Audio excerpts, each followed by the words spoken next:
Hello, everybody. Welcome back to Rob's Gaming Table. I'm Rob. I'm Mel. And we're here to play some more Frosthaven. Hello. Happy Saturday, everybody.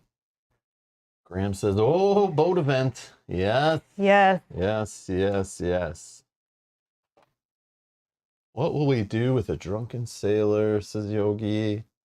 Peter says, I attempted this scenario last weekend. Oh, boy. This is going to be interesting. Uh-oh. Yeah, this is why we avoided it. Because a lot of people online say the scenario is like trash. Don't go to it. Probably because you normally go to it very early.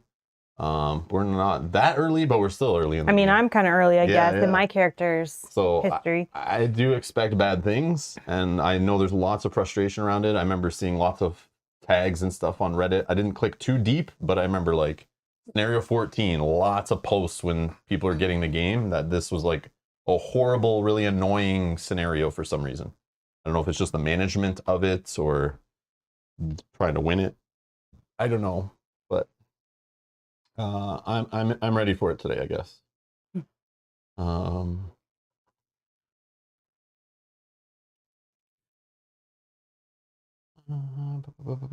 Hello, happy Saturday. Hello. Free chum buckets for everyone. Yeah. Nice, Peter. Have fun unpacking that. Yeah. Yeah, we got ours too. We unpacked it already. Mel's already in the progress of painting. I sure am. Yep.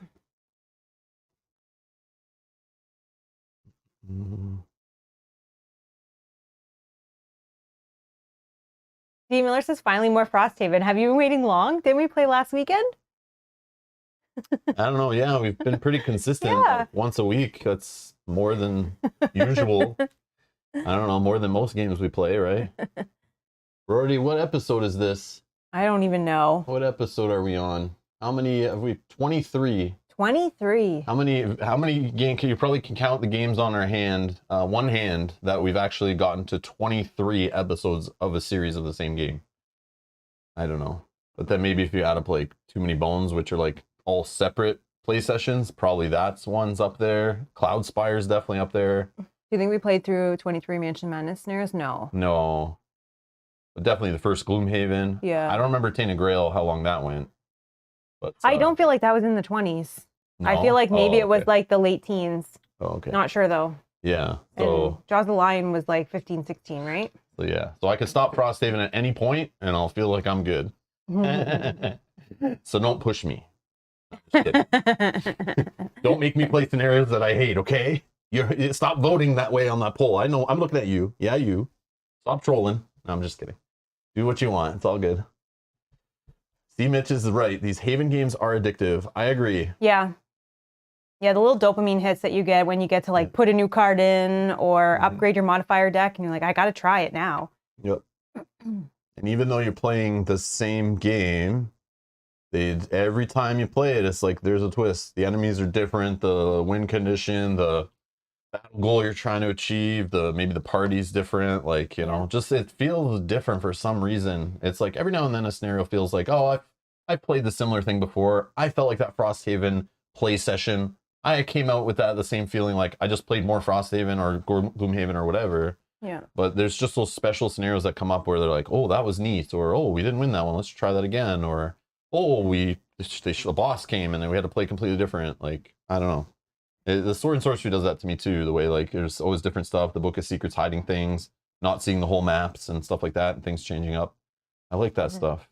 Even though you're playing the same game, the same rule set, they throw it on its head every now and then, and it feels like a different puzzle. But yeah, this one, the characters, switching your characters around, the variable player powers, basically. Oh yeah. Yeah, that's huge. Because for me alone, it felt very different playing this character to the summon character, obviously. So it made the whole scenario feel different. Yeah. Oh, D. Miller says need 2 to 3 times a week to satisfy my Frosthaven needs. Oh. Yeah, you got to tell everyone else that watches the channel, because if we play that often, we have way less viewers. Yeah. So yeah, we got to play other games too. For my sanity, because if I'm only playing this game, I'm going to get sick of it faster, I'm sure. Like if I played that much, I would probably get sick of it. It needs like, I need my palate cleansed with other games for sure. I've learned this. Mind you, we do like playing the same game for ease of rules. Yeah, I do. And remembering the storyline. Yeah, But couple times a week was good. yeah, When we were playing it like 2 times a week, that was fine. It's just with Kyle's night, Mel's weekday night she can play. Like I like sometimes we mix it up. We have to. I don't want to become a Frosthaven channel. That's like the way to never grow. right. You'll eventually just stagnate if you focus on one game. I've learned this in the past. Yeah. So yeah.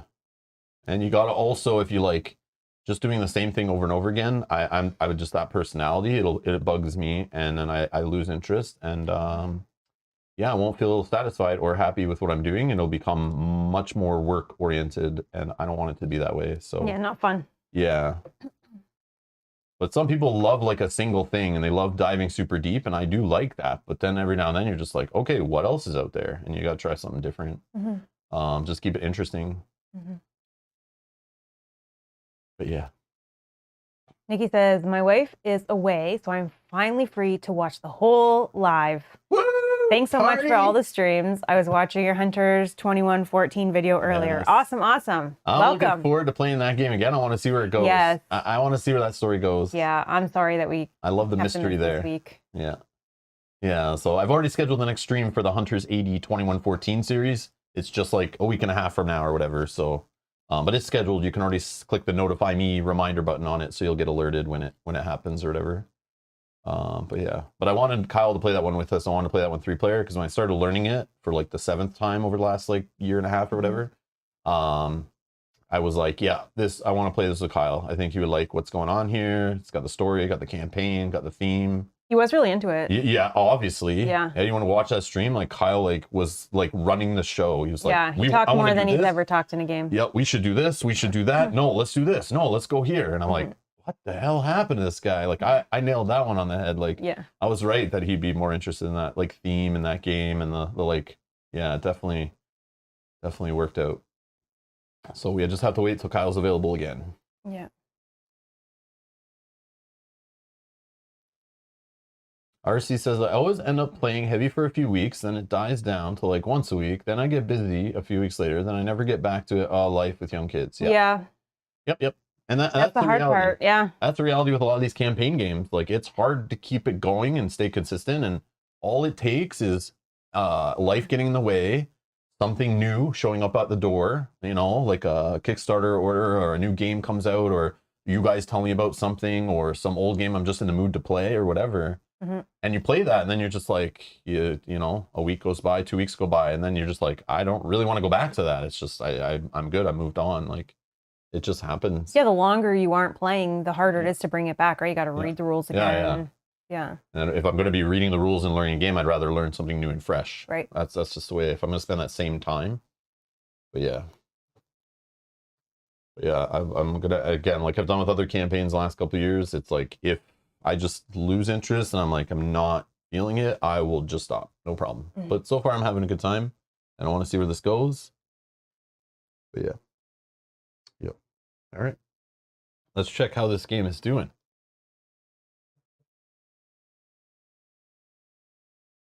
Almost in the top 100. Almost. 109.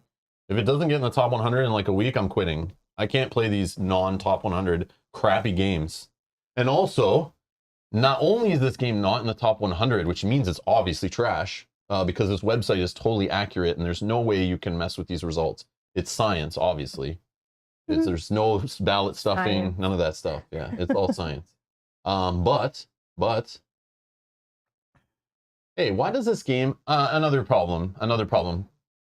Most games on here, if they're literally like a clone of themselves, will say it re-implements a certain game. There should be a link at the top here saying re-implements Gloomhaven. For sure. This is not a new game. This is like a new version of the same game. I just noticed that. There should be a link here to Gloomhaven for sure. But anyways, yeah. So let's check. So not only is this game not in the top 100, but the game it's literally a clone of is not even the #1 game of all time. So those two factors right there mean this game is completely trash. You shouldn't, like, waste the money, not even worth your time. Yeah. So this is #3. It's not even the second best game of all time. It's only 3.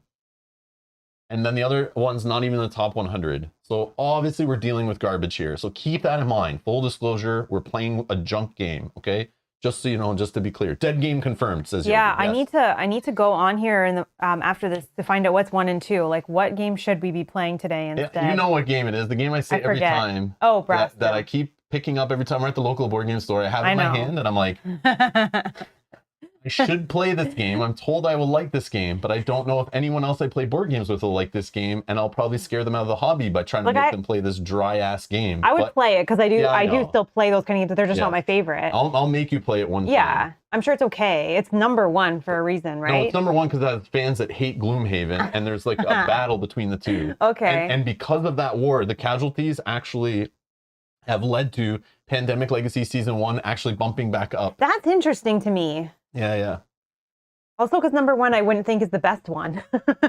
Not anymore, but it has so many votes over the years, and people find that one first still, I think. Yeah. Look at this. Look at this little thing in like a year or 2 years, I guess.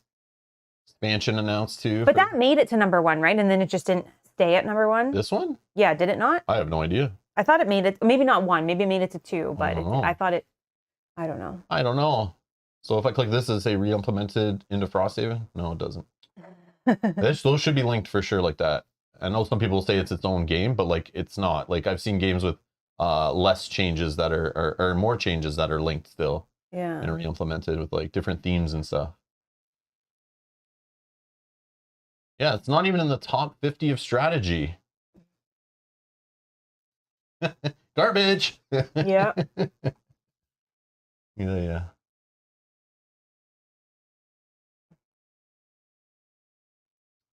You could just do like whole streams just looking at this and talking. I know I should. That's what the coffee chats are supposed to be. Stuff I'm interested in, but then everyone wants to look at crowdfunding, and that just turns me off. Like literally, crowdfunding is like almost ruining the hobby for me for real. It's I think for a lot of people, not just you. Yeah, like it just turns me off. Like it just disgusts me. I don't know. Yeah, I get it. But anyways, I mean, everybody loves that box coming in. Yeah, but you can do the same thing, just ordering online from your local game store, from Amazon. Yeah. Directly from the publisher. I know. You know, pre-ordering games. I can pre-order Stonemaier games and they show up. I don't need to go through BS crowdfunding marketing campaigns. Yeah. And fake hype for unfinished garbage. All right, let's see here. We got Brass Birmingham, not streamed. This played, but not streamed. This streamed a whole bunch. Or filmed. This, have a stream. This, one day maybe. Terraforming Mars, bunch of streams. Yep. Gloomhaven. Jaws of the Lion, played through the whole thing. Gaia Project, have a stream. Dune Imperium, have a stream. Have an expansion, want to play more on stream. Spirit Island, many streams. Evergreen game, tons of streams. Want to do more streams. Through the Ages, have streams. That, yeah. Great Western Trail, sitting upstairs in the pile of games to be streamed. Twilight Struggle, maybe one day. Eclipse, sitting in the pile of games to eventually be streamed. Oh, we have this? Yes. Oh. Is that an expansion to the... No, this is the original version that they renamed, but we would only get the, obviously, Mel, come on. Yeah. We don't even care about the number 15 version because it's obviously garbage. Right. You can only care about the number 1 version. Yeah. I can't believe we didn't buy it that one day that you had in your hand. Castles of Burgundy, almost purchased a couple times, but probably will just pass. Scythe, one of my favorite games, streamed a bunch. Beast for Odin, maybe one day. A little scary for people I play with. Concordia, snooze fest. Great Western Trail, sitting in the pile of games to be played. Seven Wonders Duel, we've streamed that. Played that. Terra Mystica, I'd rather just play Scythe.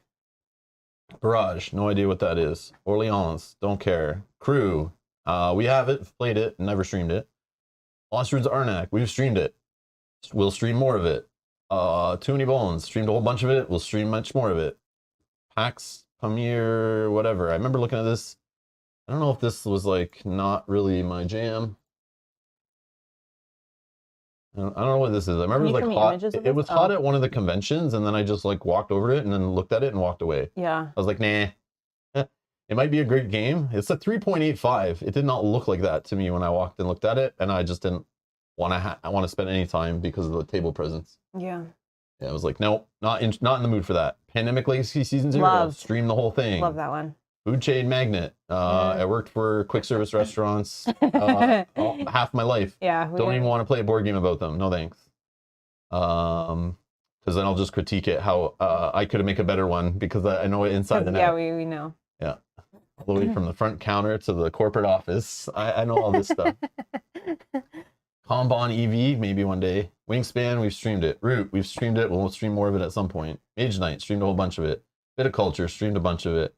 Underwater Cities, we looked at before at a convention, I remember, at Origins, and then we just never dove in on that one.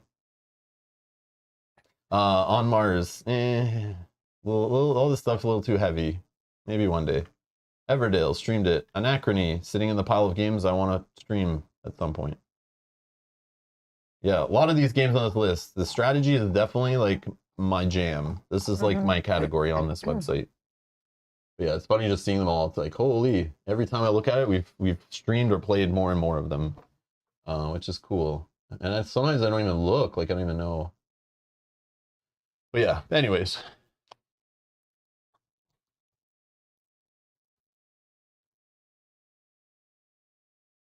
Yogi says, Kyle would probably like Lancashire and hate Birmingham. Okay. But it's the one's rated so much higher than the other, so obviously it's a better game. Edgar says, Brass is okay, not top 100 for sure. Pandemic is like place 10,000 for me. All of them or just season 1? I really enjoyed 0 a lot. Edgar, though, I don't picture you as the legacy type. I don't know. I don't know. I think so, though. Yeah? Maybe. I don't know. I don't know. You like legacy, Edgar? All of them. Okay. All of them. The Pandemic system, rank 10,000. Oh, you love legacy games. Okay. Yeah. Okay. Which one is your favorite then? Edgar, I want like your top, name like 3-ish games that you would say are in your like top 10-ish. Like just 3 games that come to mind that you're like, you'd rank really high. You don't have to be exact, obviously, because whenever I'm asked this question, I just throw things out there. And and then after it's an hour later, I'm like, oh, I should have said that game. Yeah. That's why I try not to say it too often because I'll miss something.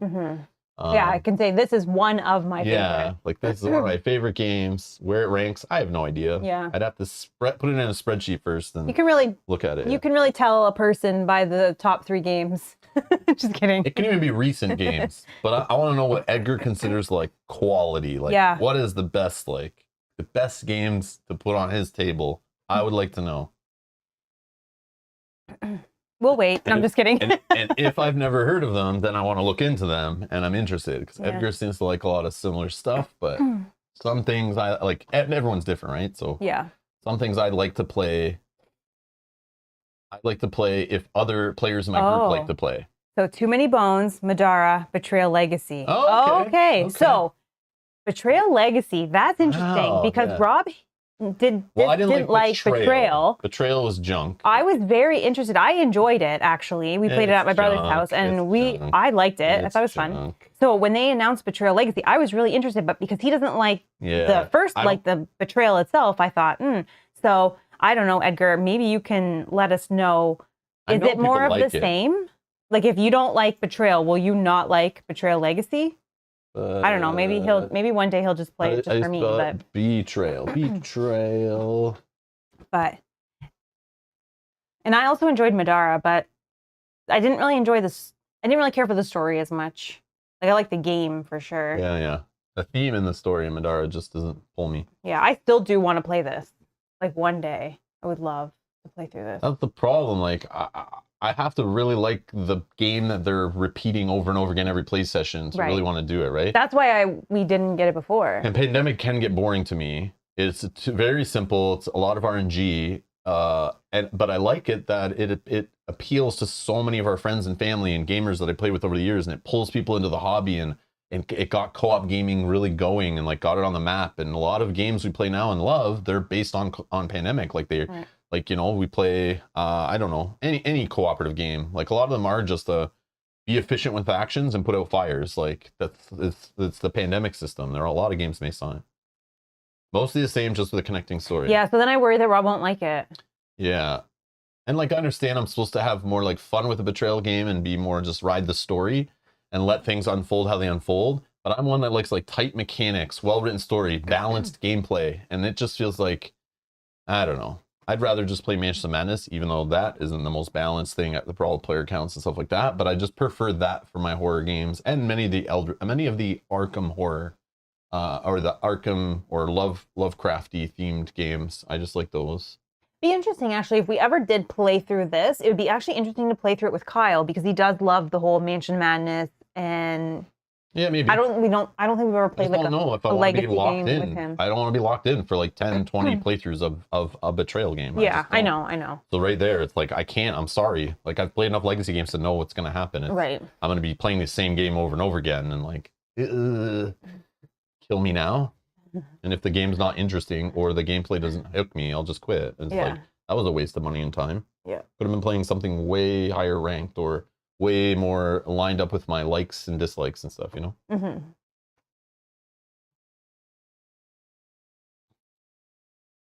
All right.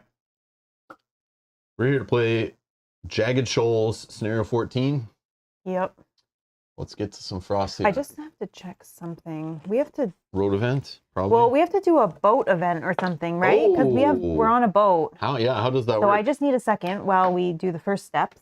Does it replace road events? I don't remember if it replaces or in addition to, so I'm just going to quickly glance. And I meant to do this. Problem is it doesn't tell you where you stickered. Yeah, Yogi says boat event, but that doesn't clear up our replace. Replace, okay. So when we get there, we'll... Do you have a deck? Oops. Well, we are on... Yeah, we have this. Is it the same step, like right now when we resolve a road event? Yep. Yeah. Active. Replaces, okay. Okay. So I'm assuming these were already shuffled. So.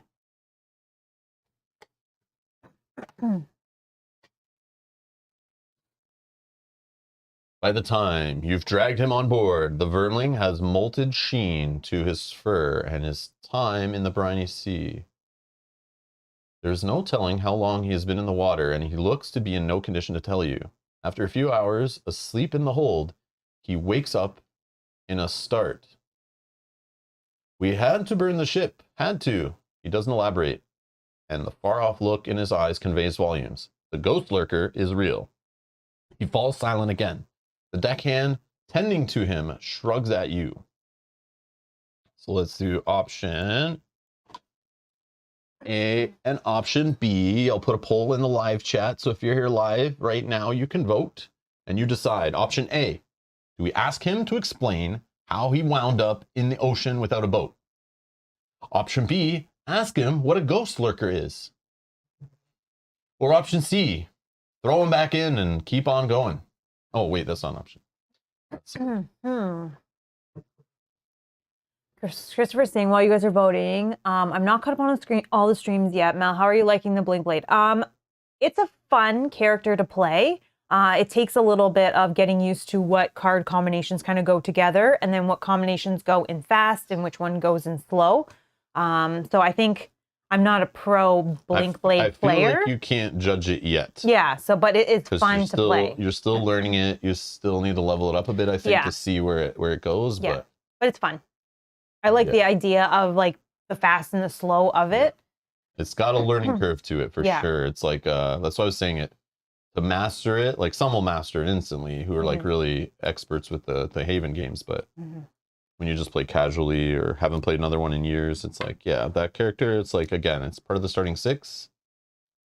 Yeah, I feel like some of them should have been a little more toned down for new players, but yeah, it seems like imagine someone picked this up as their first character they've ever played. Again, it would be a lot. What I'm reading online is that I didn't realize like this game is really designed for the hardcore Gloomhaven fans. Like that's where they were targeting.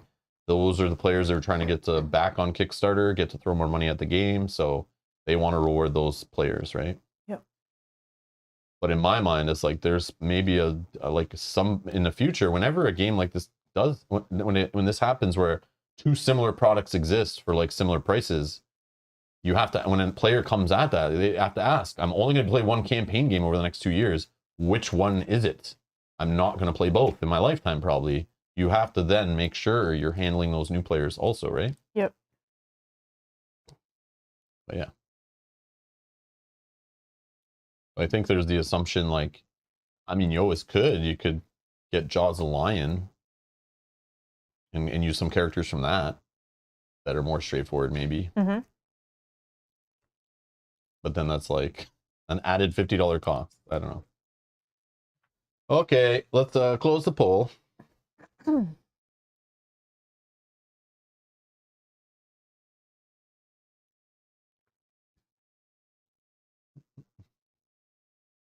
55% voted for option B. Ask him what a ghost lurker is. Okay. Okay. Oh. Anyone lurking? I don't think so. Does anyone have the lurker tree? No.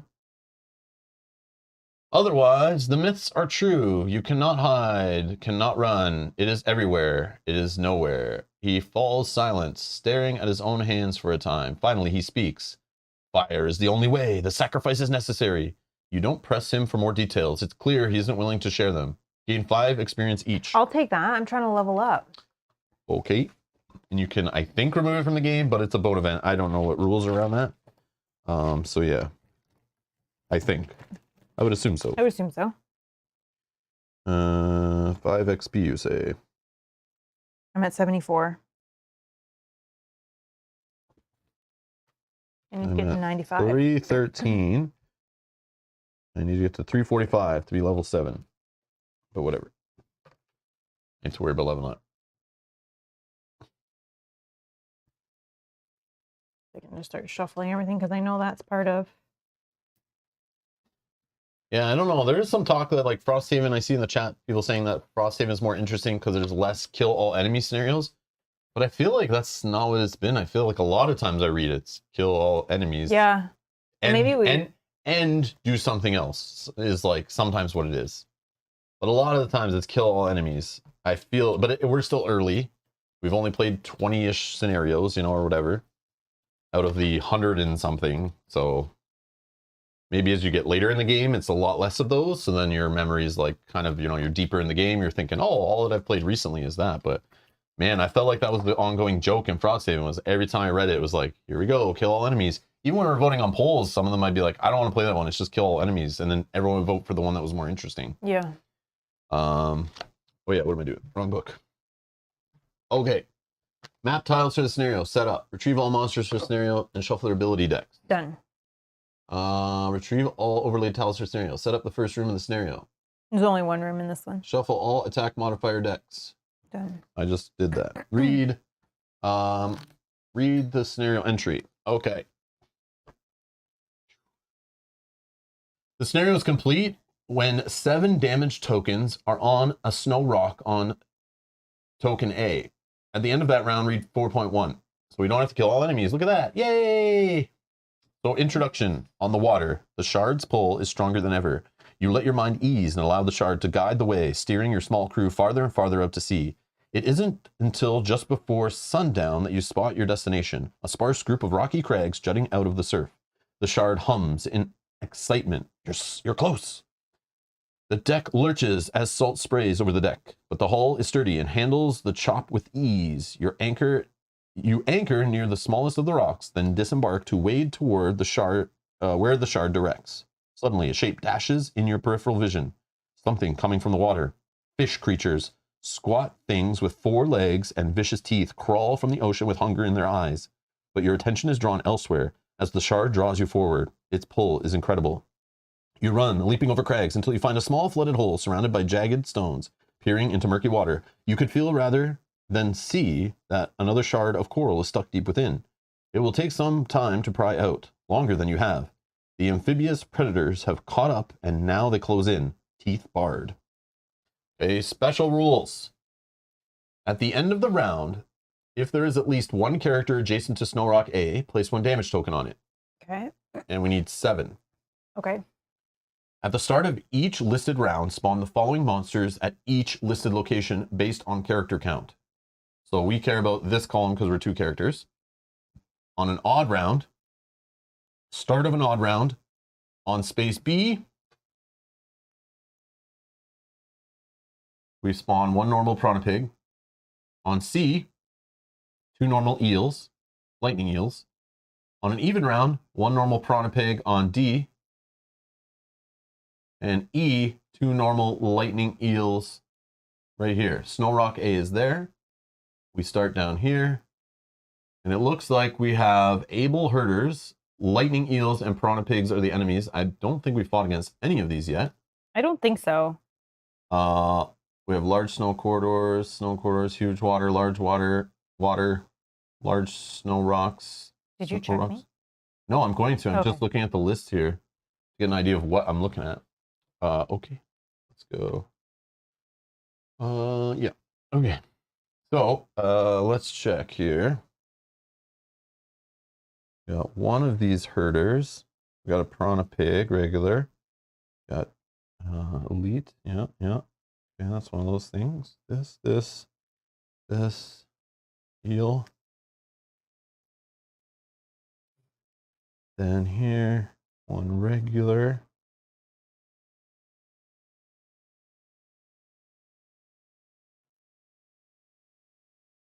And E, snow rock, that. Treasure, 64 in the bottom.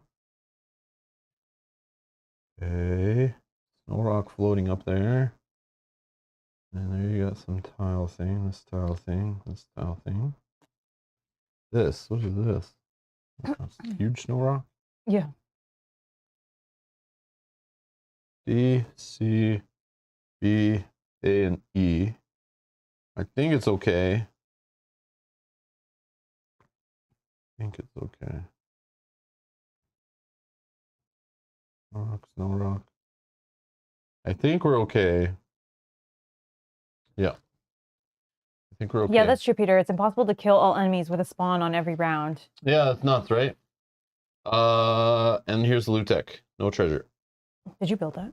Yes. Okay, right here. forgot. Yeah. Yes. Okay. And that's all we got. I feel like in this one I may want to... Oh, yeah. So I read the scenario. Now we need to deal and select battle goals. Oh. And then we need to do that other battle goal-like thing. Oh, the challenge.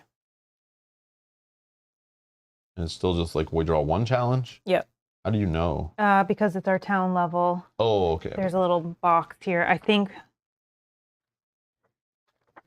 when we get to level 2 in our town, we're draw 2, keep 1? Yeah, but we have to like level it up to level 2 before we town hall level, I guess, yeah. tied to that building. Yep. And then when we get to level 3, we can draw 3, keep 2. So maybe we can be working on 2, I guess.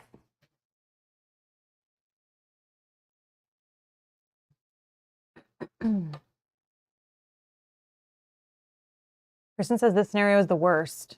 All right, let's just pack it up then. We've heard that. I know, we were going to skip it completely and just let People it die. voted. They wanted to see this. But because I have that stupid retirement thing of like going to boat and sled and climbing gear scenarios. You have to complete? I don't know or just play them. I like really don't care. I didn't pick my cards yet. If you have any suggestions on what you think I should pick, please let me know. Yeah, we'll do that after you do battle goals and stuff. You still need more information before deciding. You don't pick cards before you see all that stuff. Okay. That's weird. You look away for one quick sec? Go ahead. Okay, so this is number 1. We're not going to do this because we can't. So let's ignore that one. So this will now be number 1. This is possible, but I don't love. Okay, and then this will be number 2. Oh, goodness. These are both terrible. I'll kind of hold them up for a second. If you guys have... this one, number 1 might be easier if I am trying to stay on A. Just ignore. I think I might take 1, yeah. And then we'll just see if it happens, it happens. Okay, we're going to go with 1. Thank you. Chad is saying the same thing. Sucks when you get 1 and it's completely impossible. Yep. Related to doors? Yep. Yep. That's why I think you only draw 3. Yeah. Like you actually have a choice when that happens. Okay. Now we need to do the other thing. This our challenge. Challenge thing. Swarming tactics. All enemies add jump.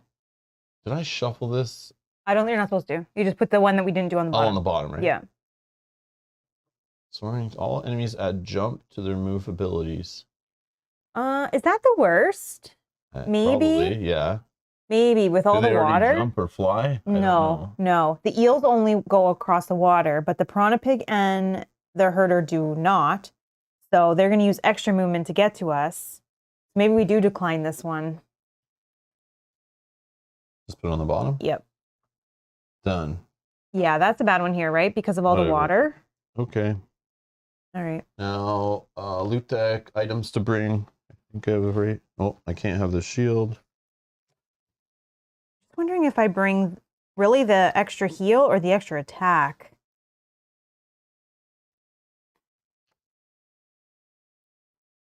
I worry if we have to stay adjacent to one of us in order to get the damage token on it. Maybe having an extra heal in case I take an extra damage. Oh yeah, maybe. Might be good. Hmm. How many of these actually can I bring? If I'm level 2. Can I only bring 1? Yeah. Yeah. So maybe I go with the heal. This is probably good. I don't know.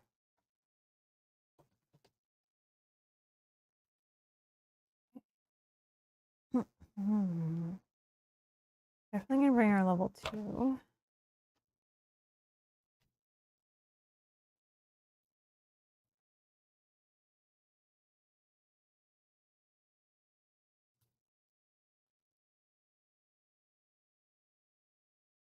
I feel like wound is good here.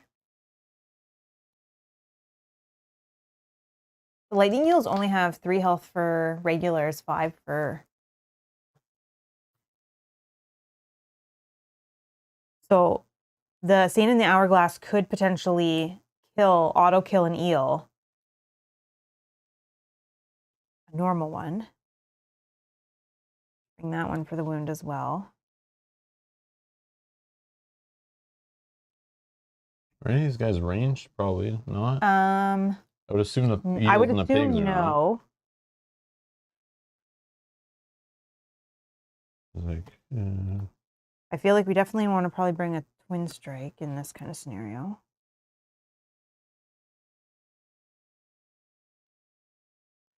This one, oh, Yogi, yeah, we're on the same page here. The invisible might be good because if I can go adjacent to the A and then go invisible, that's helpful.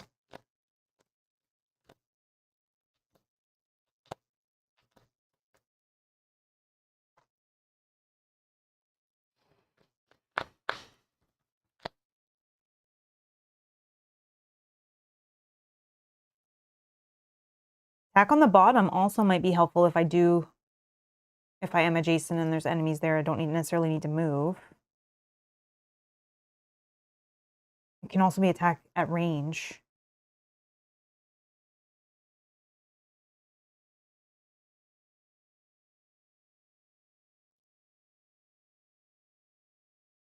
How many cards do I even have? Bring 2 more.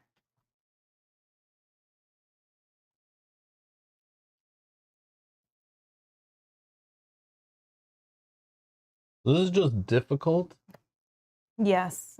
Can I summon a banner on difficult? What's my summon limited? Okay. I don't even know off the top of their head what summoning, like where I can plant my flags. Do we only have 2 spaces here? Really, we can stand beside it? Or I think we can be standing on difficult. So you can be standing on this one. I just don't know if you can summon on difficult. Because if I can like summon on this E here, this difficult terrain back here, and put our little banner of courage, all of us adjacent. No, only empty, featureless. Oh, okay. Thanks, Roman. Thanks. But then if you could move it, you can move it onto there. Can I though? Can I move it? Yeah. Yeah, if you can move it. Yeah, difficult we can move on to. I'm such a summon noob, even though I have a summoning class. Routine. Wanna.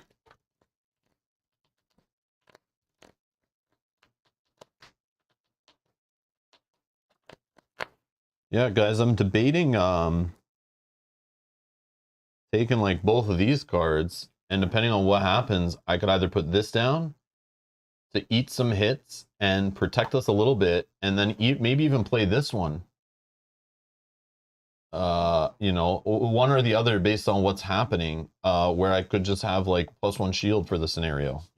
And I just let them beat me. I don't know. And then I also have this like on the bottom, which I could use sometimes to help me. I have shield in my deck, a modifier deck. I just play tanky, right? I mean, there's also a play where I put in. You don't need invisible. I don't. Okay. I don't think I need invisible, but I mean, it's not a bad. Isn't it fun? Isn't not it a bad thing, right? Yeah. 1, 2, I do have 3, this one I could 4, set up, 5, but it's 6, a 7, setup 8, card. 9, 10. Anytime I'm going slow, I would gain a shield. I don't know if that's maybe something I think about.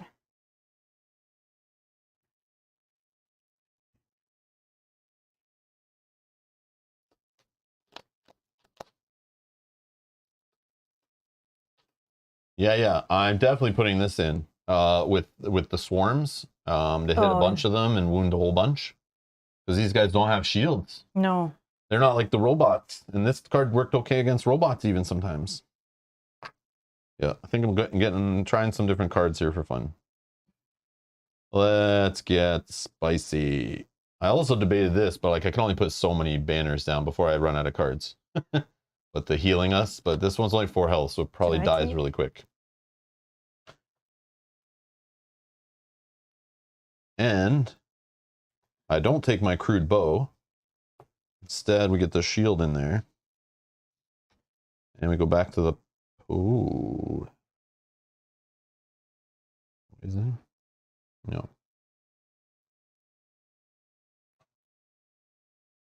When you short rest, place half rounded down of your discard pile on this item. Lose one of the remaining cards randomly as normal. Then draw the cards on this item. So just like saves your cards.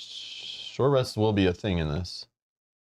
Yeah. Yeah, so I'll take that instead of the bow and the dagger. Okay. All right. Do I have any other heal? Yeah, let's go defense instead of offense.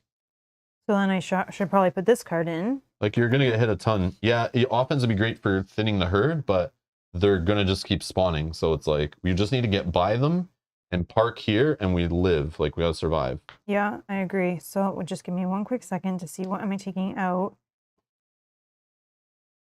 Put that one in. Maybe this one. Throw away. I don't have a -1 in my deck. Let me just double check. Oh yeah, didn't you say you were gonna play with like one less or something? I was only joking. Oh, I punished myself long enough. Yeah, I think I'm good. No, we're good. It looks good. All right, I'm gonna shuffle it again. I start with a time token here. And where am I gonna start?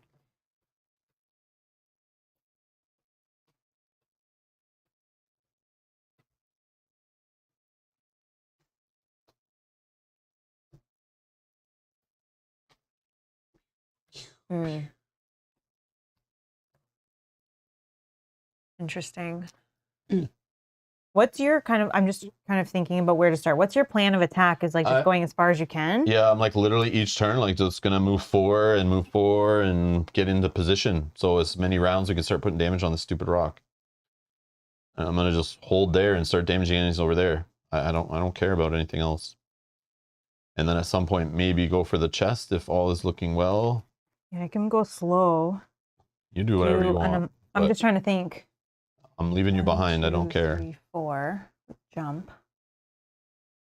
I'm not getting stuck and surrounded and all that crap. If I'm getting surrounded, it's beside this thing. Nope, I get it. Okay, 7 so I guess... damage to like 7 rounds beside this thing. Oh, I can't even start there. I can only start here. Yeah. 1, 2, 3. Oh, so I can only get to like here. Ah, okay. Actually, can I play a move on the top? 1, 2, 3, 4. You have jump boots, right? Yeah. I think I can play a move on the top to get a little bit farther, and my jump will be my whole turn. 1, 2, 3, 4. 1, 2, 3, 4. 1, 2. Where I go 1, 2, 3, 4.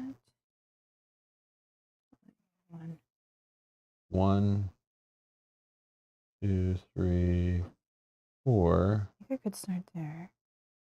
1, 2, 3. 1, 2, 3, 4. Then move 1. I don't know. Attack at range. 1, 2. I think I can do these. And then I think I can end my turn here. And my jump is gone. Oh yeah, and then you'd have to long rest to get it back, right? Well, I can do 2 uses on mine. I could just probably use. What if I didn't? 1, 2, 3, 4. No, I have to use jump. 1, 2, 3, 4. Where was that card I was even looking at? This one. This one. And this one.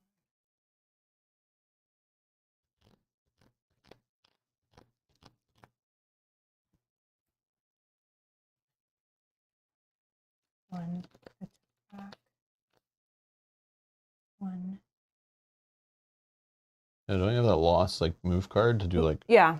That with your jump, maybe. But then I'm losing a card like right away. But then you're saving 1, 2, how many 3, 4, turns? 5, 6, 7. I can only still get to here versus here. Oh. Because I'm moving 5 this turn without spending a lost card, right? Oh, okay. Yeah. Okay. You do whatever.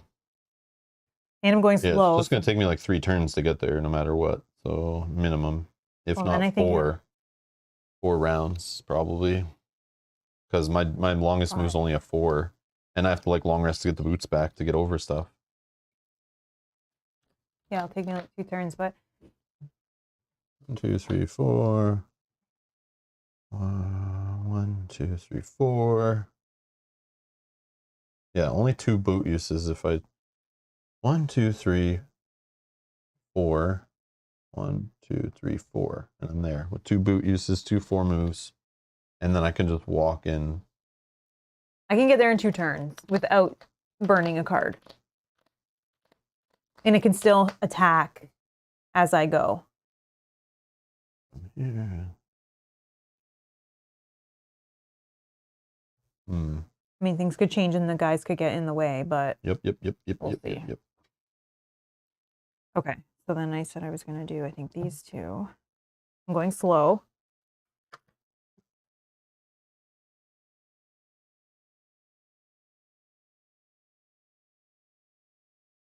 Four, 5, yeah. Going slow at this one. Not a burn, not a burn. Okay.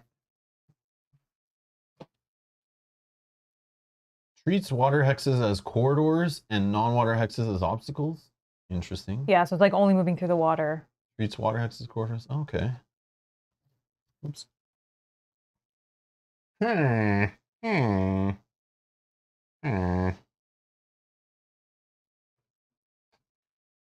Ready?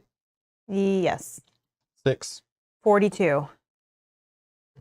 Okay. Eels, 5. Herder, 18. Piranha Pig, 54. Wow. So, Lightning, you, Herder, me, Piranha Pig. Yep, okay. So the eel's going to go first. It's going to move for 4 and attack for 1 or 2. So, this one, yep 6. He's going to move 4. 1, 2. No, I thought it was only through water. Yeah, these are the green ones are the water. Is it really? Yeah. Oh, they are. Oh, I only know because I set it up. Oh, that's water? Yeah. I know. It doesn't look like water, but I guess with the blue, they can't do blue on blue. Okay, sure. Yeah. It's like murky water, I guess. Okay, yep. 1, 2, 3. And then that's weird. This one's attacking me for 2. You can like block their movement. That's interesting. 1. I mean, 2. Sorry. Okay. Then this one, I guess he's also trying to get here. Oh, it's so cool. They don't have range. Well, no, you just stay away from it and they can't get you. 1, 2, 3. I get it. Oh my. Does he move if he's... I feel like he still moves. But like this space and this space are the same distance. So will he only actually move here? Well, did we do the start of round spawning thing? Or do we do it the first round? On odd and evens, right? Oh, okay. Hold on then. Does that change? Because that might change things. At the start of each listed round, odds or evens. Okay. We're on odd. So on B, 1 normal piranha pig, and on C, 2 normal lightning eels, right? Okay, B is here, and lightning eels. 2 normal lightning eels on C. C. Okay. I guess one would go here, one would go here. Yeah. Okay, so that didn't change anything, so I still have that. Oh. Okay. Tries to get closer. I know, but what, like, here or here are the same distance. So does he just stop there? He chooses like a corridor, so it's not really the same distance. So, like, this is the space he's trying to get to. Yeah, so I think he would just go that way. Oh, I guess I'm thinking, yes. Okay, then I don't know. Regulars. We'll just treat it like that. We have 3. He's going to go 3. They can move 4. 1, 2, 3, 4. And then 5. 1, 2, 3. And then 9. 1. 10? Oh, 10, sorry. But on the round, there's summon, they still go, right? Or spawns. Spawns go, yeah, summons don't. Yeah. Yes. Woo! 1, 2, 3, 4. Okay. Oh, Dominic says, I think it will not move at all because there's like no hex it will attack from. That, yeah, maybe that makes sense too. Yeah, so it just stays here. Sense. Yeah, that sounds right. But so I don't remember where this one. He might be here, but I can't remember. Oh, I think he was like here. Okay. So then he would go. No, there's no hex. Oh, so then they all won't move. Yeah. Okay. So 1 was here. Just look at the thing. We'll just put them back where they were. 1 was here. Thing. Actually, this one was here. Doesn't matter. It's all random. Except for the elite. And this one goes right here. Does that look right? I don't know. That one, these 2 spawned. And then only this one moved. Okay. Okay. Oh, yeah, that's going to be a mess. Sure, man, whatever. They can't reach us. Okay. Then you. Okay. They're not as bad as I thought they'd be. Yeah, you just gotta stay away from it. That's funny. But they're probably bad if they do get to you. Okay. So I'm gonna use jump boots, moving for 4. 1, 2, 3, 4.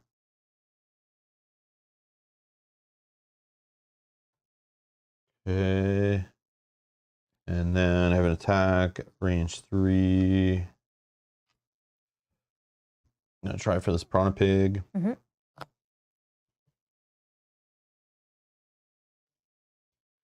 Attack for 5. 5 on number 1. Mm-hmm. Okay. Done. Okay, the herders. They're going to move for -1. They grant the closest piranha pig within range 4 a move and attack. Oh, gosh. So we only have... Number 4 and number 5. So they move for 2. I'm just trying to think. I think he's going this way, right? Is that a way to go, though? I don't see like a full because there's no there. space there. Yeah. So then he's going, like, what's closest? 1, 2, 3, 4, 5, 6, 7. 1, 2, 3, 4, 5, 6, 7. So he's going for you. Sure. He's moving for 2. 1, 2. Sure. And then grant the closest piranha pig within range 4. Move of 3. 1, 2, 3. And then attack, but it can't. And then that guy, he's going to also move for 2. And then the closest piranha pig can move for 3 and attack. His attack is for 3. So it's 4. -1 is 3. I'll just block with both of these. Actually, I'll just block with 1. That's annoying. Or 2, so I lose 1. Okay. Okay, that was me. I'm going to use the bottom of this card first, which is a move 2. I'm going slow, so it's a move 4. I'm going to give myself jump boots. 1, 2. Oh, he took my spot. I'm here. 1, 2, 3. Oh, I can't even. He took my spot. Hold on. 1, 2, 3, 4. Then I can move 1, 2. Then I have to 1, 2, 3, 4. No, then I'm stuck on that. Oh, I'm not frustrated yet, D Miller, not at all. 1, 2, 3. I'm just like kind of blown away with like new enemies. It's really neat. 1, 2, 3, 4. I feel like I have to do that still. Hopefully that guy will be gone. Okay, where's my guy? 1, 2, 3, 4. I use jump. Still have jump. And then I have to immobilize myself, but whenever you regain immobilize for in that condition. Then I'll do the top of this one, which is a move for 2, but -1 because I'm slow. So I'll just move here for 1. And then I can attack for 2 at range +1. So I can attack this guy. Finish him. For 2. -1, which is 1, which is all we need because he's at 6. See you later, piggy. Okay. That's good because I hopefully need that space. Then I'll create frost. Okay. If you'll create frost for me, then I'm done.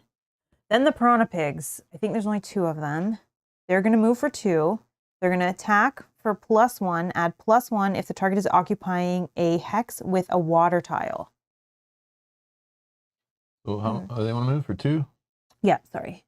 1, 2. Okay, and then attack is for 4. +1 if they're on a water tile, which it is, so 5. If the target is target. Sorry, so just 4. 4, and this is attacking you. 3. 3.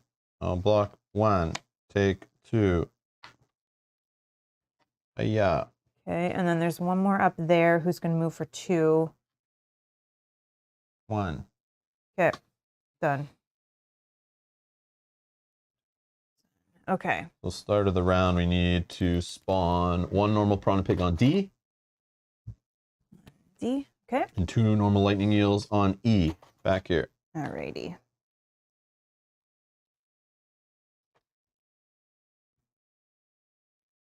Okay. Just need a second now. Oh, I get it now. I completely get it now. I think. This is a cool scenario, actually. Yeah, and Yogi's saying, yeah, we were stuck in Robot Dungeon for a while. I feel like, yeah, it's getting kind of like we're playing the same enemies over and over again. But it feels refreshing seeing like new enemies, and like, I'm like, I wasn't prepared for this mentally yet. I'm still working on my coffee, but I think it's really fascinating. Really fascinating. I like that these guys like control the other guys, and these guys travel only through the water spaces. I think it's very clever.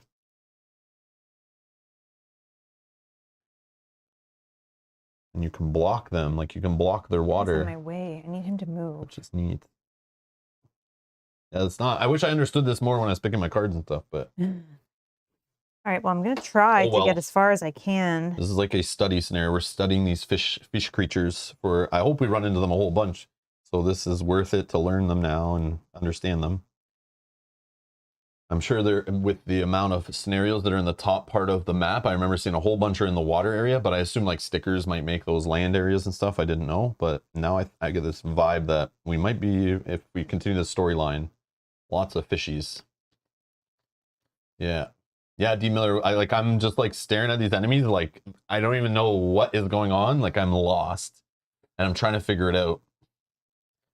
And this is fun. Like I don't know exactly what's happening. But now I know these guys can control the other guys, and eels are traveling through the water.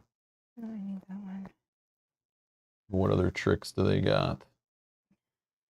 So far, all melee stuff, I think. Makes sense. Cute. Very cute. All right. So. The herder's in my way, but potentially he will move, but I'm going early. I'm gonna move. Yeah, so like stopping in this space with like 3 water spaces beside you is like not a good idea. But I love the way they did it. So like you want to stay away from the water and you're good. Yeah, that's cool. All right. This is neat. All right, 1, 2, 3. I can't get away from it. What if I go down here? They only moved for, how much did the eels move for last time? The eels moved for 3, but they got extra. Yeah, they got extra. Okay, okay. Yeah, we're likely gonna have, if you're anywhere around here, you're likely gonna have 2 of them.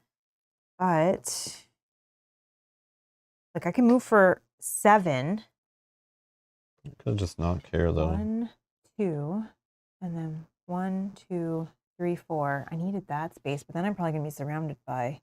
I know, that's a bad space to be in, I think. I know. So maybe I don't, and I go, maybe I move then. But I might take a turn and just 3. get the crap beaten out of me. The shield. I can one shot with this sands in the hourglass. I can one shot eels, which is going to be good. So I'm definitely going to use attack. No, I don't want to do that. I need this. I could just play these two and I see what the situation looks like. I'm going to go fast. And hope this is right. Ready? Yeah. 15. 20. Okay. Unless no, I'm good. Okay. And then eels are going to go at 12. Oh, even more Herder with the jump. Herder is going to go at 68. They're going to jump in. Oh, no. So they can jump between water? Is that what that means? Oh, no. Yeah, they can jump They jump into like other water? Oh, no. Serenity now. And then they've gotten smarter. Piranha Pig, 31. Yeah. These guys are going to summon one more. Oh, they summon them too? God. Yeah, these are just like this living bones little business with cultists. Yeah, these are the priests of the cultists. We got to kill these guys. I do have a top jump with fast. I didn't take it. Like new stuff. I love new stuff. All right. I don't know what to do now. Sorry, did we finish this? So, what number are you?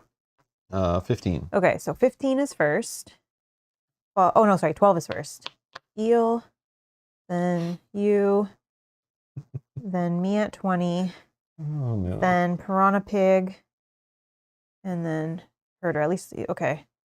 So the eels are going to go first. So move +2 with jump. So they can move for 5, and then they're going to attack for 1 or 2. All right, let's figure this out. Start with these two. Yeah, number 6. I guess we'll just go boom, boom, boom. Okay, and attack you for 2. Yep. And generate sun. Okay. And then this one, I think he's just going to go 1, 2, 3, 4 here and attack me for 1. I mean 2. +1 is 3. 1, 2, 3. Uh-oh. Okay. Then regulars. 2 and 1 are not on the board, so starting with 3. 3. I don't think that. Oh, can anyone get here? 1, 2, 3, 4, 5. Yeah. Oh, so then that's the last one. He's going to attack you for 1. Nothing. Oh, nice. Okay, so then I feel like the rest don't move, right? Because they can't get into a space that can. They're not allowed. No soup for them. Okay, next. Next. The inner spear. Yeah. All right. I'm gonna go 1, 2, 3. Heal myself. And give me a regen if you can, please. Yep. And then I'm just going to attack this eel. Not the greatest enemy to attack, but sure. I'll consume air. And I get an experience. And I have advantage, and it's hitting for 3.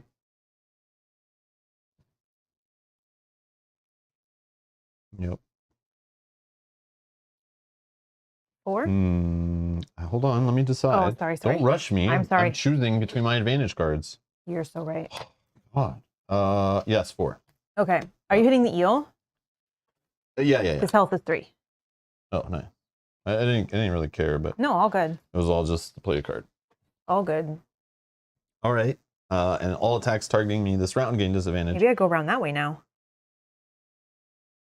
Well, I'm trying to get here because I thought it would be easier for you to get down here somewhere, but now I wish I just went towards that way because I probably could get there Do you faster. still have an option to jump? Yes, I can ready up some cards, and that's why I'm saving my jump So then I can jump 1, 2, 3, 4, and bloop, I'm there. But I could do the same thing. I can go here. Because I can get there this turn with you do whatever you want. You do whatever you want. As long as you're putting damage on this rock, I can't be mad. 1, 2, 3. I can't be 4, mad. 5, 6, 7. No, I'm 1 shy because this is because I don't have jump. Because I can move 7 total. I know. Piranha Pig is an awesome name. I agree. I know. You don't rush him. I know. I'm sorry. You just want to kill them. Sorry. Piranha Pigs. Okay, then it's me. So are you okay then if I go around that way? Do whatever you want. Go. Okay, so I'm going to move for 2. I can go either way. It's fine. 1, 2. And then I can loot 1. Sorry. I can go both ways.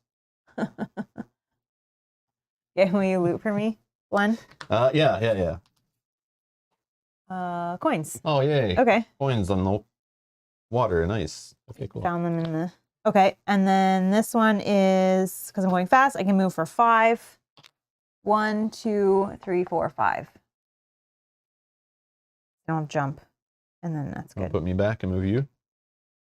Yep. Oh. Mel does what she always does, what she always rips on me for doing. Sorry. See, it's easy to happen sometimes. So then hold on. Obviously your paint jobs aren't that good if you can't tell us apart. 1, 2. Oh, okay. Hold on. So then 1. Oh man.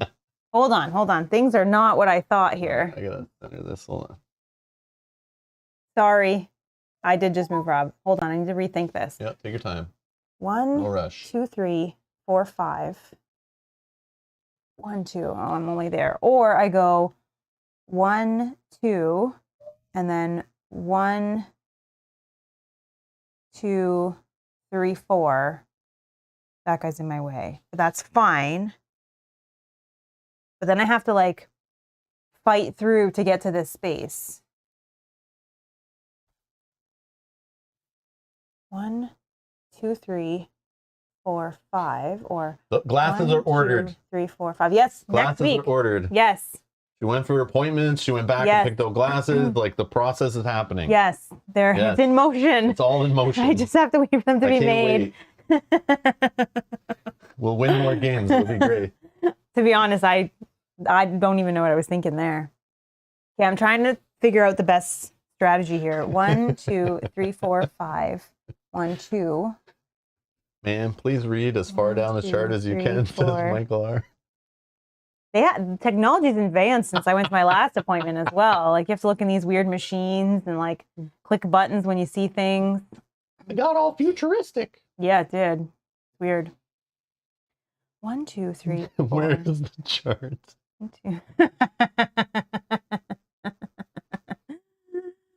Oh gosh. 1, 2, 1, 2, 3, 4, and then I'm stopping here. So it's either I'm stopping here or I'm stopping here. That's probably better. Okay. Or else we're getting lots of piranha attacks. Okay. We're gonna go with Maybe not. They might not jump though. If they don't jump. No, but if I'm here. Yeah. Oh yeah, then it's only 1. This guy's. No, they might not even jump. Oh, because there's no space. You're talking about eels or piranha pigs? Eels. Yeah, yeah. Oh, they're stuck there. Okay, then I'm gonna. They'd have to go all the way around if they don't get the little. Yeah, you're right. Yeah, okay, I would just bet on them. Like who 1, cares? 2. Then I do the loot thing we just did but on this space. So for the coins, I got it already. Oh yeah. Yep. And then this one I can move 5, but I don't jump. So 1, 2, 3, 4, and I'm stuck here. Oh, jump lets you count those. No, I don't have spaces. jump. Sorry. So it's just a regular 5. But okay. Done. Sorry. Okay, piranha pigs. We have 1, this one. He's moving for 3. And he's attacking for 3. 3. I need to heal myself, I think, too. Uh-oh. Oh, got 1 up here. Sorry. He's moving for 3. I think he's going, oops. 1, 2, 3, 4, 5, 6, 7, 8. Yeah, it's gotta come through there. 1, 2, 3, 4, 5, 6, 7, 8. 1, 2, 3. We'll have them go up that way. Sure. Okay. Then. Oh, did you do disadvantage for that attack? I did not. Oh, it's nothing then. Woo! So take back 3. Yeah. No. Got it. Okay, then Somebody yell it? No, nobody yelled it. Caught it. Then the herder. Summon 1 piranha pig. There's 2 of them, so we're going to summon 2 Piranha Pigs. Sweet.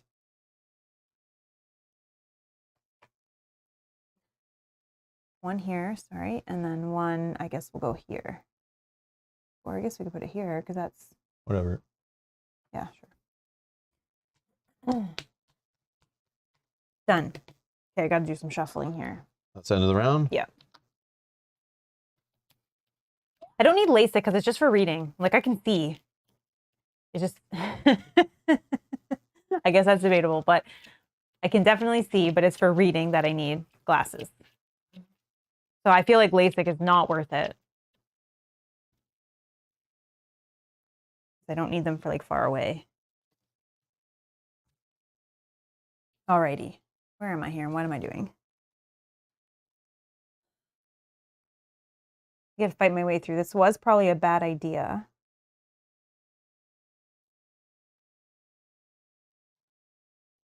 Probably a bad idea.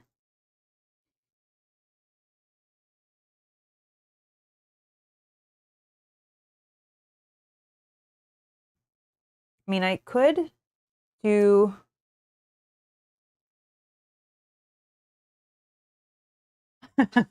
Mel's like, guys, I can see fine. What are you talking about? I mean, to me, it looks fine.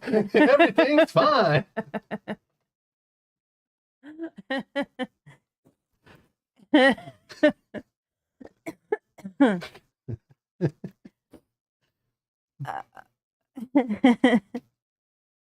We need a poll on if Mel survives the scenario.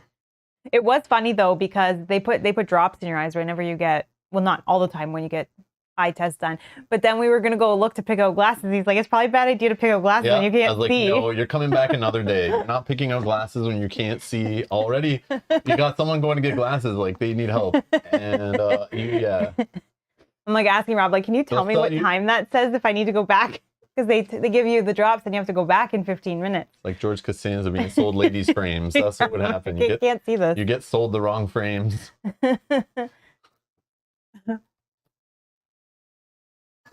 Oh, that's funny. Okay. There's a play where I go fast, and maybe I just try to... Well, my prescription is higher than reading glasses. Like, you can purchase reading glasses at, like, what do you call those? Like a Shoppers, which would be like a pharmacy. But my prescription is higher than reading glasses prescription that you could just buy off the shelf. Yeah, go to get tested. Well, not blind. Get drops and become blind. Yes. Yeah, exactly. I couldn't see. Something's wrong with this system. But yeah, new spawns. Oh yeah, what are we spawning this time? 1 normal piranha pig on B, 2 normal lightning eels on C. At some point we're gonna run out of cardboard. Yeah, almost. We have, after I spawn these, we have 1 more eel. That's a problem. We keep killing them and these go on E? On C. C, where's C? C's under one of these things. Oh, up there. Okay, so the closest would be this one and this one, I guess. Wow. Yeah, we have 1 more eel left.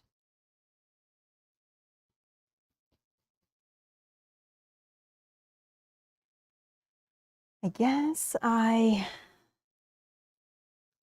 am surrounded here. I made a bad call, everyone.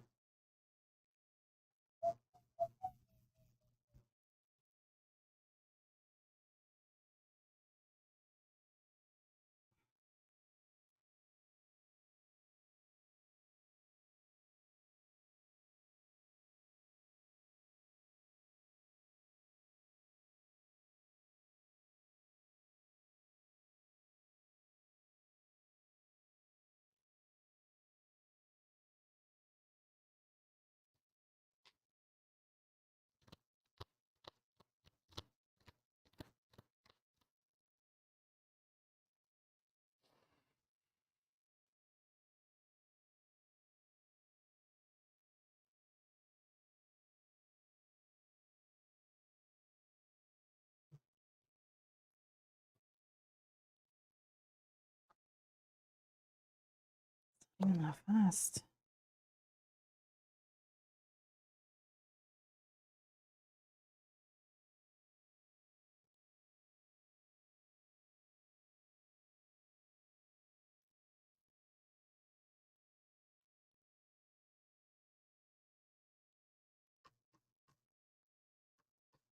invisible now, you think? Where is that card? Can you go early enough to do it? I think that card's in my discard, actually. Yeah, it is. So no invisible yet, but I'm going to use my 3 heal. I'm going to go fast. You good? Mm-hmm. 24. 22. Okay. Herder, 72. Eel, 67. And Piranha Pig, 13. Ooh. All right, Piranha Pigs. Okay, they're going to move with jump for 4. Oh, this one's number 3 and 4. Okay, his 3's already beside me. Okay, Cool. so then he's going to wound all within range 1. And then they're going to put retaliate 2. Oh, okay. Okay. Then next. Oh, number 1 was Oh, here. so he's going to just wound me. Okay, 3. We got 4 here. Okay, they have move with jump of 4. And you're already wounded. And then 7, maybe.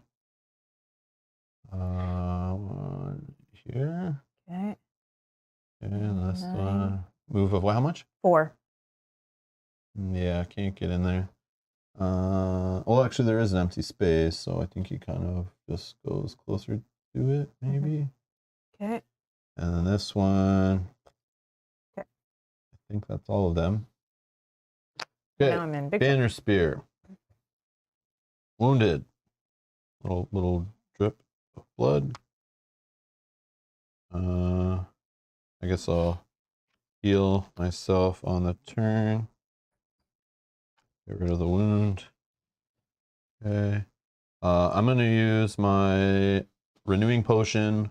During your turn, refresh up to 2 of your spent items.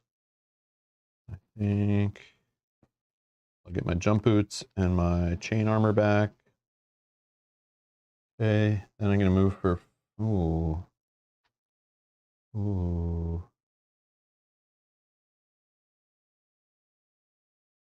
Get away from the eels because they're going to use the sun to stun. Okay. They can move for 2.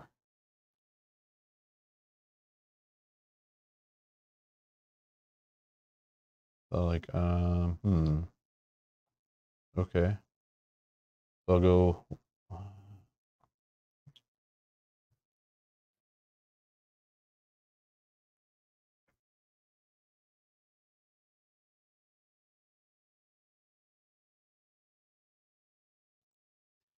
yeah, I think I'll shoot first at this one. For 1. 2, 3, 4. 4 on number 9, Piranha Pig. Okay. This will create fire. And if the target suffers damage from this attack, the target and all enemies adjacent to it gain wound. So number 9 and number 4, Piranha Pig gain wound. Okay. And number 7 and number 2, eels gain wound. Nice. And then I'm going to move for 4, using my jump boots again. 1, 2, 3, 4. Yes. Done. Done. Me. Blank blade. Okay, we're going to do a twin strike. So, but I think initially I was going to target, I think the piranha pigs, but I think I need to target this guy so I can get out of here. And if you kill him, he'll stop spawning piranha pigs. Yeah. And so controlling piranha pigs. I'm going to do an attack of 2 on this guy. We're going to add poison to the attack. Oh, I forgot to increase my hit point value by 1. Sure, just do it. So let's just do that now. But then sorry, at the start of my turn, I'm going to lose 1 for wound. Before I actually do this, let's heal 3, which will remove this and go to 7. Okay. Then we're going to attack this guy for 2 with poison. Okay. Number 5. 2 on number 5, and he's now poisoned. Then I can move 2, but I can't, so I don't think I can get the experience. Then I can attack him for 3, but I will make it a 4.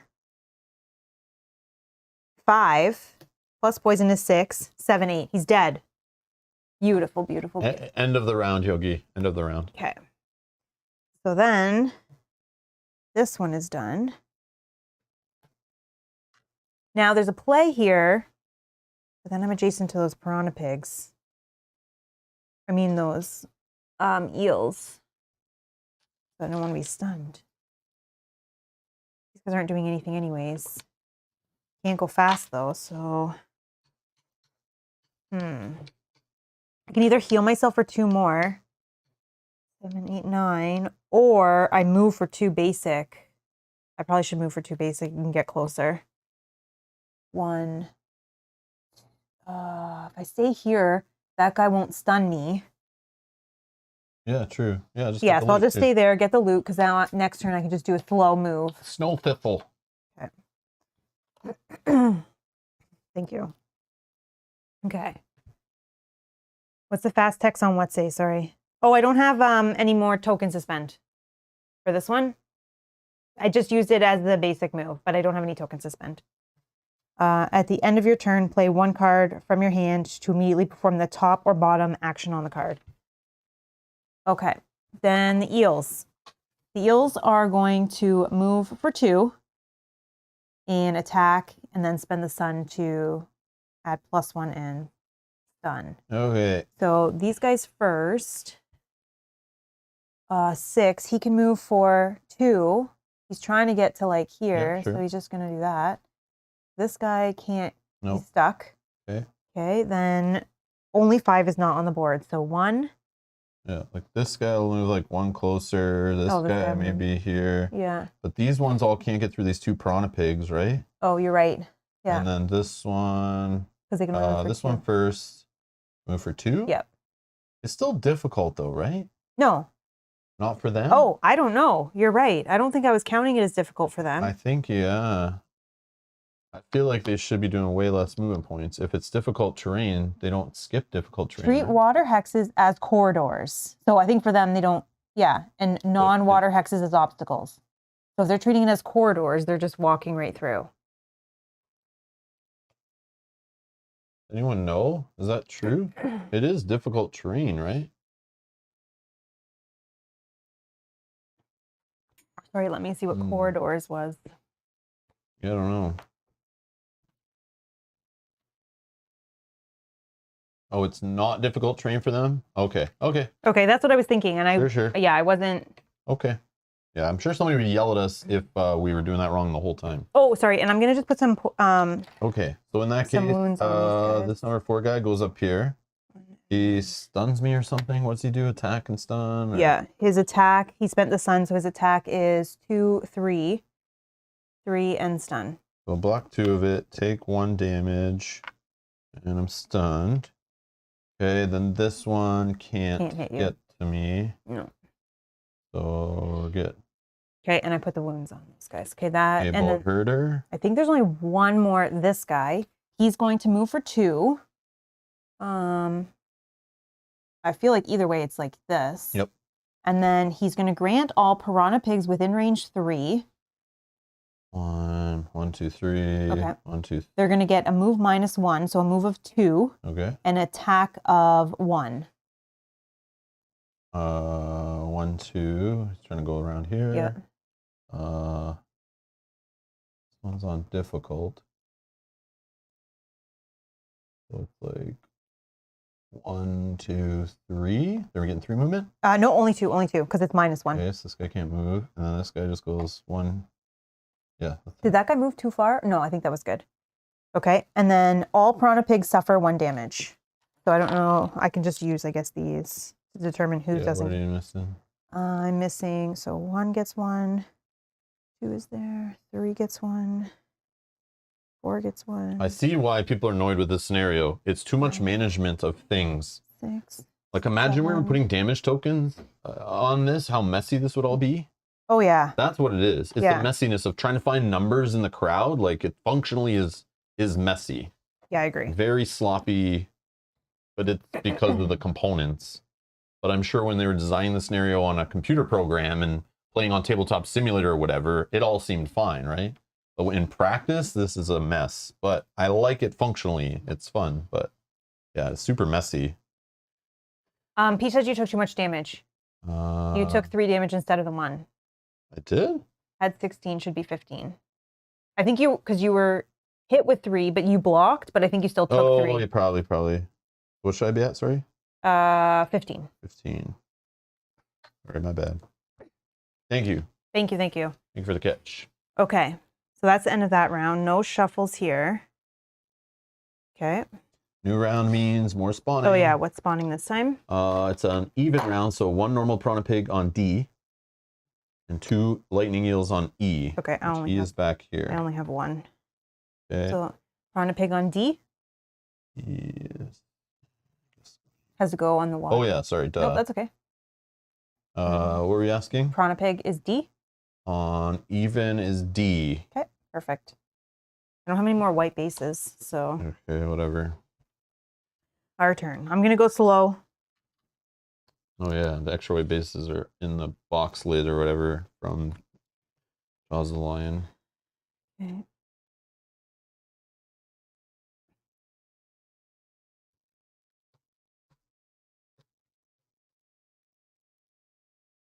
Oh, yeah. And we added damage to this. Oh, thing. yes. We don't add double if we're both beside it, right? It's not for each character. If there's at least 1 character adjacent to Snow Rock. Once you get there, I might try to go down for this. Okay. You know, if you can lock it in there. Yeah. But... Okay. This will let me move in there. Where's that one? Is my banner a character?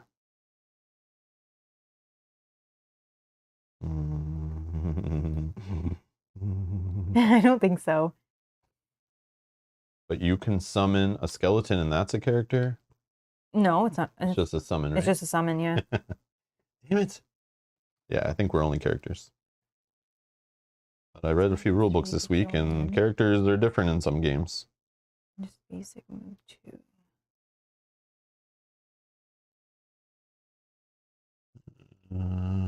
Okay.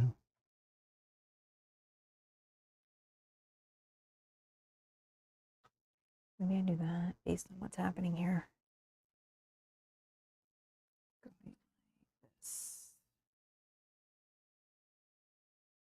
Oh yeah, you're stunned. Remember that if that makes a difference for what you do. What does that have to do with anything? I don't know. It has nothing to do with anything. Well, they're just reminding you. Why? It doesn't even matter. Those are noobs. Too many noobs. I was joking. Stun doesn't even matter. I don't even care about stun. I laugh at stun.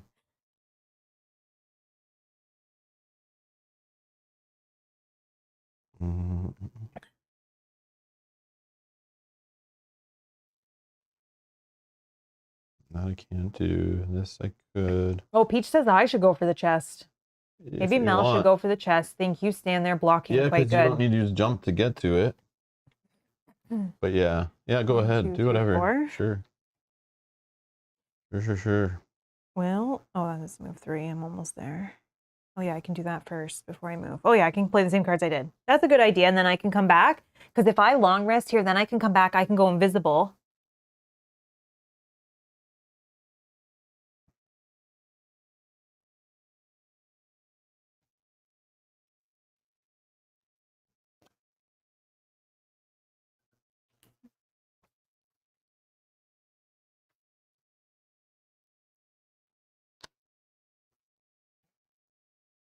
Good? Yep.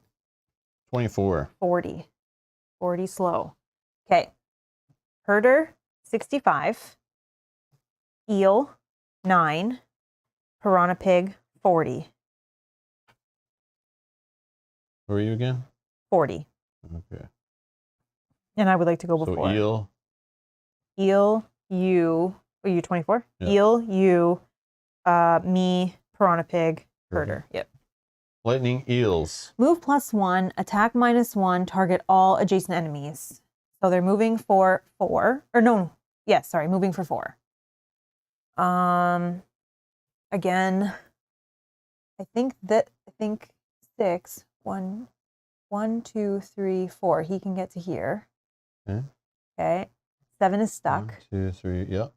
And then all these guys are stuck. Not this one. Number 2. Oh, number 1 can go first, move for 4. And then I think oh, and then he attacks me. Sorry, all adjacent enemies. So he's attacking me for 1. 1. Okay, and then number 2, I think, can get beside me as well. Okay, for 1, nothing. And then 3 is over here. I'll do the wounds in 1 quick second because they don't die. Here. So attacks you for 1, nothing. 5, can't. Okay, and then 6 is, 6 is somewhere. They're all on the board now, so. 6 was elite. 7 is elite. 8. Can't do anything. 9. Over here. 1, 2. Okay, and 10. 1. That's it. Okay. Then you. And me. Okay, so I'm just going to use my Cure Potion to get rid of stun. And I'm going to put down my Banner of Courage. And I probably... Oh, I have used it before. I think once. Courage time! Alright, so I get 2 experience for that. Banner of Courage. 7 health. All adjacent allies get +1 defense. Nice. Okay, let's remember that. Alright. Now I have a friend with me, so I can do this formation. And hit like 1 enemy. Woo! Still good. Still gets an experience for it though. All for the lulz. And I'm assuming pushing, I can't push these guys.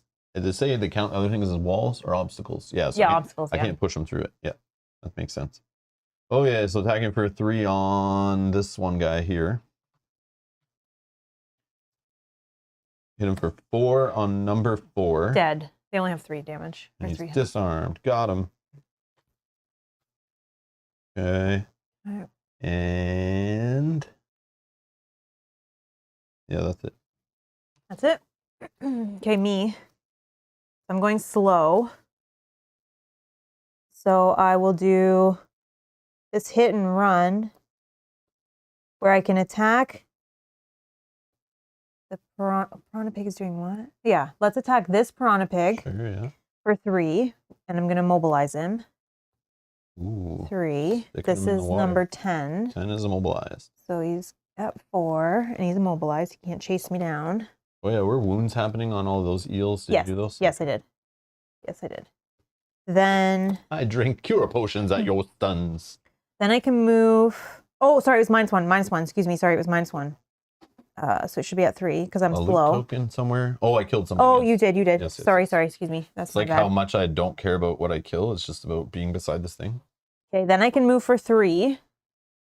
1, 2, 3. Unfortunately, I can't. Do I get it when you're still adjacent? No, I have to be on it, right? Play like a loot. Yeah, then I don't have to do that because I'm not fast. I'm going to do this, though, to heal oneself. I'm going to long rest in a second. Done. Piranha pigs. Okay, so there's no... Okay, so piranha pigs is just what they're doing. They're moving and attacking. Add +1 if the target is adjacent to any of the piranha pig's allies. Okay, so there's no elite. So 1. How much can move? They can move for 3. 1, 2, 3. Okay. 2. No, 2's not on the board. Sorry. 2. 3. 3. Yep. 1, 2, 3. Okay. 4 takes a wound, and then 1, 2, 3. Okay. 5 is not on the board. 6. Oh, sorry. 1, 2, 3. 7. 1, 2. Okay, and then he's going to attack your flag. Yeah. Flag it's not for adjacent to any of his allies. 3. 1. Okay. Okay. 8 is not on the board. 9 takes damage and dies from the wound. Blue token, please. And 10 is immobilized, so can't move. All right. Okay. Good. Able herder. Okay. So moves for 3.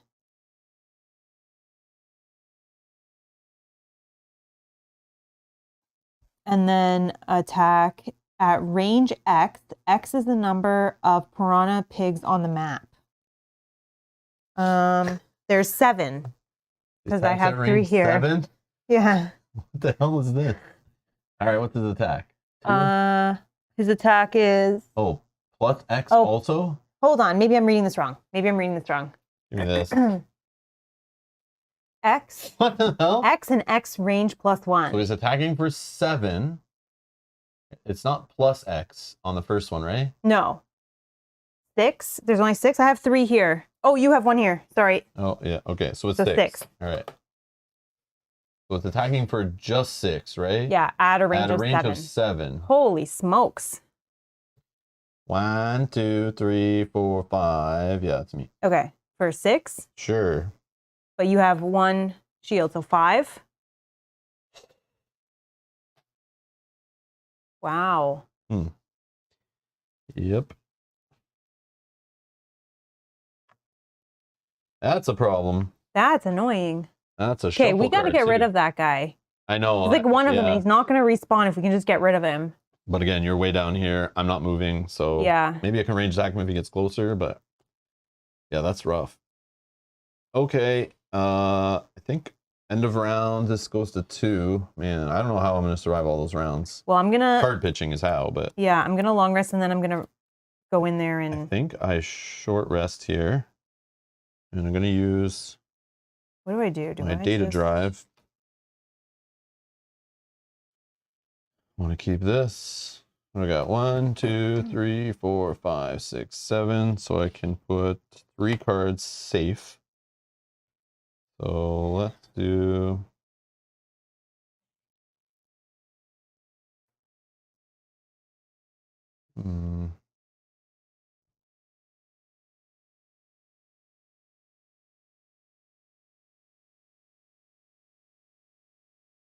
Need this one. Oh yeah, I'm gonna shuffle some cards here anyways. That was all of them, yeah.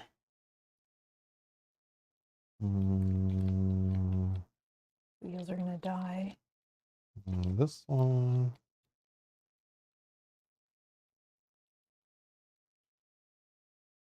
This one. And the rest can be lost. I want a long rest, but I'm wondering if I have 2 cards left. I'm kind of thinking about long resting with those 2 cards in my hand in case I take hits. Maybe this one I should have saved because it is the defense one. But should I put a second card locked up to protect me? Maybe. I mean, if it's defensive. Hold on. Let me reevaluate this. I forgot about this card that I brought in. Yeah, but it's like, it could save me from throwing away a card. I don't know what to do. Yeah, let's do... I mean, wounding is taking forever, but whatever. 2 eels are going to die. 7 and 2. I only have 3 health. Here, sorry. Try again. Sure, whatever. Okay, then these are saved. Okay. Long rest, though, I'm like 3 turns away from getting. So this is round 5, so you need to summon a normal Piranha Pig at B. And 2 lightning eels at C. I only have 1. They're all on the board now. Great. I have 5 more rounds. Jeez Louise. Long rest. Then I need to get the chest. Then I go up to you. But then that might save, because then I can pitch cards at that point. Yeah. If you die. Okay, so I'm going to long rest. Exactly. I have 2 cards in my hand. Maybe this will be the play. Like endurance then. Yep. In case I get hit. You still need to grab the chest too. I know, which I'll grab next turn. But I think I have a loot. I can move and loot. Oh, so I'm slow long resting. You shuffle this in if you already know sorry. what you're doing. Yep. I don't know if I moved this down. I think I did. Probably not. That was probably me that did that a long time ago. Yeah, I don't know. No one did fire last time that I can think of.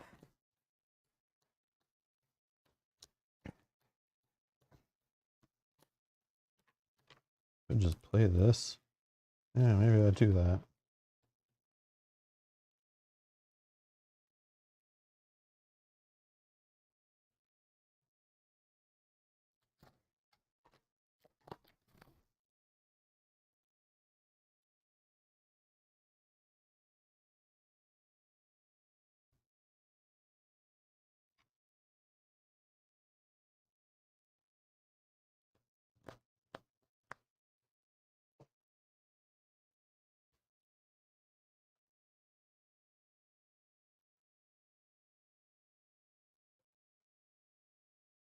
Yep, sure. Ready? 6. 99. Okay, eels are going to go at 12, actually. Herder is going to go at 65. And Piranha Pig, 38. Banner Spear.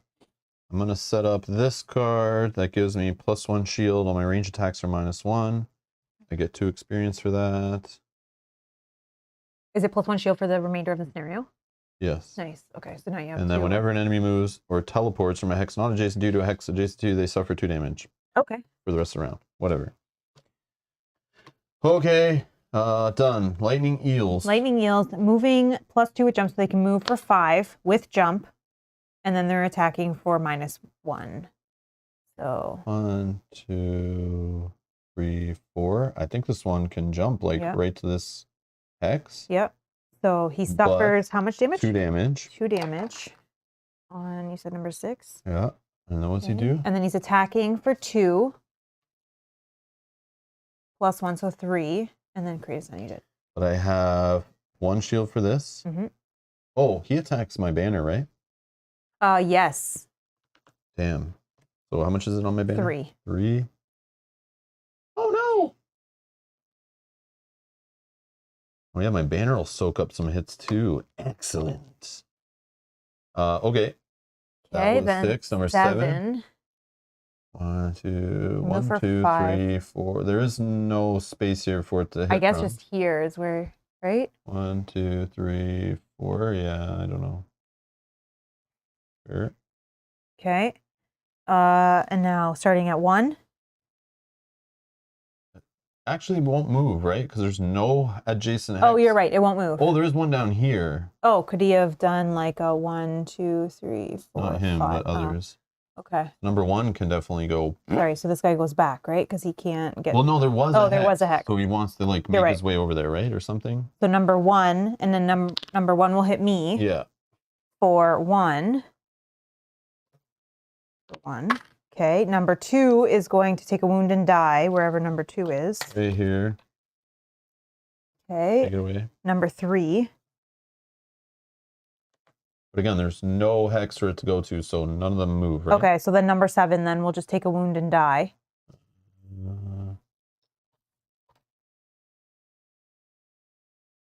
Oh, this it has enough damage? Yeah, it had 2.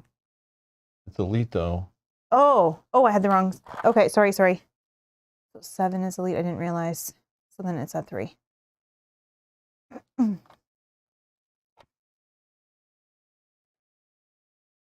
Okay. So then that's Piranha Pigs?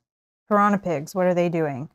Moving +1, attacking -1, add +2 if the target has wound, which, okay. So starting at number 1.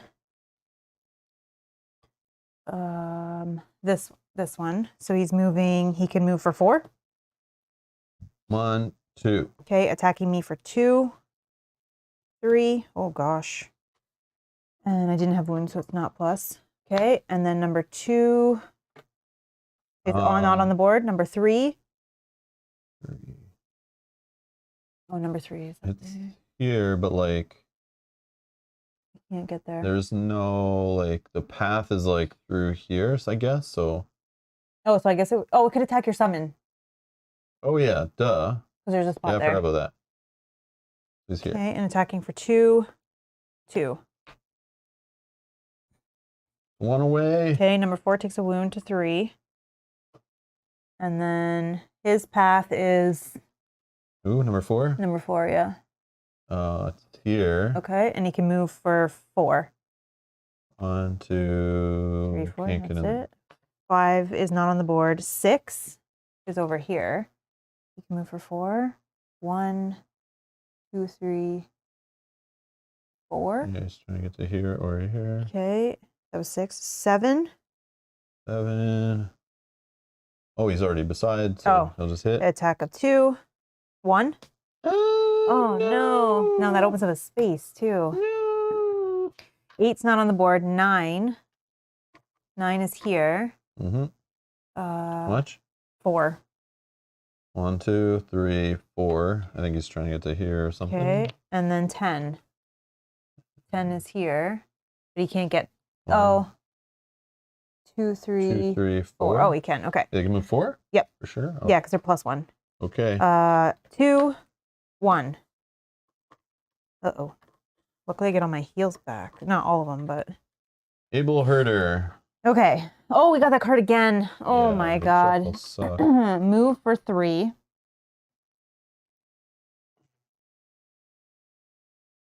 One, 2, 3. Okay, and then attack X, where, I mean, I think this attacking me. 7. Go. Let's just see what it is first. -1. So it was attack of 7, -1 is 6. You have 1 shield, so 5. I'm gonna lose a card. This is like too much.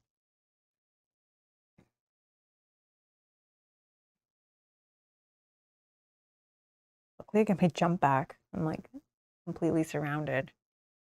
Oh, Herder doesn't have to move? It was rain. Oh, yeah, I guess. You're right. You're right. Yeah. You're right. Makes sense. He doesn't want to get closer to us.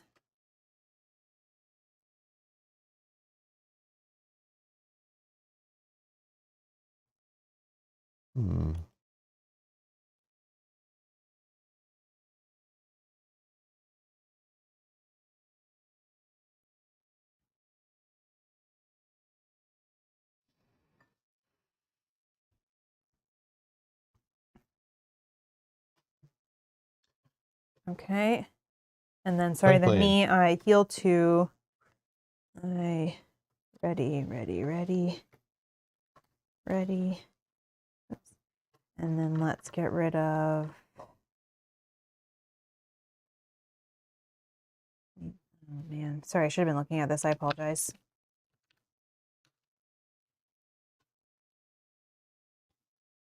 Wounds. I'm going to get rid of this one. Right.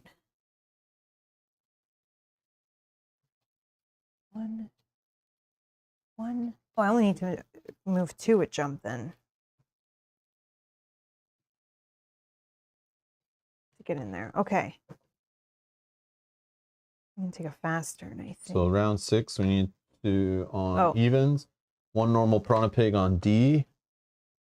Way back here. And 2 lightning eels on E. Can I use this red one? Is that there's nowhere to summon here. Oh, okay, good. Because I didn't have any bases anyways. Right? Or is it going to literally summon like way down here that's not even connected? I don't know. Or are all the eels on? No, we got 1.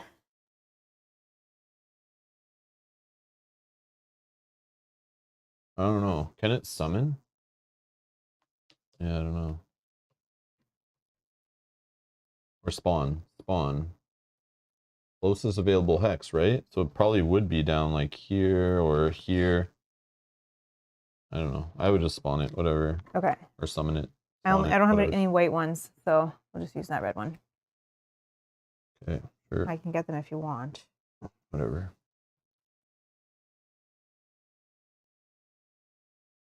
Visible.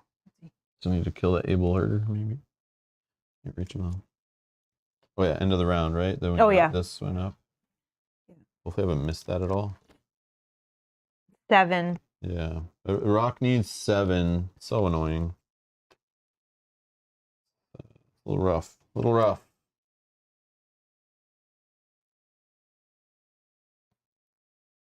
Okay.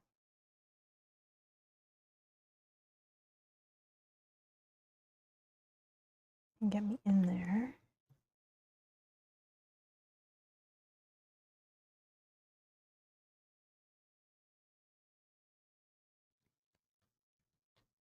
Maybe I do this. And then next round I go invisible. I may have to pitch a card though if I take many attacks. Here's a long rest. A long rest.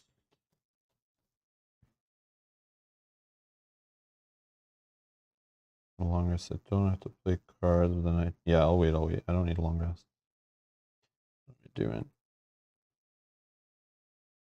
This is actually really good though. Ooh.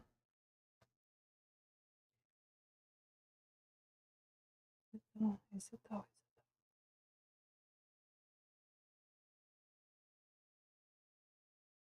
Not yet, maybe.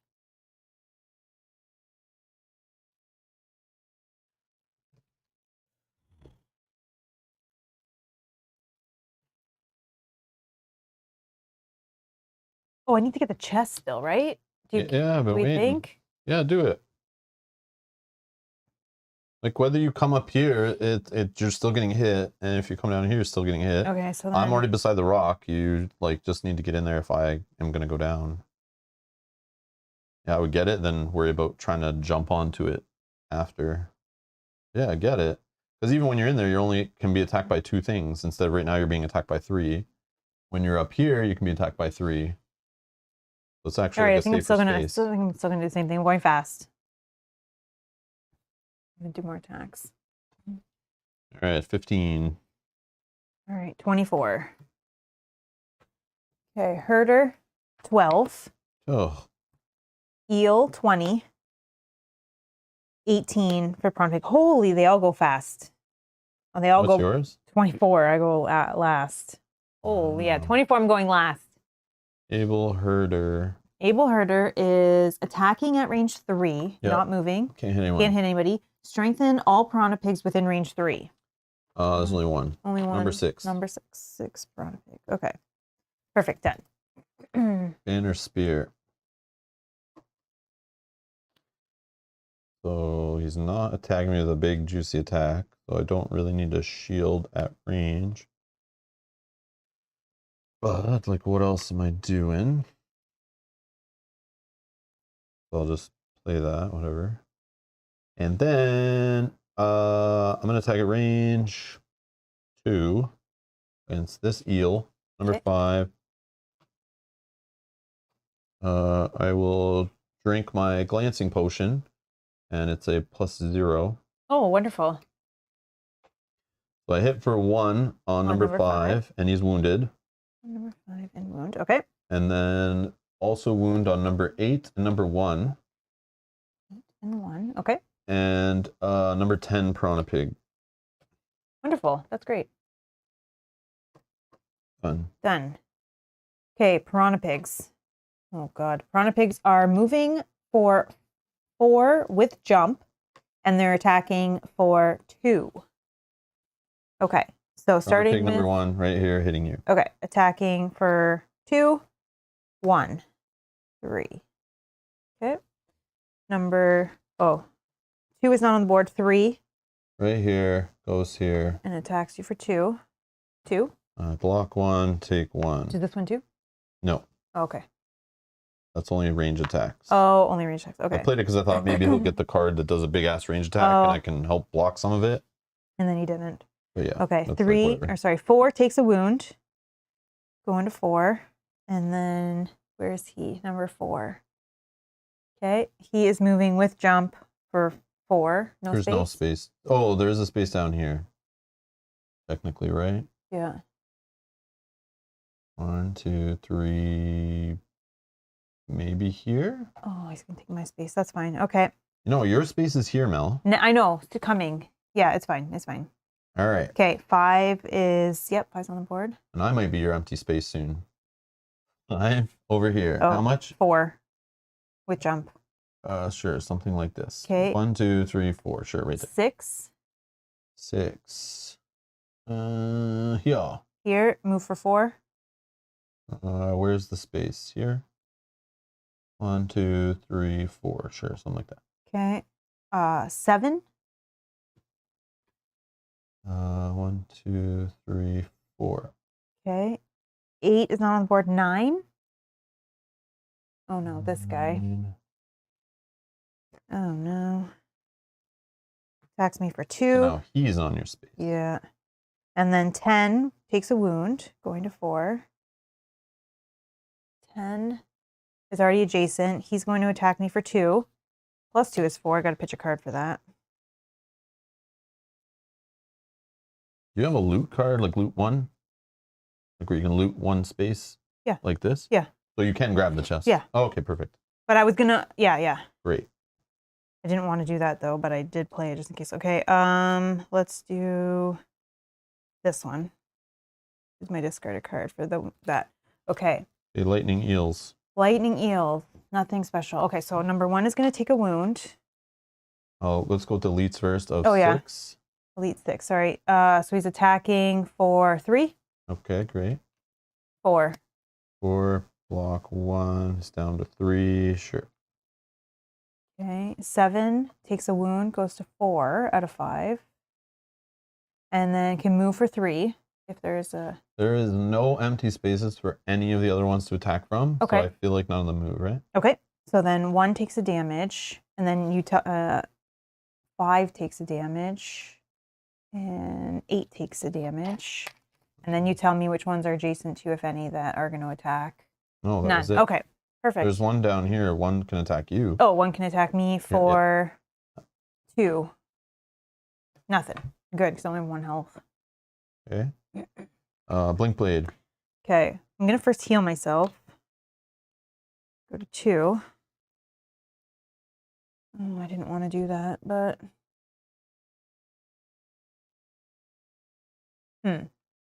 Piranha 9, needs 6. There's a play here where I do this, where I attack at range. Oh, that's disadvantage. Oh, I guess I just... Yeah, it sucks you're in a position to get hit from 4 sides. I know. Like you needed to get in this corner. I went fast thinking that was... I know, but maybe like a turn before you. Okay, well, let's move 2, but I'll say where I am. Then I'll loot 1, so I'll loot the chest. It is 64. 64. Hopefully it's a anti-piranha pig food or something that kills them when they eat it. You can feed it to them. Gain 3 wood. Or lumber. Such a joke. Oh my god. Chests suck. So I'm at Chests 7. Suck. Imagine that. You like replayed this scenario, you set it all up just to play through it again. Like old Gloomhaven style, where you would replay scenarios just to grab the chest after you beat the scenario, which we used to do. Yeah. But you set this up to play through that whole thing just to go grab the chest in the corner. I guarantee people are gonna house rule and like just start grabbing chests without playing scenarios, because this is a joke. Chests suck. I'm sure the side quest chests are better, but like, come on, man. All about that random item loot card, which is freaking RNG. Yeah, which is such a bad design. It should be the other way around. Should be the other way around completely. So like ruin chests in a dungeon crawling game to make them suck? That's bad design. That's like anti-fun. I'm not a fan. I see why this game is not in the top 100. Trash. All right, I guess I'm just going to move with my jump boots to here. I feel like this might still be bad, but I'm going to go invisible next turn, so maybe it's okay. Done. A couple of these things are going to die, which is good. Mm-hmm. So that's the end of the round? Yeah. I didn't need to shuffle this, right? Did I miss something? No. Oh, on the bottom of the deck. Nice. I only have 2 health. I probably need to heal myself as well. Yeah, I'm probably going to long rest. One has... Or no, I can last a little bit. I could play maybe this even as a fast. Wound out range 1, and then all enemies that have wounds suffer 2. There's quite a few things that have wounds, so they may just die. If I can pick an early card to go with that. Like, this will die, this will die, this will die, this will die. I can also wound something else in there. Piranha Pig 10 will die. 4. I don't know where 4 is, but... For what? I have a card here where I can wound at range 1, and then all enemies that have wounds suffer 2 damage, which is like a lot of enemies. So it could kill quite a few enemies and save quite a few hits. Yeah, that would be sweet. I just have to pair an early card to go with it. I'm just kind of seeing where... Yeah, you're in a spot that you get hit by 5 things. Well, no, this one can die. No, but you still get hit by 5 things possibly. Yeah. Well, I'm gonna... You need to like get in a space that's like hit for like 3 things or less. I can get in there. Yeah, I can get into there when that one dies. And so I need to play this. 2 things. No, 3 things can be there. And then I need to go as early as my... Oh yeah, and we forgot to do this again. It allows. End of round jam. And now we're back to an odd round. Okay. So normal Piranha Pig on B. Oh. Normal Piranha Pig on B. Yeah. Okay. Which is here. And then 2 lightning eels. I don't have any more. Perfect.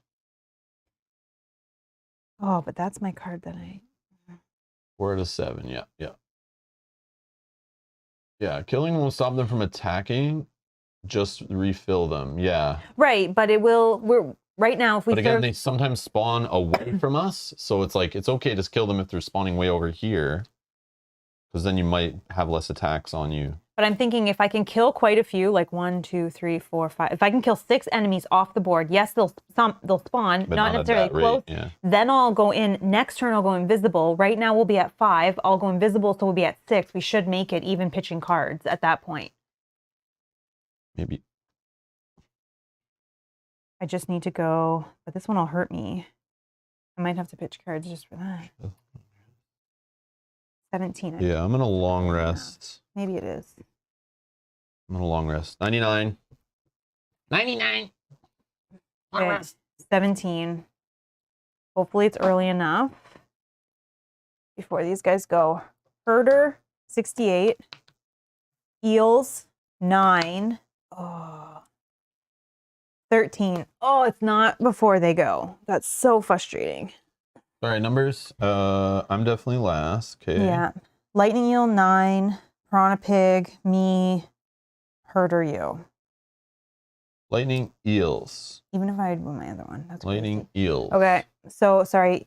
6 will go first. They are -1 all adjacent enemies. So, attack of 2, 1. Defense. Okay. Number 7 will die from wound.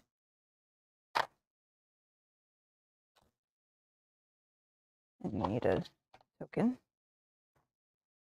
Okay. 1. Right, adjacent to you. Attacks for 1. Okay. Did you get a wound?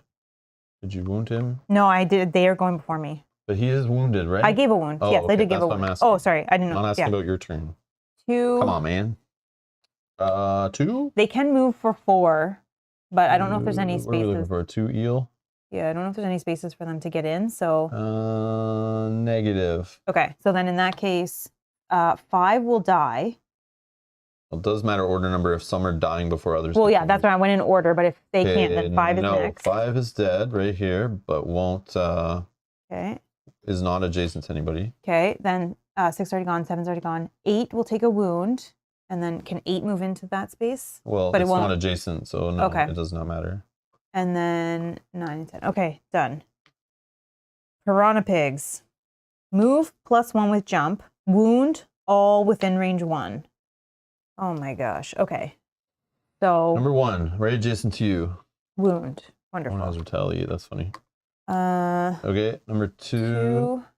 I don't know if there is a 2. Oh, no, not a 2. Sorry. There's a 3 right here beside me. What's it doing? Wounding me? Done. Okay. 4 is gonna die. Oh no, it's not. Sorry, it's going to 5, not 6. 5, 4. We have 6. Sorry. 4. 4. Right here. Beside you. Beside me. So wounds me. I'm already wounded. Okay. Oh, this is gone already. Sorry. 5. Way back here. What's it doing? Moving for 4 with jump. 1, 2, 3, 4. Okay. 6. Wounding me already. 7. There is no adjacent spaces. Okay. So then 10 will take a damage wound. Okay. Blank blade. Okay. So I can take a wound. I have to pitch a card. Wow. Mel, did you lost twin strike to negate damage? Does it heal you or something? No. Because if you're worried about the attack on it, who cares? Yeah, I'm not worried about that at the moment. But maybe It does have a heal 2 self on it. Okay, well then maybe I should have. That's your like slow heal card, man. All right, maybe I should have lost that one. Or did I put it in the wrong pile? Oh, yeah, you did lost instead of discard. I think I put it in the wrong pile. If somebody wants to check for me. It should be in discard. Yeah, that's what they're saying. Okay, thank you. I was going to say, I played that card. I don't think I lost it. Thank you. Well, that could lose our scenario for us if you're putting things in the wrong pile. No, I appreciate that. Okay, sorry. Okay. So I'm going to wound at range 1. What's this one? 4 is already going to die. I need to get in there, so that's fine. 4 is already going to die. Do you want me to tell you all the things you're wounding? No. I'm only... Oh, I'm wounding everything at range 1? No, I'm picking 1. I'm just looking at what I, like this is already going to die. Piranha Pig 1, I could do that one. 2, do this one, that'll kill that one. 6. Okay, let's do, should I do the eels or the Piranha Pigs? Probably the Piranha Pigs, right? Yeah. They do make the able herder stronger. Yeah, so let's wound this one, Piranha Pig number 6. Okay. Then all enemies that have wound suffer 2 damage. So let's start here. This eel number 1 is dead. Whatever that is. Okay, number 8 eel is dead. They all only need 3. Okay, Piranha Pig number 10. Yeah. Dead. This guy suffers 2. Piranha Pig number 4 is dead. And then let's turn the sun to darkness. Okay. Okay. That one. Clean that up in a second. Then I want to use just a basic. I don't want to throw this card away, so just a basic move, yeah, to get in there. Oops. 2 metal for your loot. Okay. Okay. Able herder.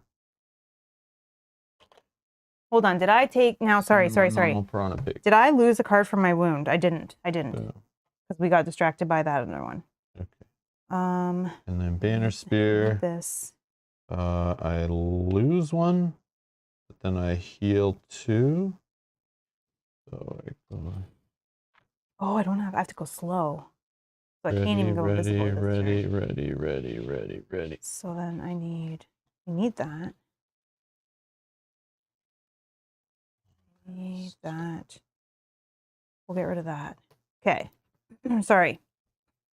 Shuffles. And then we go up to 5.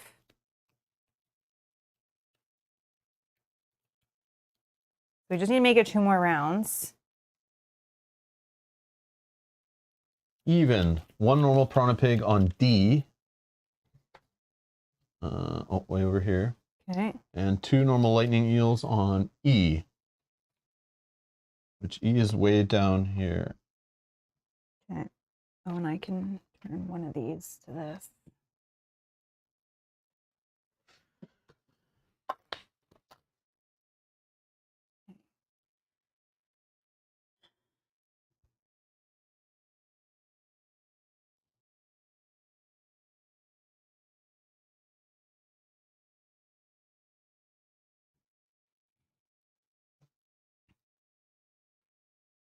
I think I need a short rest.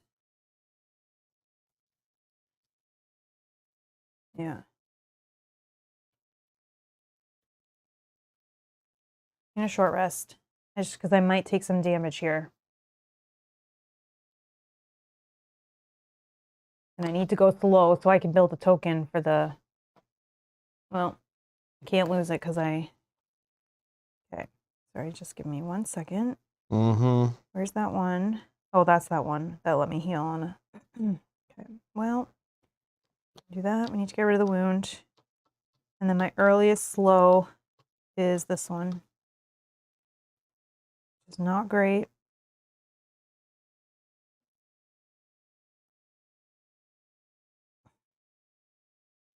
Well, we're not going to have a good turn, but that's okay. We're going slow. 42. 22. Herder, 88. Eel, 16. Piranha Pig, 26. They're going to attack, and then their heal self, where X is the amount of damage suffered by the target of the attack ability. What's your number? 42. So these 2 are before me, and then whatever you are. So 16, 22, 26, then me, 42, and he's last. Sure, lightning eels. Oh my goodness. Lightning eels are moving for 2 and then attacking. They have range. Oh my god, they have range. Really? Yeah, range 2. And they're going to generate sun. Okay. So starting with realize that was a thing. But at least they can't really get away, right? So they'll be disadvantaged. Yeah, it's elite 1 disadvantage. Attacking me, sure. So he's attacking for 3 with disadvantage. Nothing. Okay. Okay, then number 1. Attacking you for 2.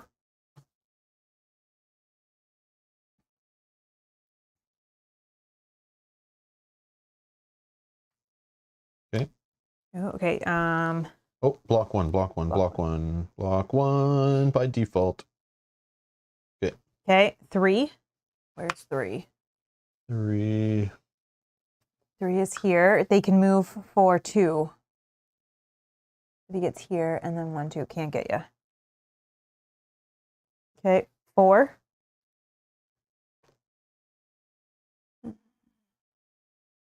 Okay, can't get you. 5. Okay, he's adjacent to me, so he's attacking with disadvantage. Yeah, he can't move away from you. Okay. That's a +1. Okay, so I have to pitch a card, which I think will be this one, which is fine. Oh, wait, no. Where is my... Oh, look what I did here, guys. Oh my god. That was a huge mistake. Huge mistake, huge mistake. That's okay. I'll just... What number are we on? 5. 6 is gonna die.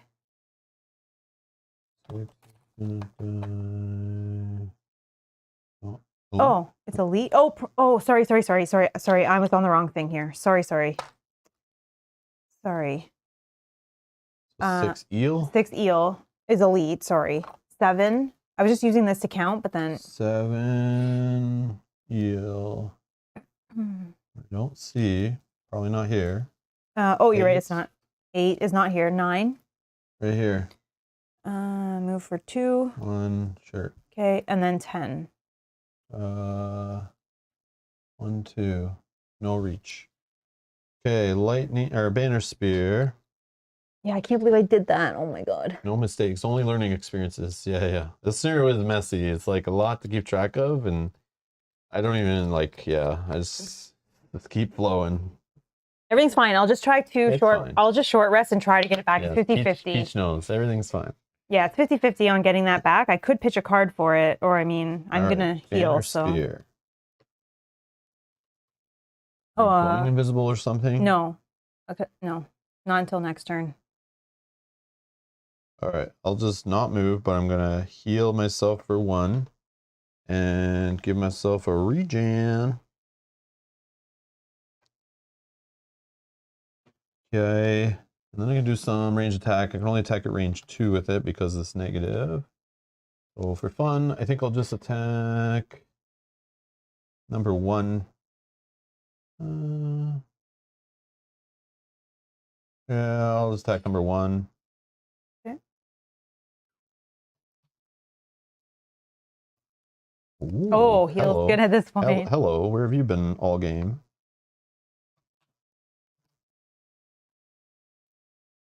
So it is just 1 damage on number 1, but also apply wound, please. And then apply wound on number 6, elite eel. Okay. On number 5, regular eel. And on 7, piranha pig. 7 piranha pig. Okay. That card's doing work this scenario. Done. Okay, piranha pigs. Piranha pigs. Okay, they are attacking. So they're not moving, they're attacking, and then they're going to heal. So they're only going to attack anyone they're adjacent to. So which one is that one? Number 3. So number 3, he's going to attack for 3. 4. Oh, seriously? I can't even block. Oh, yeah, I do have a block. Block. Oh, nice. 4 and then blockage. He's going to... Oh, no regen. He doesn't heal because... heal where X is the number of damage suffered by the target, which was 0. Nice. Screw you, pal. Okay, and I think that's it because none of them are adjacent, right? Right. So then, Blink sorry, blade. this guy's just going to take a wound. And this guy's going to take a wound. Okay, me. The boat guy said use fire. Rob heard him. You betcha. Burn the pigs. Okay, so I have to suffer a wound. So I have to get rid of a card. Okay, then I'm going to use the bottom of this, which is heal 2. I'm slow, so heal 2 self, which gets rid of this. I know. And then I get a regen, which hopefully, if I go invisible, will be good. Then the top of this, I'm not going to do this. I'm just going to do a basic attack because I don't want to suffer the damage. So basic attack of 2 on this guy, who I'm adjacent to. 3. You're on a regular eel is dead, right? Yep. Oh, and he was wounded. That sucks. Number 5. Okay. Drop the loot right there. Okay. So for 2 movement points, if you ever have, you can move on to that space now and get some good loot. You're right.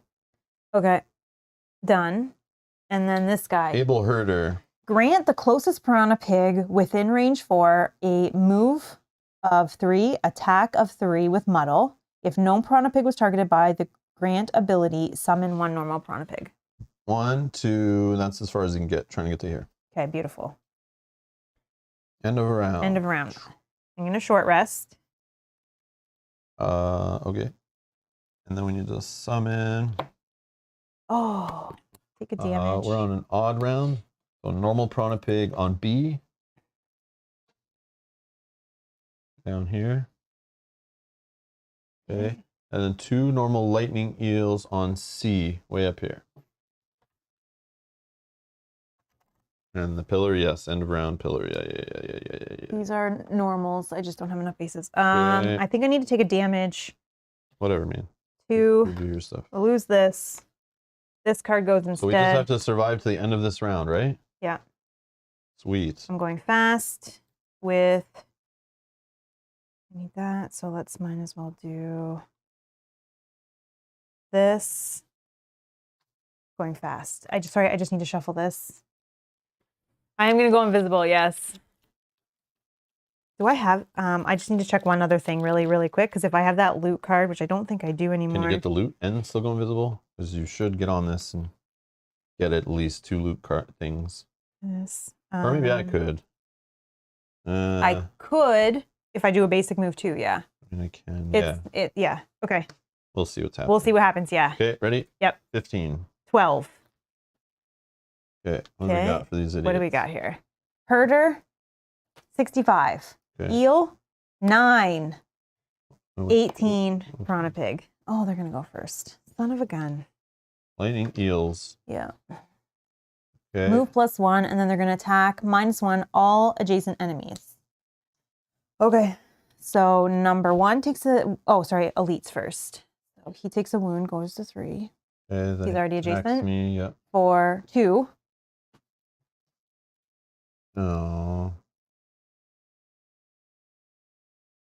Okay. Okay. Number. I only lose 1 actually because of my shield. Yep. Okay, we're good. Number 2.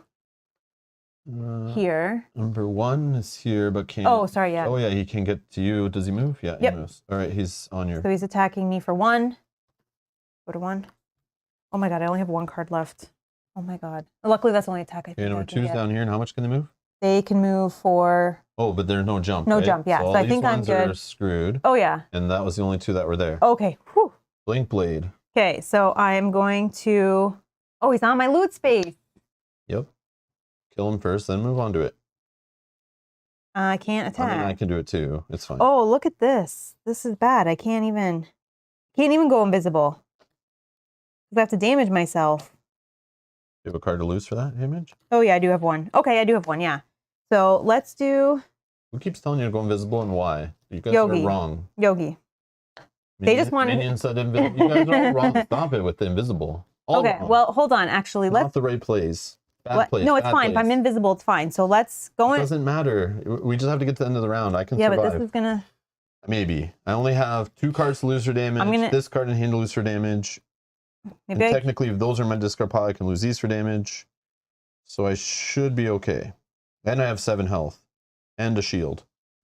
Okay, so I am gonna. Scenario, right? I'm gonna go invisible. Hey, if I'm still alive, it doesn't matter. Somebody's carrying the team today, and nobody's saying it. So this is for but if Mel was, everyone would be saying it. This is for Mel soaked all the damage. I did. I got the chest, right? Who didn't want the 3 lumber? My banner soaked all the damage. Get out of here. Yeah, he did. Okay, so I'm losing a card for the suffer the damage. All enemies within range 2 suffer 1 damage. Graham's saying use the cards the other way around. So use the bottom to loot. Or use something. them the other way around. Use them the other way around. Bottom to loot. Oh, there's a loot right here. Oh, I see what you're saying. Yeah. Move 2 and then loot. So if you like just moved onto this with 2 points of movement, you would loot 4 tokens. Okay, we can do this instead if we think we already have it. Okay, sure. What are you thinking? I don't know. You're right. We have it already. Are you still trying to do the invisible thing? That's the total dumbest recommendation. No, ever? not necessarily. Okay, so we are going to do this. My back's getting a workout today, says Christopher. Oh, the pain. Oh, you're going to need a massage this later. It's all this caring of you. Hey, if I'm still alive, I'm even if only it's only kidding. with 1 health, I'm alive. It doesn't matter. Yeah. I'm only joking. I know. It's just anytime you're carrying it, it's like 8 people in the chat going, "Oh, Mel's MVP. Oh, Mel's the greatest." Yeah. Nobody gives me any love. Okay, so we are going to loot 1 there. So I'll get 4 loots. 4 loots. Oh, actually, hold on. Let me do this first because this might give me more. Let's do a wound at range 1. Piranha Pig 1. Oh, is this the damage all the people got loot? Well, yeah, they all take because then I can get more. So that loot. will kill this one. He'll drop 1 more. Yeah, and then this one, Piranha Pig 2. I'm gonna. What's your loot range? Just 1, right? Yeah. Yeah. Oh. So this guy, if you can kill him. I don't Number 1 think piranha. I can. Number 1 piranha. If you wound him, no, he doesn't get But it. I could instead. I could just move here. Can you kill these guys? I can kill this guy. That's still the same. And you're missing out on this pile of... Yeah. Oh yeah. Could be Okay. 3. So let's just do This that. is the pile you want. So then let's still though. Piranha Pigs haven't gone. Let's wound Piranha Pig number 1. This Sure. one here. Okay. All enemies that have a wound suffer 2 damage. Okay, So this start one takes 2 damage and number dies. 1, Number dead. 1. Okay. This one takes 2 damage. Goes to Too 4. many things on the board. This one When's goes to Frosthaven Digital 5. coming out again? This one goes to 3. Okay. Then I will turn the sun to darkness. I don't know if they use it, but Yeah, they okay. do. There was one that they used it and it's annoying. Applephenia, thank you for the super chat. MVP banner. And have some loot. That is better than the chest. Yes. Thank you for the super chat. Thank you for the support. You're too kind. All right. It's all good again. Yes, I have to. Sorry. I was there when I do the top. Yeah, the so chest loot. Oh. I could do that one that I Yes, and now you get all now, this business. so now I can move for 2. Yes. And you're going to move to this. Yeah, and now I can loot 1. Yes. And then you loot here. 3 tokens on here. 2 tokens I could die, but don't care. 1, 2, 3, For 4, the better 5. of the party. 1, 2 2, hide. 3, 4, 5, 6. 6, of them. right? Yeah. Where's the chest when you Another get hide. I know. A money? coin. A snow fiffle. That's the best stuff in this deck, I think. I think so. Because it's more rare. I think that's all. That's 6. Yep. There's your 6 Sweet. things. Thank you. Well, look at that. Actually making a dent in the loot deck. Whoopie-doo. I just want to clean up some of the tokens before we're done, you know? Okay. Are you done? Yeah. Banner Spear. I got 1 health. Okay. 1 card to pitch.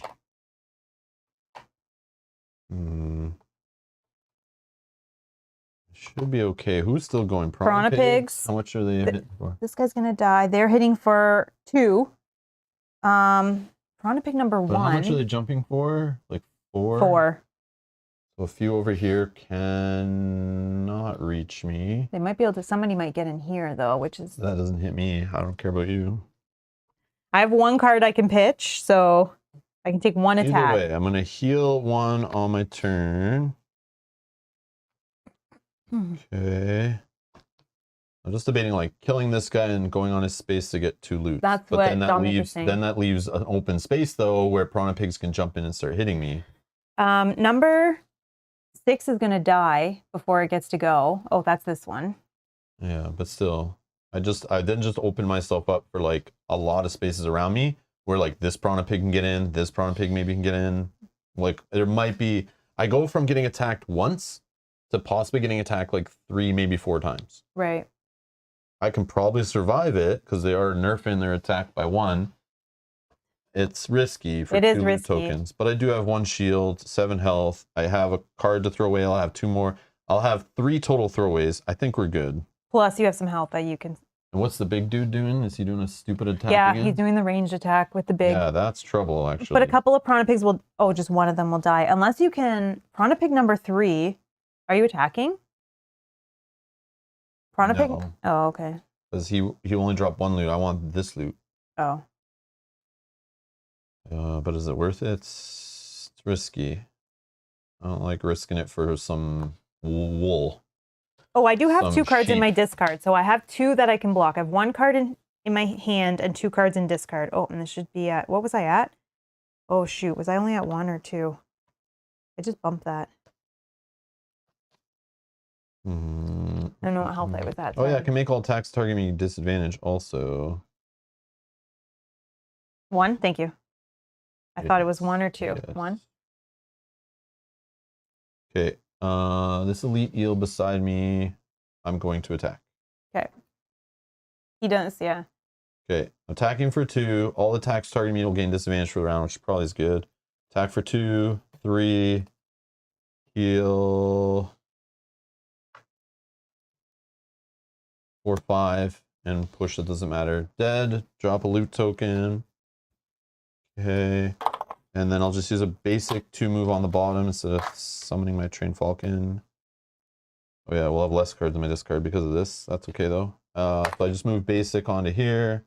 End of turn. Loot. Loot. Still beside the thing. Still beside the thing. Oh, 1 lumber. Oh, two more lumber. Oh, that was awesome. So good. All right. All right. Piranha Pigs. Okay, Piranha Pig number 1. And jump with 4/4, so right? Gonna take wound. Yep. Right. Yep. Is just gonna go to you. You're closest here. I think he tries to avoid obstacles. Yeah, first. Well, it's jump, so who cares? Oh yeah, I guess it doesn't matter. Closest hex is a tie. Who cares? Okay, he's attacking me for 2. 1. Get your card. Okay. Okay. Number 2. Oh, sorry. 1, 2, 3, 4. Sure. Okay, number 3. 3 right here. Already ready to hit me. Okay, hit you for 2. Plus 1 is 3. -1 is 2. -1 is disadvantage. Disadvantage. Oh, sorry. So 2. Only 1. Yeah, so 1 gets through. Okay, 4.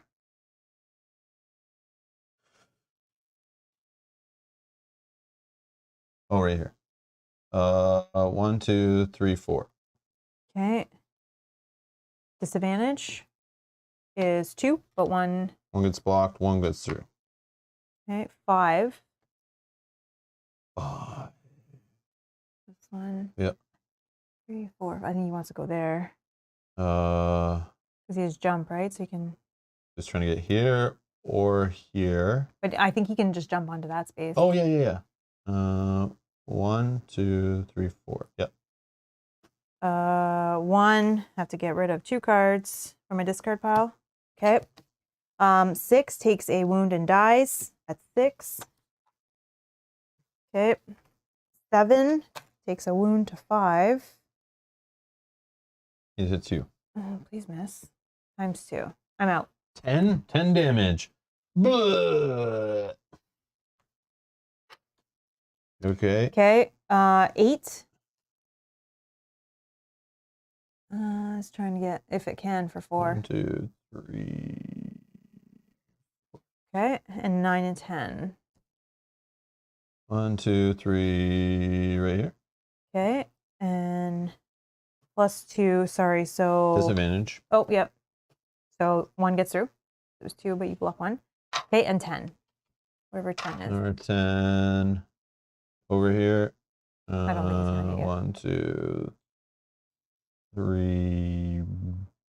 Somewhere here. Yep. I don't know. Okay, then our friend here. Or 4 maybe. He's going like around or something. I don't know. Whatever. It doesn't matter. Okay, there's 9 Piranha Pigs on the board. So X is 9. So his range is 10. So sure. He hits you for 9 with disadvantage. No. -2. I'll just throw away a card to block. Okay. And then that's the end of the round. And you are still there. I still have cards. Yay. Mel's getting carried, yep. Oh. All right. 4.1.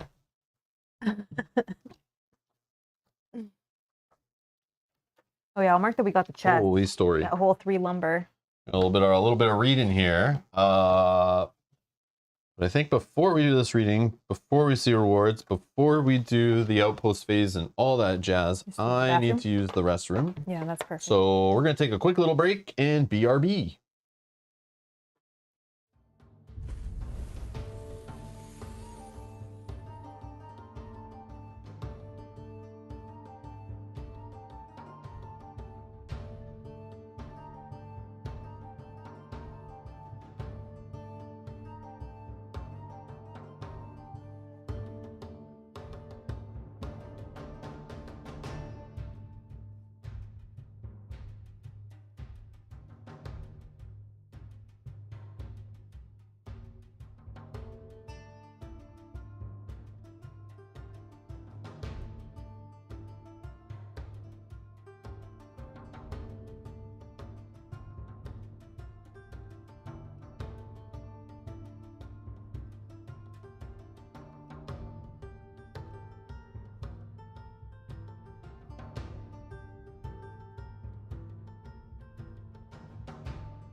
Yogi, thank you for the super chat. Yogi, victory, thank victory, you. victory. Yes, thank you. A lot of GGs. Congrats. Thank you, guys. Well done. Whew. This mission's crazy. Banner Spear, obviously OP. I mean, that's what Michael's saying. You were just saying that. No. I would say Rob's obviously OP. Doesn't matter the character. I mean, I do driver, think... not the car. Come on, man. I'm just joking. GG, win the first try. Yeah. I don't think we would have won if we tried this, 10 episodes ago or whatever. Hard to say. No, I don't know. I maybe had some of the defensive cards myself, but I don't know. It's also having that health, right? Like being able to withstand. Yeah, Banner is OP. Yeah. Banner absorbed like 3 or 4 big hits, I feel, or maybe two big hits, maybe. All right. So let's go in order here. Cover all lost cards. Whatever. Reset dials. Remove all conditions, remove all curse, bless, -1s. Gain experience from dials. I had and what is the scenario again? The scenario was, was 2, so 6. So I got 12 XPs. I had none. So I just get. I'm at 325, 20 more. I'm at 80. Okay. Then it says gain gold from loot cards. Okay. Gold is worth 80. Gold is worth 3. Oh, sorry, this is 8. We're only level 2. Yeah, I was looking. Sorry. 8. So 2 more. 2 more. Yes, I'm 82. Excuse me. Sorry. 327 for XP. So I'm at 82. Okay, so gold is worth 3. 3, 6, 9, 12, 15. 21 gold. 47.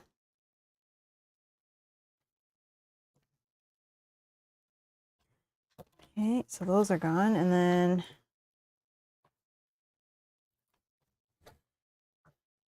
metal. 7 metal. 2. That is this one. 3 hide. Okay, these are. Oh, sorry. Working with my pencil.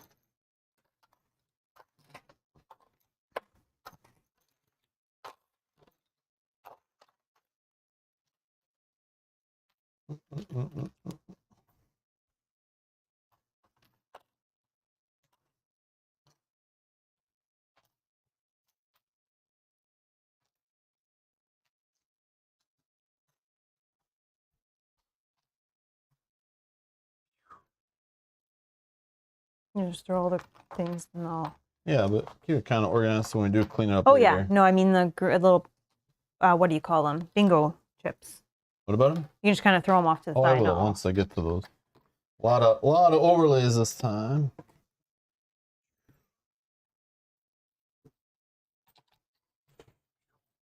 Awesome. Boom. Logator's here. Member for 7 months. Thank you for the support. Thank you. Happy Saturday. Yes. Happy Saturday. It is happy Saturday, everyone. Yes. It is. Sun is shining. Happy Saturday. Yes. Yogi. Yogi. You're too kind, Yogi. Thank you, Yogi. What a nice guy. Yogi. You are such a nice guy, Yogi. With the 5 gifted memberships. Thank you so much. Thank you. Thank you so much. Welcome to all our new members, or some members that have been members before, I see. Thank you for supporting the channel. Much appreciated. Thank you so much. Much appreciated. Roman says, Yogi, you're the man. Yogi's the man. Jesus, Yogi. Jesus, Yogi. Jesus. Yes, thank you so much for the support. We need some sort of like emoji or something for the chat, like when somebody does something nice like that, you know, like it is. It's right here. It's not custom to the channel. But this comes to mind. This one or this one. Yeah, these emojis maybe. Oh, okay. I don't know. Big spender. I'm not sure. Something. We need something to be like, oh, let's show Yogi some love here, or give some hearts for Yogi or like something. A baller one. Yeah, something. We need something to be like. Palm emoji. Not again, Yogi. Not again. What did I click on? Oh no, we clicked it again. Yogi, thank you so much. Yogi was trying to move his mouse up to the X in the top corner, but accidentally slipped and hit the gifted membership button. Yeah, every time. You should remove your banking information.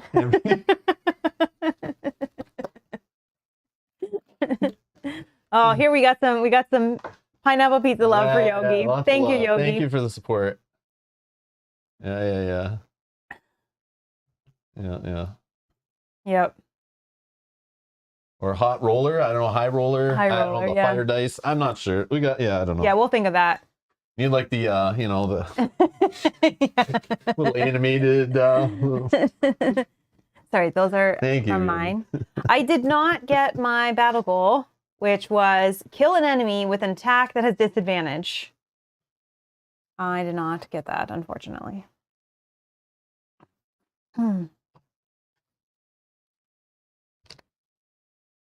Oh, Peaches, I think we can just use the rob and the loot. That's true. Yeah, true. Yeah, that's true. Yeah, it is loot. Yeah.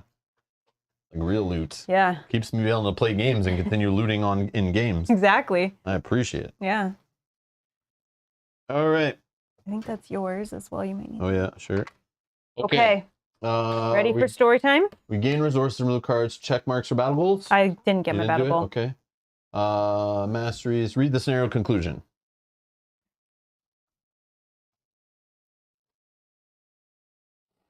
Get comfortable, everyone. Jagged shoals. The shard breaks loose with the final heave, skittering onto the stones. All at once, the battle around you stops. The creatures turn and stare, their eyes wide, then flee, shrieking into the water. The new shard is much like the first piece you found, small and hollow, but still you were taken by its beauty. In fact, you are so transfixed that you hardly notice that several new shapes have risen from the water around you. That is, until a littling echo rings out like a musician playing a crystal glass. You turn and find a semicircle of lurkers watching you from the shallows. You prepare for another fight. But the monsters make no move to attack. Instead, the lurker in the center tilts her head, repeating the same eerie tone. You realize that she didn't actually make a sound, but somehow caused you to hear its greeting inside your heads.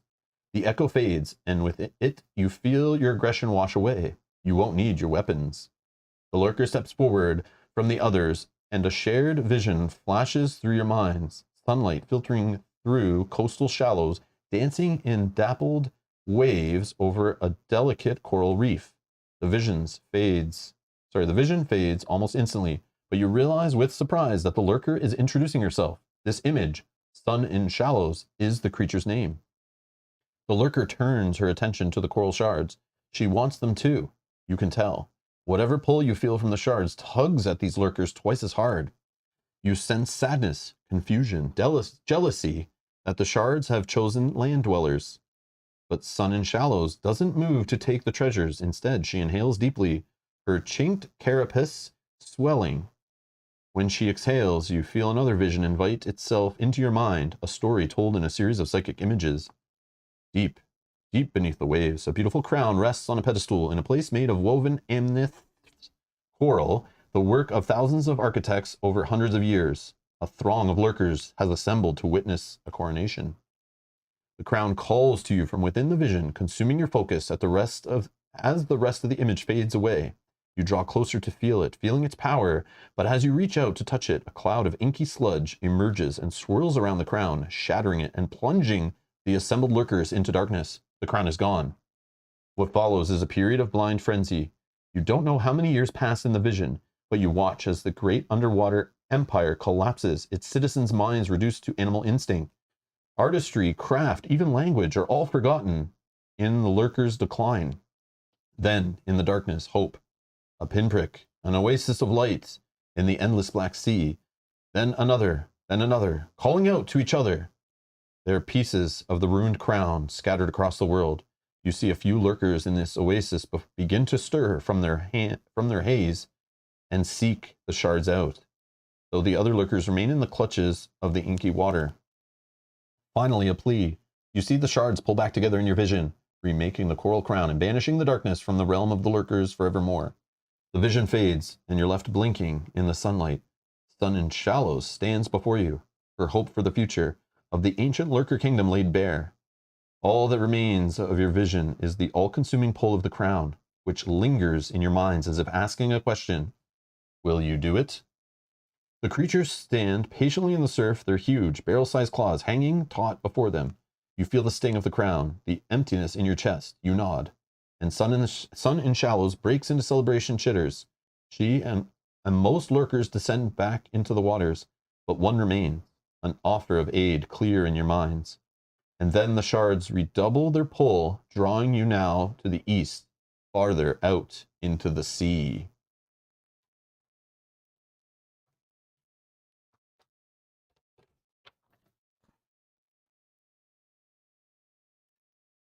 Rewards.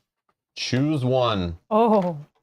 Unlock some fishy looking weird bottom of the sea class box, or unlock some other fire plant looking under the water kind of class box.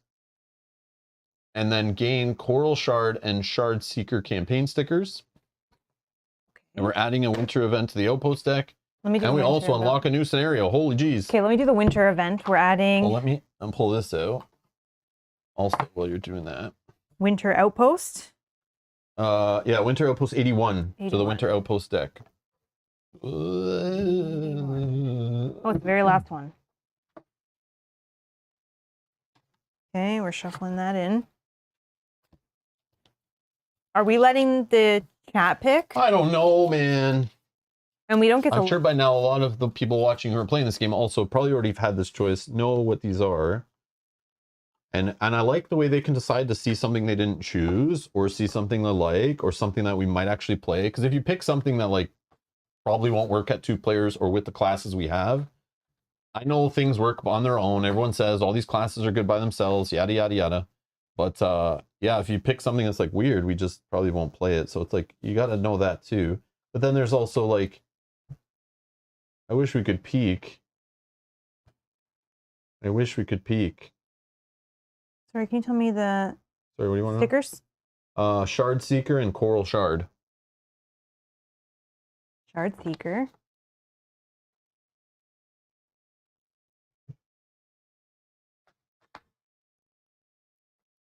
Yeah, and some people, that's the other thing. Some people have no idea what they are, right? So that's why I'm saying you're only guessing based on a symbol. That's kind of lame too, right? Mm-hmm. Are we allowed to peek? I don't know if we are. I'm sure most people do, because they're not playing on stream. They like, it's your own game. You do whatever you want, right? Like you want to pick something you want to play with, right? But I do like the way there's a choice, and it's fun. I don't mind blind. Peek at the figures. Is that what we did before, right? We looked at them? I don't remember. Sorry. You were technically not allowed to peek. Okay, I'm good with not peeking. Shard Seeker and Coral Shard? Yes. I can't see it on there. Maybe it's not. There might be another little pile of stickers. Let me just see. Oh, a Coral Shard is like a piece of the crown, right? We went over that before, right? Oh, okay. So you're trying to put it together into like a crown, right? Yeah. So we're taking piece number 2. Yeah, okay. We've already got, yeah. Yeah. I started this, sorry. Look at the minis. Oh, you want to look at the minis? I don't know if we're allowed. Yeah, we don't know. I don't think we're allowed, Peach. I'm sorry. We don't want to break the rules. We don't want to get angry emails sent to us from the publisher for cheating. You are playing not as attended. I submit a cease and desist to your stream. I gotta say, like, can you tell the way a mini will perform in battle based on the stance? Like, will that give us enough? Yeah, Edgar, exactly. Minis aren't gonna help us. This mini has a sword. It shall fight well. Okay. How do they look without opening the box? Sure, we can look at that. Yeah. Give me this one, and this is 2. Probably this one. This is 2. Over. This is 2 on the pole. Let me see the other symbol. The squiggly, like, the underwater. They're both underwater plant looking. Oh, look at this one. Oh, I see. You knew that one was going to be a bigger box. 1 and 2. Okay, 1 and 2. Okay, the same way they're presented here. Number 1 is this one. Number 1 is the first one they offer. Number 2. I put a poll in the live chat. If you're here watching, you pick. Vote for number 1 or number 2. And that's the only one we open. That's what we unlock. That's what we're stuck with. And again, we may never play it, but it's what we unlock, whatever. Mm-hmm. So if you do know the difference and you've already seen them or played with them or whatever, you can vote what you want to see on the channel, what you want to see open, what you want to see unlocked. If you've never played, you're voting literally based on a symbol or a box. And that's the way the designer intended. So like, that's we're fine with that. Sucky, but that's just what it is.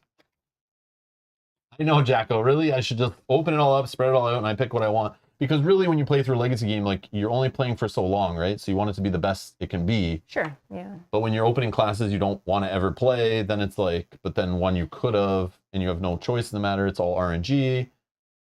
It's, I don't know. It's kind of a bad way to do it. There should be a little description of yes. the style of play. Yeah, the kind of stuff that's on the thing already. Yeah, like the little blurbs they give you even for the intro characters. Like something like, show me this on both characters in the book. You know, show me the complexity, show me elemental affinities, show me the little bars. That should be in the book before I choose. Oh, but Nathan says all characters get unlocked eventually. So they're not locking out. But by the time that happens, am I still playing this game? Or is it like those legacy games that they put on the back? When you're done, you have a game you can play over and over Unlock again. Everything that's but really, you just throw it in the garbage. Like at that point, you don't play it anymore. So what's the point? It's just to shut up those whiny babies who are like, oh, I only get to play with my cardboard, in theory, 20 times before I can't play anymore, even though I'll never, ever play a single game 20 times, ever. Hoarder mentality. Oh yeah, don't forget to mark the scenario for your personal quest as well, because this was a boat scenario. 1 boat. You've done 1 sled, 1 boat. 1 sled, 1 boat. Out of your 5 you need? Yeah. I'm like 2/5 on the way there. Woo! Michael R says, don't make fun of my internal Charterstone. How many times are you still playing that? Did you even finish it? Or our forever played Clank Legacy that we just keep pulling out and playing all the time? Even though they keep releasing like a new Clank every year, so like, why would you want to go back and play that Clank anyway? This is the thing, if the Clank we made was truly the best Clank we'd keep playing over and over again, they would never make a crowdfunding campaign for the second Clank Legacy. You know what I mean? Yep. So like, really, they know no one's playing that. It's just to shut up the people who are like, there's people who like have 400 board games on Kalaxes that aren't even open, and they're like, oh, legacy games are the devil. They're not worth anything later. When I'm done playing them, they're garbage. And they sit in front of a whole shelf on unopened games. Right. They're worried about how much play they'll get out of a game. And we played through a legacy game 12 times. Yeah, it just makes me laugh every time. It's the biggest joke ever. Just people whining on the internet to whine. Yep. Like I do. Made a whole career out of it. You guys all tune in for it. Yeah, welcome. Welcome to Rob's Rants. Vocator says, Rob, can you bring me a donaire to Gen Con? First, are you going to Gen Con? If so, that's awesome. And 2, we don't have good donaire places around here. Yeah, there was a place near us. Yeah, it was like a couple places near us. Yeah. That kind of were people who lived in Halifax, who moved to the like Southern Ontario area. There were some other ones too that were okay, but over time they just kind of disappeared. Yeah. But there were some that were pretty authentic. I've been to Halifax and actually have had proper like King of Donaires, which, you know, the same donaire place featured on Trailer Park Boys. Even one they filmed in. Yes, I drove around until I found it. I went to like 5 different ones. But yes, I have actually eaten a real donaire, and there were some that were local that were pretty close. But they're gone now. Yeah, the ones that we can get you and bring you are not even close. I'm sorry. Not even good. So you need to find a Canadian that's from East Canada who can bring you a real donaire. We don't have that luxury. I'm sorry. Sorry about that. Sorry. And I'm not going to make a pit stop over there that's like, I don't know, 20 hours of driving or like a 3 or 4 hour flight to get over there. So yeah, not happening. Sorry, guys. But anyways. Poutine though, maybe we could do that. Poutines are pretty good around here. I've had Montreal, like Quebec poutine a few times, or poutine.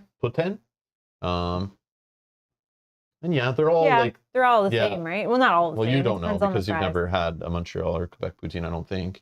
We may have when we were there. Just eating at a Harvey's in Quebec is not the same. I don't remember when we went went to like authentic restaurant, like asked tour people in Montreal and said, we're going out for dinner. Where do you go to get an authentic Montreal smoked meat sandwich and a poutine? And I was recommended a restaurant, and we went to it, sat down, ordered, got like a nice big serving, and you know, it was a nice restaurant. It was all, you know, dressed up, all that kind of stuff. It was like real classy stuff. And here I am slathered in gravy and cheese and all. Have we had a donaire pizza yet? Yes, we have. Yeah. From that place that Rob was saying, yes, we have many times. Yes, I love donaire pizza. Yeah, the place that doesn't exist anymore was the best one we had. Please understand, though, you can't listen to Mel when she talks about donaires or donaire pizzas or anything. She's not truly had a donaire because she removes tomato and onion from them. Isn't the sauce really? Listen, no. Oh. Literally, tomato and onion are the only two ingredients on the whole thing, and she removes that. So she literally has pita, gyro meat, and the sweet sauce, and that's it. I mean, if they do offer other veggies, I will put other veggies on it. Just throwing it out there. Don't listen to Mel when she's talks about having donair. She never truly had like a real donair yet, so. But on the pizza, I do also take, yeah. I do take the tomato and onion off. It offends me every time. We get on half. Yeah. It offends me. So yes, the donair must, and even on the donair pizzas, half of it has no tomato or onion. Yeah. And that's not the same. I thought it was like the sauce though that makes. Yeah, the sauce mixed with the sweetness of an onion and the tomato with the meat, all of it together is like a flavor explosion, and you just remove like half the equation. I don't like tomato and onion. Yeah. So what you're saying is basically squirting some of that sauce in your mouth is like having a donair. Well, the sauce and the meat, I think. Nice try though. Anyways, gyro. Do you pronounce that gyro or gyro? It's gyro. Gyro. It's Greek. Yep. I'll never remember the first time when I brought gyros and some Greek food back to my friend's house in middle school, and his parents literally migrated from Greece. And when I said the word gyro and almost got kicked out of their home. And from then on, I knew how it was pronounced. It's gyro. Gyro. Roman says, are you also removing the tomato sauce from pizza? If I have the option to, yes. Barbecue sauce on pizza is better. Barbecue sauce, Alfredo sauce, pesto sauce, any of those sauces are better than pizza sauce. But I will eat regular pizza sauce from some places. I don't like some because they actually use like tomato chunks. I don't like those. All right, we killed enough time for the poll. Barbecue sauce, that was the best on pizza.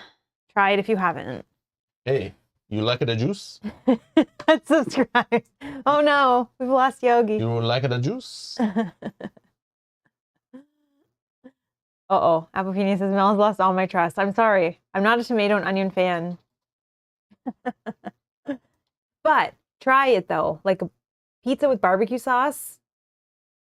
Same toppings as you would normally get. So good. So good. Or pesto.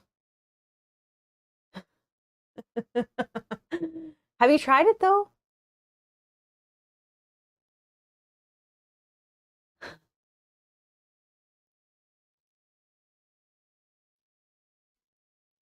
You guys, anyone who doesn't need to watch these classes for spoiler purposes, I put a YouTube link in the chat that you can watch and come back, and we'll continue talks about gyros. Gyros. You like it a juice? You like it a juice? Applepini says it's okay. I have other friends that don't like tomatoes. They are wrong too. Yes. he likes them. Yeah, I just don't. Tomato and onion. Mwah. Yeah, they add flavor. I love it. Love it, love it, love it. Yes. Yes, Roman. Barbecue sauce and chicken. Yeah, of so course. Good. But even like any kind of meat. Barbecue sauce was invented to slap on chicken. Yeah. Or any kind of meat. Have you ever had an Olga? No, I haven't heard of her. Where is she from? I don't know what that is. Is she nice? I've never met Olga. At least that's the story I'm sticking with. We'll have to look it up. Reuben pizza, yes. Oh, Reuben pizza. I love Reuben sandwiches. Oh my. Okay, stop, guys. Stop. Yeah, we're getting hungry here. Would you like to close the poll? No. Yeah, I'm distracted. We're just killing time. No, we're not killing time. We're losing viewers. Are we though? And we're making me hungry. I'm going to start eating this box. You can eat whatever box we open. All right. 61% want the number. You guys are. The box is bigger. We should have never put this on the screen. That was Who dumb. knew? Somebody knew, and that's why they said it. I know. Peach. It was Peach, I think. So which one do we pick? The and yeah, it's. Which is this one? What's the crab guy? Oh, fun! It's literally one of the lurker things that we fight all the time. Oh, fun! So now that we have a lurker friend, lurker. Yeah, lurker was from the boat event. So the boat event we got actually would have done better against it if we were playing with this guy. I mean, yeah, I guess. Oh, I don't trust these lurkers. I don't want to hang out with one. What happens when we go to a lurker scenario if we're playing with this guy? Do they all like laugh and hang out and we're all friends? I don't know. Just be a lurker. Yeah, we have lurkers. Lurkers are fine. All right.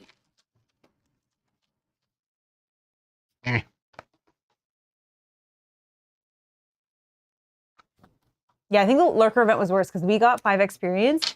The other one was like, I don't know that it was bad, but we just didn't get as many. All right, get ready for spoilers, right? Run away if you want spoilers. Or don't want spoilers. Oh, I like the color. Yeah, the color's cool. Wow. So toxic. Oh, look at this guy. That's a fun one to paint. Oh, cool. Assuming the mini's even that detailed. Yeah. Yeah, we can do something fun with that.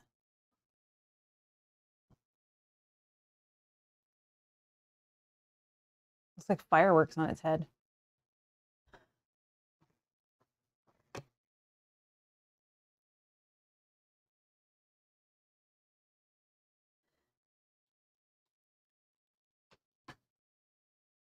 Coral crab, yeah. Does he have lurker as his trait? No. Armored, chaotic, and strong. So for anyone that needs some music on in the background while we talk about this class, I'm going to put another YouTube video link in the chat. So you can play that on repeat while we talk about this. It'll add some nice ambiance. Definitely related. Okay, it doesn't need to be a trait. He is a lurker. Okay. Oh. Oh, it says lurker right there. Okay. What's this? Oh, that's part of I saw the symbols on his card.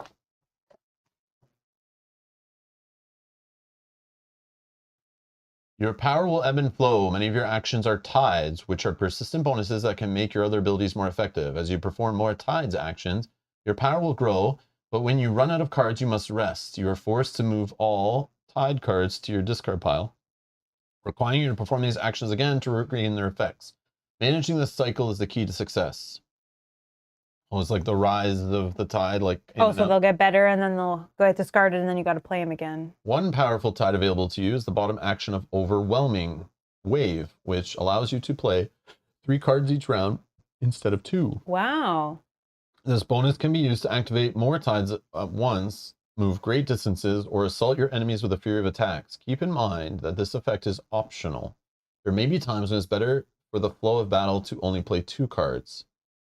Tides example. And then you can see the tide. All water tiles you create are difficult terrain. Oh, which is we just dealt with in the scenario. That makes sense to introduce that guy after we see that. 12 cards. Yeah. So I knew there'd be some more cards there. Decent health. The health, yeah. Yeah, the same health as my guy, I think. I like that. So for this guy, you have to know about difficult terrain, active bonuses, shielding, and manipulating tiles. Oh, because it's probably going to change tiles, similar to the one from Gloomhaven. Cool. Oh, like darkness and sun, which your guy messes with. Yep. Only a 3 complexity. All about that melee. Doesn't even know what ranged is. Is a little mobile. Supporty. That's good. That's not so supporty and can do good melee and good defense. Yeah. And a little bit quite a bit of control. I like this. This guy's a solid guy. I think he's a solid guy based on these bars here and what we've read. Like he's solid on a lower player count, maybe in his own thing. Doesn't have summons, it looks like, because we don't have any extra tiles. Okay. Other than that, I kind of don't want to look at anymore. Does he have a remove all negatives? That's the only thing I like to know. Pierce. Ignore item negative effects. Okay. Whenever you would gain a trinket or pocket item whenever you would gain. Oh, I don't even know what that symbol is. Sorry. Whenever you declare a long rest, your card selection, gain 1 shield for the round. Cards smell okay.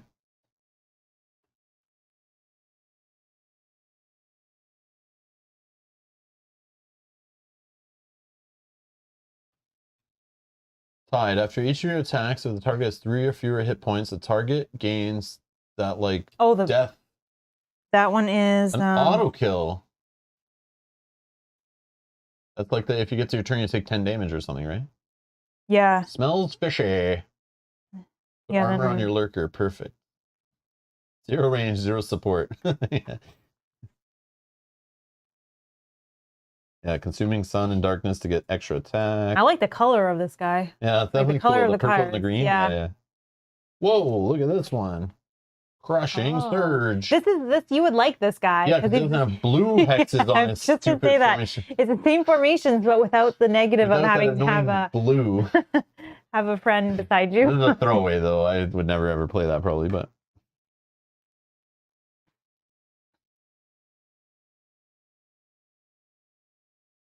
oh, this is cool. Crush armor. One adjacent normal enemy suffers damage equal to its armor value. Oh. So those turns when those enemies like get tons of armor, like the fairies and the imps and stuff, you like one shot them basically. And those like floating black shadowy guys that we played recently that have only like 2 health and 2 armor. Yeah. This like kills them. That's kind of neat. Yeah, this guy looks interesting. I mean, had this guy been available, I may have chosen this guy when I retired. It's an option when we get there. Yeah. I still want to play Prism more though, I think, but. Okay, good. Then I might take this guy when I retire next if something else doesn't come up. Yeah, we'll see. I like this guy. Looks cool. Yeah, it's neat. Definitely looks neat.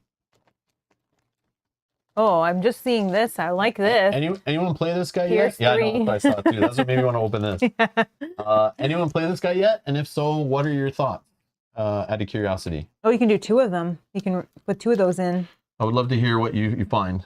Because sometimes people say it's really cool, and then sometimes there's people like, no, I've played 7 scenarios, he sucks, I don't like him, whatever, you know? I want to hear people's opinions. If you're watching this later, drop in the comments below, I want to hear. You know, just like a quick description, you don't have to get too crazy into it. Oh, Yogi picked the other one. Oh, kelp. But I think Nancy, you said you played with both, right? Nancy cheats. Oh yeah, Nancy says yes. Nancy's a cheater. Yes, I played him, I liked him. Okay, I think I would like him. Yeah, going to be fun to paint. He's going to be, I think... If we ever play with him. If we play with him, yeah. Yep. Pretty hefty mini, too. It's like heavy. Yep.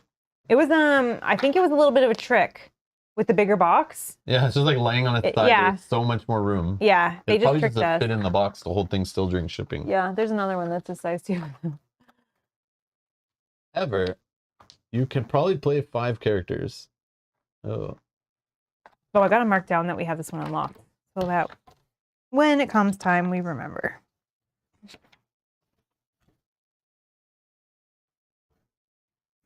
Okay. All right. That was conclusion and rewards. We get some inspiration. 4 minus C. So 2 inspiration, right? Yep. Update the map. So we did unlock a scenario. Oh, we did? 22. Ice flows. 22. Oh, D. Miller, comment got head in but says he's trash. D. Miller, not a fan. He's trash. He's trash. Okay, I appreciate the honesty. I like it. 22. Where's 22? What did we just play? Sorry, 14? Yeah. So that makes it easier to find what I'm looking for. Right here.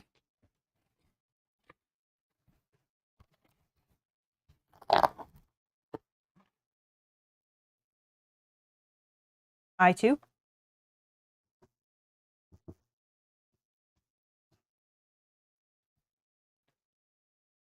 So from this one, once we play this, 33 will have a calendar. We'll have to wait on that one. If we do play this one next.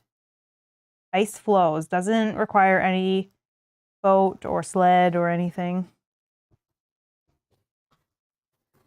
It shows the boat in the picture, though. Yep, but unfortunately, liars for you, unless check there, because maybe maybe it's just not written on the other one. 22. It's a boat. Oh, look at this. It's a boat. It's a boat. Should I just assume then? Because look, it's a boat. We'll just pick this one. Done. Look, it doesn't have a boat here. Should I just assume the whole thing is a boat? Well, you can't trust this. They said the book's right. The flowchart is missing the boat. Yeah, this is all garbage. This nice thing they produced and added to the box, a waste of cost. They can't even do it right. That's annoying because I've been writing whether we need boats based on that. Yeah, garbage. Yeah, you got to look in the book.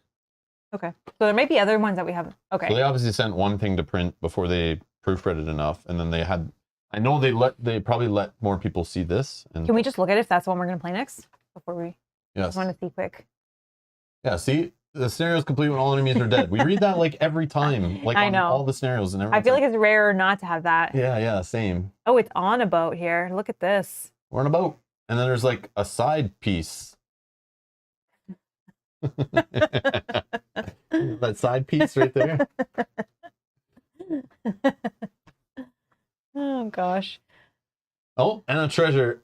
Oh, random loot. We got to play this one. Oh, we got the eels again. I mean, the deck doesn't look too huge, but you know, we're not seeing that treasure. Okay. This one looks fun. Two complexity. Oh, some tokens we've not used before, like stairs and mast and crates and barrels and monkeys. Oh, more lightning eels, lurker claw crushers. Yeah. So what happens? Do we like? Aren't we friends with these guys now? Come on. Yeah, aren't we lurker friends? Yeah, like they should. Well, we don't have the lurker with us, so maybe right now, no. But they're helping us, and the story makes it sound like we're good. Okay, so we're gonna play scenario 22 next. Okay, so yeah, scenario 22 next weekend, Sunday, I think. Yeah, unless you just want to start later on Saturday. That's up to you, but you'll probably not want to. You tell me later. Mm-hmm. Oh, I can't find that intro because it's right. All right, so what's next? Update the map, done. Return to Frosthaven for an outpost. Time passes. Time passes. We have some story. Oh, no, we don't. That was last week. Thank you. No story. Time passes. 2 more weeks of winter. Side pieces of Olga. Shh. Shh. You know too much. You know too much. Okay. My wife's here, guys. Shh. Oh, I don't care. You don't care. You can't even see me. You don't want to care what's going on. Once she gets her glasses, I'm alone anyway. I'm gonna be full time, Olga.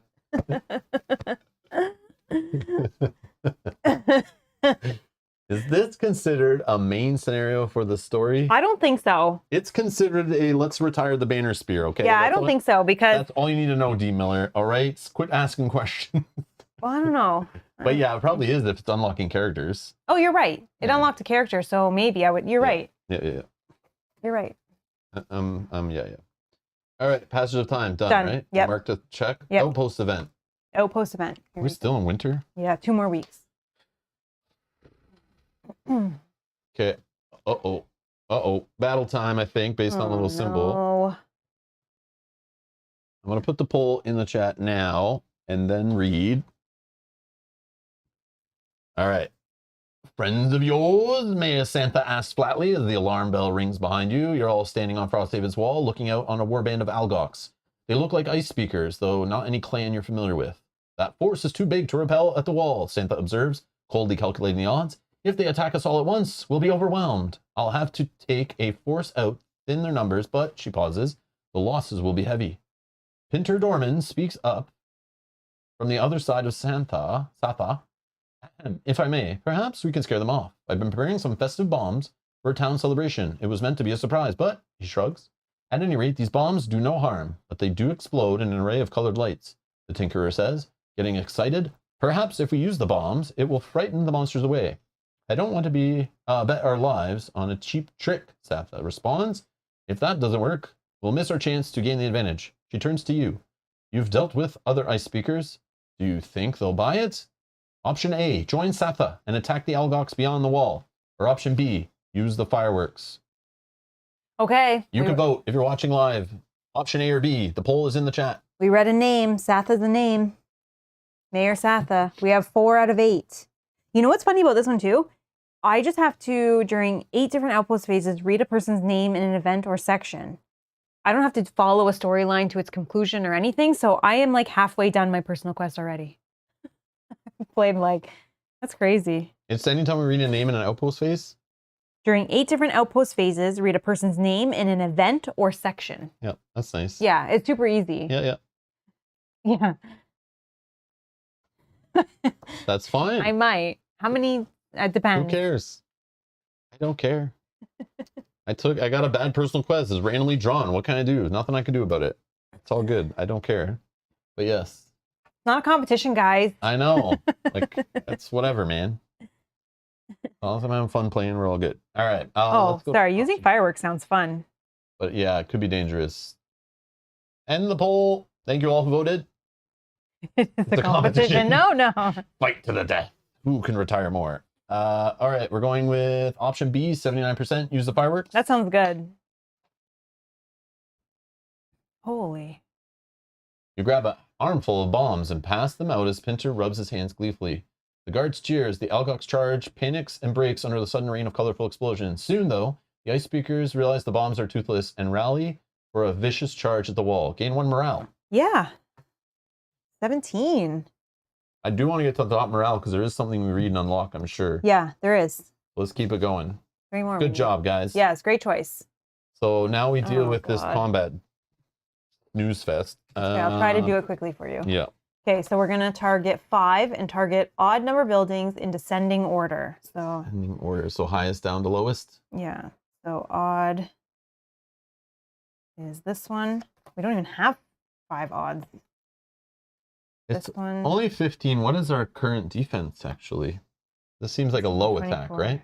We only have 3. The rest are 98, 90, 94, 34, 24, and 12. Okay, so these ones are good. Our defense currently, I'm not 100% sure. Our walls are 10.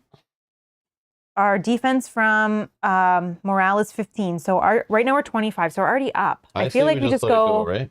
Yeah, I mean, like the worst is we just spend 2 things to keep it alive, or it gets wrecked. If it gets wrecked, the only thing is advantage versus disadvantage. This is so dumb. Okay, so we're doing this one first. I do kind of want to use the thing on this one. Like no, it's fine. Okay, there should be just a table. There should be just a table that says lose 2 armor, lose this, or lose 2 lumber, lose 2 this, lose this. No, it should be just a 50-50 coin flip. Lose 2 resources.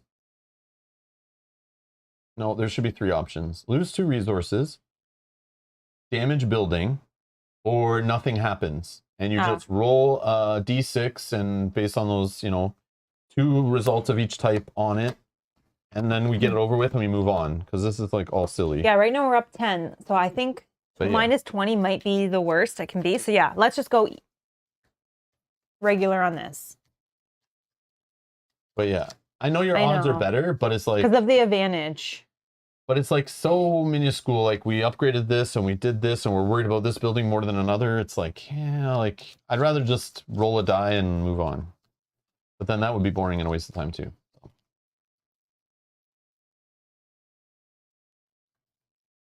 Now, I lost very little from the outpost phase. I wouldn't like rolling dice. I'm just saying, because you can game it a little bit with I'm just saying instead of all this mechanism, it just feels like lame. Okay, let's do this one. All right, we're just on 1? Yeah, we're up 10. Even. Good. Good. Good call. That was a great call. We didn't have to spend any money to repair our soldiers. Yeah, okay, very good. I know it'd be quicker if I didn't complain about it every time, though. But still.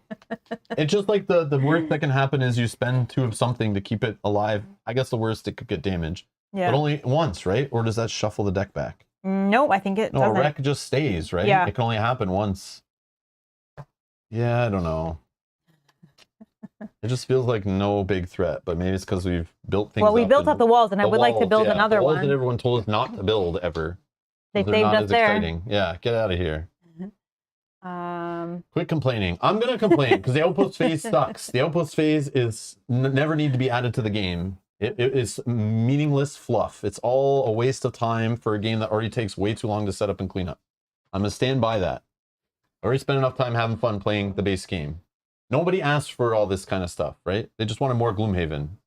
And all they did was give us Gloomhaven with a bunch of useless stuff added onto it that wastes everyone's time. That doesn't feel meaningful at all.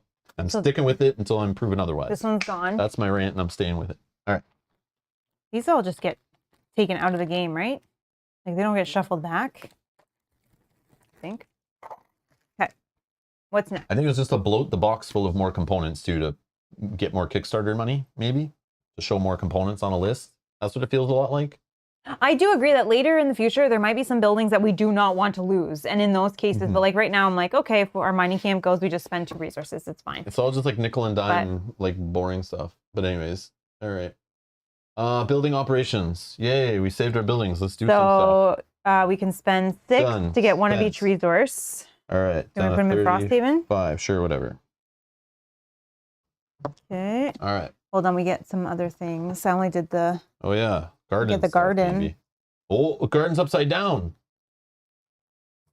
Gain 1 herb from each planted plot. Then rotate this card 180 degrees, then stop. Hammer time. So we got the flame fruit. So we get 1. Nice. And then do you rotate it? Yeah, I rotate it. Do we want to get a soldier? We don't need. No. Can we rotate the garden again? Like, can we plant again or not yet? No, not until next week. No. I don't think so. Because every 2 weeks, yeah. Yeah, that's why they say then stop, so that you don't, like, keep going.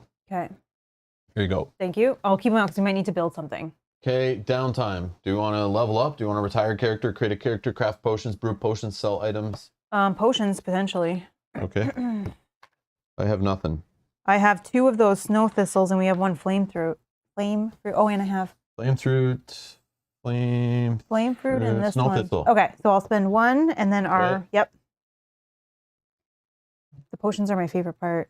Just double check that I'm right here. Yeah, Snow the flame fruit and the... Flame fruit is this? Yep. Okay. Flame vial. Oh. Let me guess. It creates fire elements. What number? 96. 96 is in this one.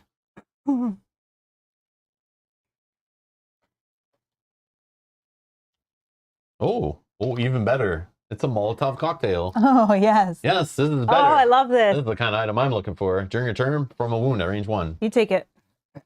Why? I can't. Pile of these. Same, and I can only hold 1. At least you have variety. You can change things up based but on you'll the soon scenario. level up and be able to hold more. Well, right now I have 3. This will be 4. And it's range 1. You have guys beside you more. You're a melee character, right? Mm-hmm.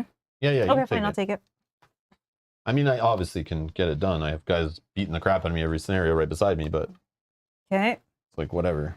Well, I already have so many options. Like it's all good. Okay. I should probably be selling stuff off, but did I hear flame bile? Flame vial. Flame bile. No, it's flame bile. Yeah. Yeah. Okay, and then I think we can do building operations, right? Hallenbach says, so I hear your rant. What do you want instead, Rob? Just to be able to clean up the game when we're done playing a scenario, read a little story, unlock something, and move on. That's all. Oh, Graham, yes. I don't want stickers. I don't need the sticker board. I didn't use it in the first Gloomhaven. Nobody probably did really. Everyone just printed out these sheets and used them. I found that very efficient. Thanks to the fans who made that stuff. Mm-hmm. I just want to be done and clean up. My favorite part is the hand management stuff, playing a scenario, the puzzle of the actual core game. The extra fluff is okay in a game, because we've had that before, like Sword and Sorcery and stuff. A little town, we got some time, we move around a little bit, you read some story, you're done. You're done. But this game, it's like, I don't know, it just feels like the scenarios are longer, the setup is a joke, the teardown's a joke. Like, this is one of the worst games for setup and teardown that exist in the hobby. And but the play is good. The play is worth it in my opinion. But to just add after you're done playing so much extra stuff, that feels meaningless. If the stuff felt meaningful, it'd be a whole different thing. But it just feels meaningless. Which could change when we unlock some more buildings. Maybe we unlock like somewhere that we're going to regularly or something. To me, it just feels meaningless. Like, especially after you're playing a nice, juicy game of Gloomhaven. Like, we just played an awesome scenario. It was super fun. I liked it. It was a little tedious and stuff, but it was awesome. And then so when it's compared to that, like right next to that experience, it sucks. I don't know, it sucks. Okay, well, we're not done, unfortunately. We get to build something. Ah, Nancy, true. Nancy, this is true. And good point.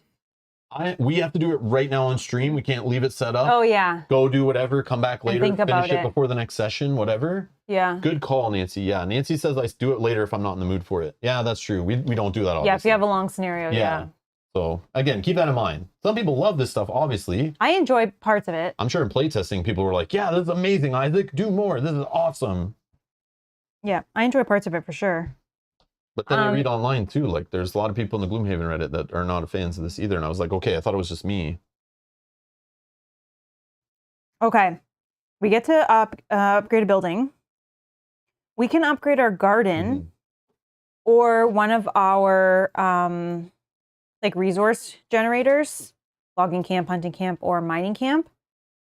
We could do the wall, but now with only 2 more weeks in winter, I think we don't do the wall yet. Maybe we save that for a summer thing when we get stuck and we can't build anymore as we're waiting to get to Prosperity 4. Maybe the garden. Would the garden be a good choice? Especially if we can then later get the alchemist to a higher level. We can't do it right now until we're in level 4, but if we get our garden ready where we have a whole bunch of resources.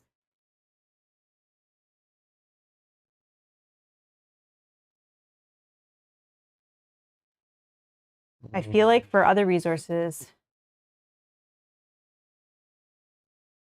we're good. Would you be good with the garden? What do you want to do? Oh, you do whatever. Yeah, yeah.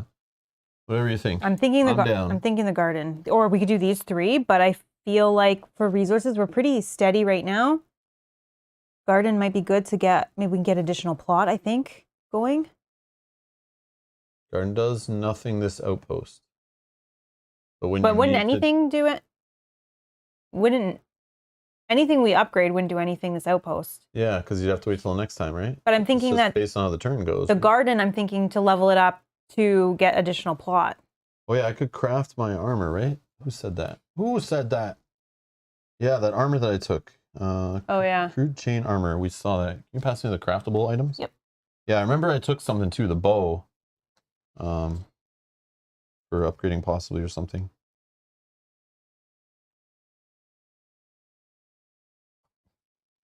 Yeah. This plus this. Oh, upgrade our town hall. How do we do that? Oh, Where's yeah, that? That would help us with that. Other. How do we do this? Where's our town hall?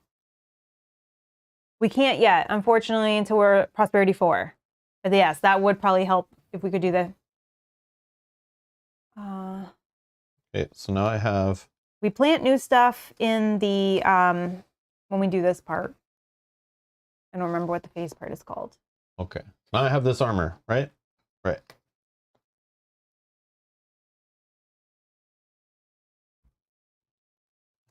Bow.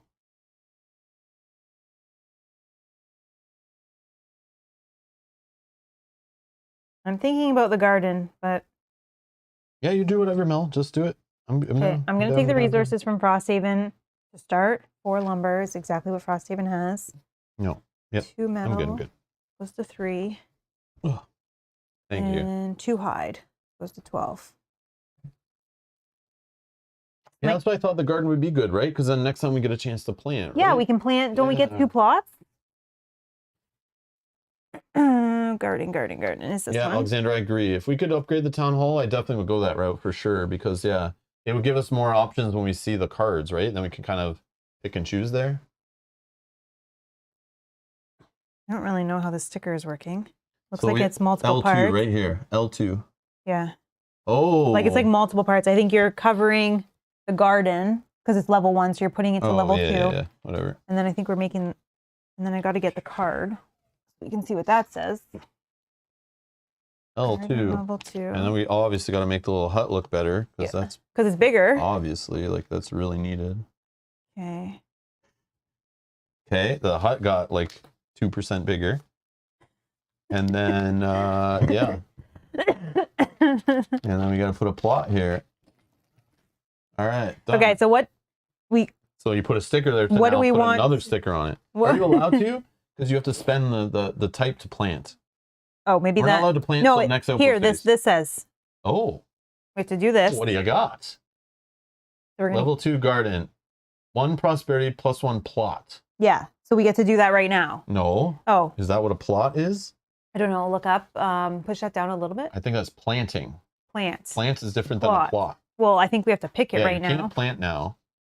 No, we don't plant it, but we put the sticker on what we want it to be. No, that's part of planting. When you spend the resource to put the sticker on top, it then is now planted. Okay. Come on, man. Even I remember that. Okay, sorry. Do you know how gardens work? I do, but I thought we picked it now, but we just didn't get to... Okay. Nope. 24. Stop trying to cheat, Mel. So we can't level this up Such a until level cheater. 5. Okay, cool. I think that should You be just it put then. the plot, which was the sticker you put down. And I did do 1 prosperity, so 1, 2, 3. Are we almost there? 4 away. More? 4 more? 4 away. Okay. All right. Yeah, I remember. So I've been complaining about the outpost phase for a while. And then this popped up on my feed. like 3 weeks ago, 2 weeks ago. So this was what I was reading, just to show I'm not crazy. And I'm sure some people describe more stuff in here, because I only read it when it was first posted, but just to show you, there are some things here that probably are articulated way better than I can do, but I was like, after some plays, how do you feel about the Outpost phase? So this is on Reddit. This is in the Gloomhaven subreddit, where it's like all hardcore Haven fans, okay? So just keep that in mind. These are like people who are way more into it than we are, just FYI. Nothing too spoiler here. Wanted to discuss about your thoughts on the Outpost phase after some plays in. First, I thought it was pretty well implemented, but after 30 plus scenarios, I'm starting to feel it takes too much time between scenarios. I like the new outposts and road events mostly, but there's defending, crafting, shopping, all kinds of different actions to do before the next scenario. One outpost phase takes 30 to 60 minutes here with foreteller narration. It adds immersion, but the clips are sometimes very long, understandably. Do you feel like you will fondly remember doing outpost stuff after your Frosthaven campaign finishes? Did Gloomhaven have better pacing with shorter city events / phases? Is Frosthaven more stuff sometimes less enjoyable? And I remember I uploaded this one. Calendar, the passage of time, and things happening later. We see that in Hunter's AD we're playing recently, right? Love that stuff. I love when new things get shuffled into an event that you may see later. But we already had that in Gloomhaven, right? We had that where like your guy retired, something is shuffled in, you meet him at a bar later. Love that stuff, okay? Outpost events are okay, but attacks are just annoying. I'm like, oh my God. I thought I was just a whiny baby, but I'm not the only one. There's more whiny babies out there. Yeah. I'm like, maybe it gets better. But then I have people here who play the whole game saying no. All right. You are attacked. Do what you want. Defend a building or save the children. If you pick the first option, target one less building. If you pick the second option, lose one morale. Yeah, it's just like, it all feels meaningless. Target X number of buildings based on how close each one is to the main gate on the map board, but excluding odd number buildings. You then randomly flip some modifier cards and one building gets damaged, but you can repair it with 2 resources you get as a reward. It's fiddly, confusing, has little impact on anything, takes ages, is mostly random with a few choices. Several times it has taken 10 minutes and there have been no actual change to the city itself in any way. Crafting and brewing is fun, leveling up is fun, getting new characters is fun, building new buildings is fun. I agree. Yeah, all this stuff. I'm like, okay, I'm not crazy. And like, the person's probably not streaming. Like, you know what I mean? So it's like, you can't just blame it that we play on stream, right? And it takes longer. Like, streaming adds to game time usually, right? But again, if it felt meaningful, I get lost in the flow. You guys have seen me stream games for 9 hours straight, 3 days in a row, because I'm in the flow, I'm loving the game, and I'm having so much fun. So we're only 3.5 hours in the stream and I'm complaining and this is boring. I don't want to do it. This is meaningless. It sucks. So take that for what you will, right? The attack's taking so long and then having the net result of losing 2 or 4 resources is the thing I hate most about the outpost phase. So many fiddly bits for so little payoff. If it was just A, you're being attacked, B, flip a card, you lose that many resources, that would honestly be better. And that's what I'm saying with the rolling of a die. Just, we're getting attacked, roll a die, see the result, move on. That's all I want. Like, make it super simple. And yes, what they could have added is the stuff we're upgrading and adding just would do dice mitigation. And I know they like cards and don't want dice. You get what I mean. So they could do it with a deck of cards too, which they do. And you could just flip from this deck and modify the deck, which they are doing. But it's like, I don't know. I just feel like it needs to be less bits, less fiddly, and quicker. And that maybe a die would literally, as long as they don't want dice, but you know what I mean? It would add to the cost, but couldn't agree with this more. I love the calendar and Passage of Time edition events. So I put the link to this in the chat. So anyone wants to read this, just open up the chat archive if you're watching later. But if you want to just read through here, get your own 2 cents in. I know it's kind of a 17 days ago, so already it's probably like no one cares, but we're around 40 scenarios in and still enjoyed a lot. It's definitely something we're excited to do and look forward to each time. That being said, except for when a character is retiring, I'd say it takes us between 5 and 10 minutes each time, depending on whether there's an attack or not. I'd say 30 to 60 minutes, probably what's leading you to not liking it as much. Not sure how much of that is tied to narration. We don't have that. It's definitely taking 30 to 60 minutes for me and my group. If you have several sections of the book to read, I don't know how it's possible to be finished in 5 to 10 minutes. Narration definitely adds to the time. Yeah, this person's making up 5 to 10 minutes. You can watch streamers doing the outpost phase. Yeah, sorry to everyone who has to sit through this. I'm just kidding. Sure, they aren't rushing through it and talking with the audience, but it always takes them over an hour to get through. Are they talking about us? Definitely us. I'm like reading Reddit posts in the middle of my outpost phase. I make it take 2 hours. Oh no. Record Sorry setting. if you're watching. No, but it's cool. Most people will leave by now. It's all fine. Takes them an hour to get through. But I just want to show that like I'm not crazy. Like I feel like it's useless. And then I read this. I'm like, okay, I'm not the only one. So just showing you guys out there, if you're in your own little bubble, it's like, yeah. It's not something like hardcore fans really asked for. And playtesters should have caught this stuff. And yeah. Maybe because they were all doing it digitally on like some kind of software. And I know from playtesting, I playtested myself. Playtesters are lazy, playtesters lie, playtesters dry lab like crazy. You don't know what dry labbing is. It's what scientists do and they just don't want to spend the time testing things and just write fake numbers on a sheet, okay? It happens in playtesting, right? See it a lot, okay? That's why a lot of games come out not fully baked. And no one wants to tell the actual designer that they're making bad decisions because they don't want to get in trouble and they just look at the designer and think everything they're doing is great, which is not always true. Well, usually playtesters are like huge fans. Or their parents, or their children, or their wife. Yeah. I cannot imagine it taking half an hour. What do you do? Each section takes less than a minute to read out loud. Do you have 20 sections to read?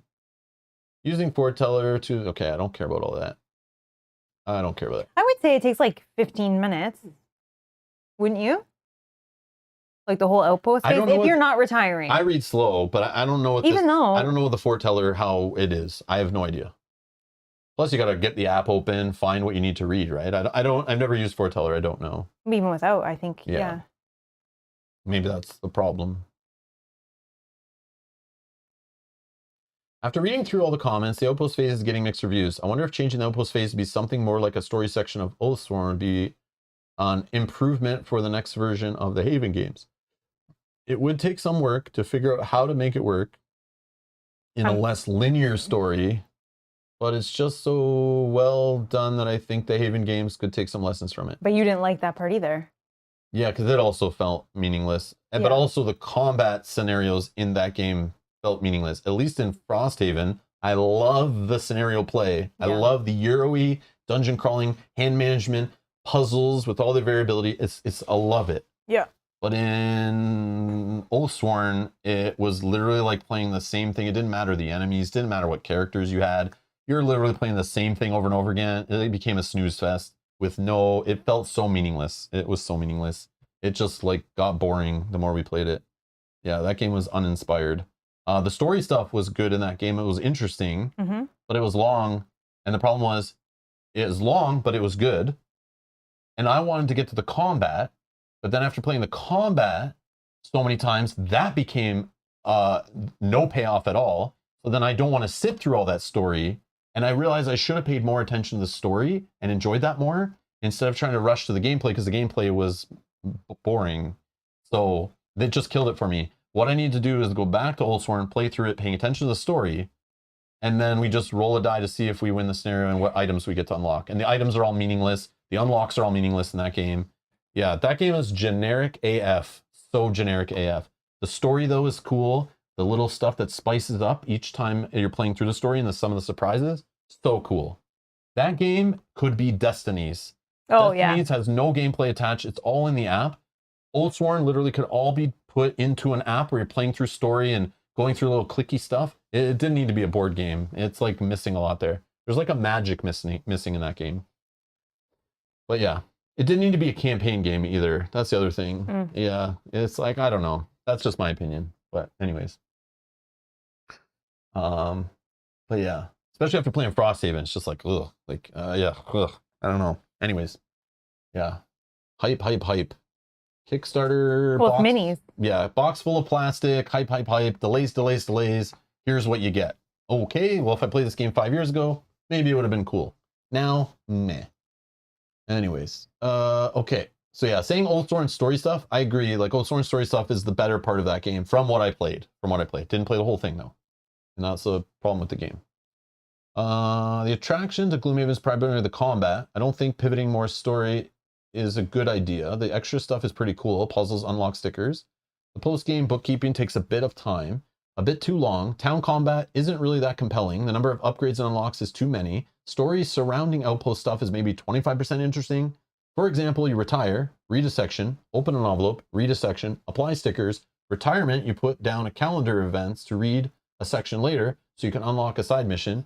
You read a section to end a mission, read a section from a call to see event, read a section for guards, upgrade a building, read a section. It can be a lot.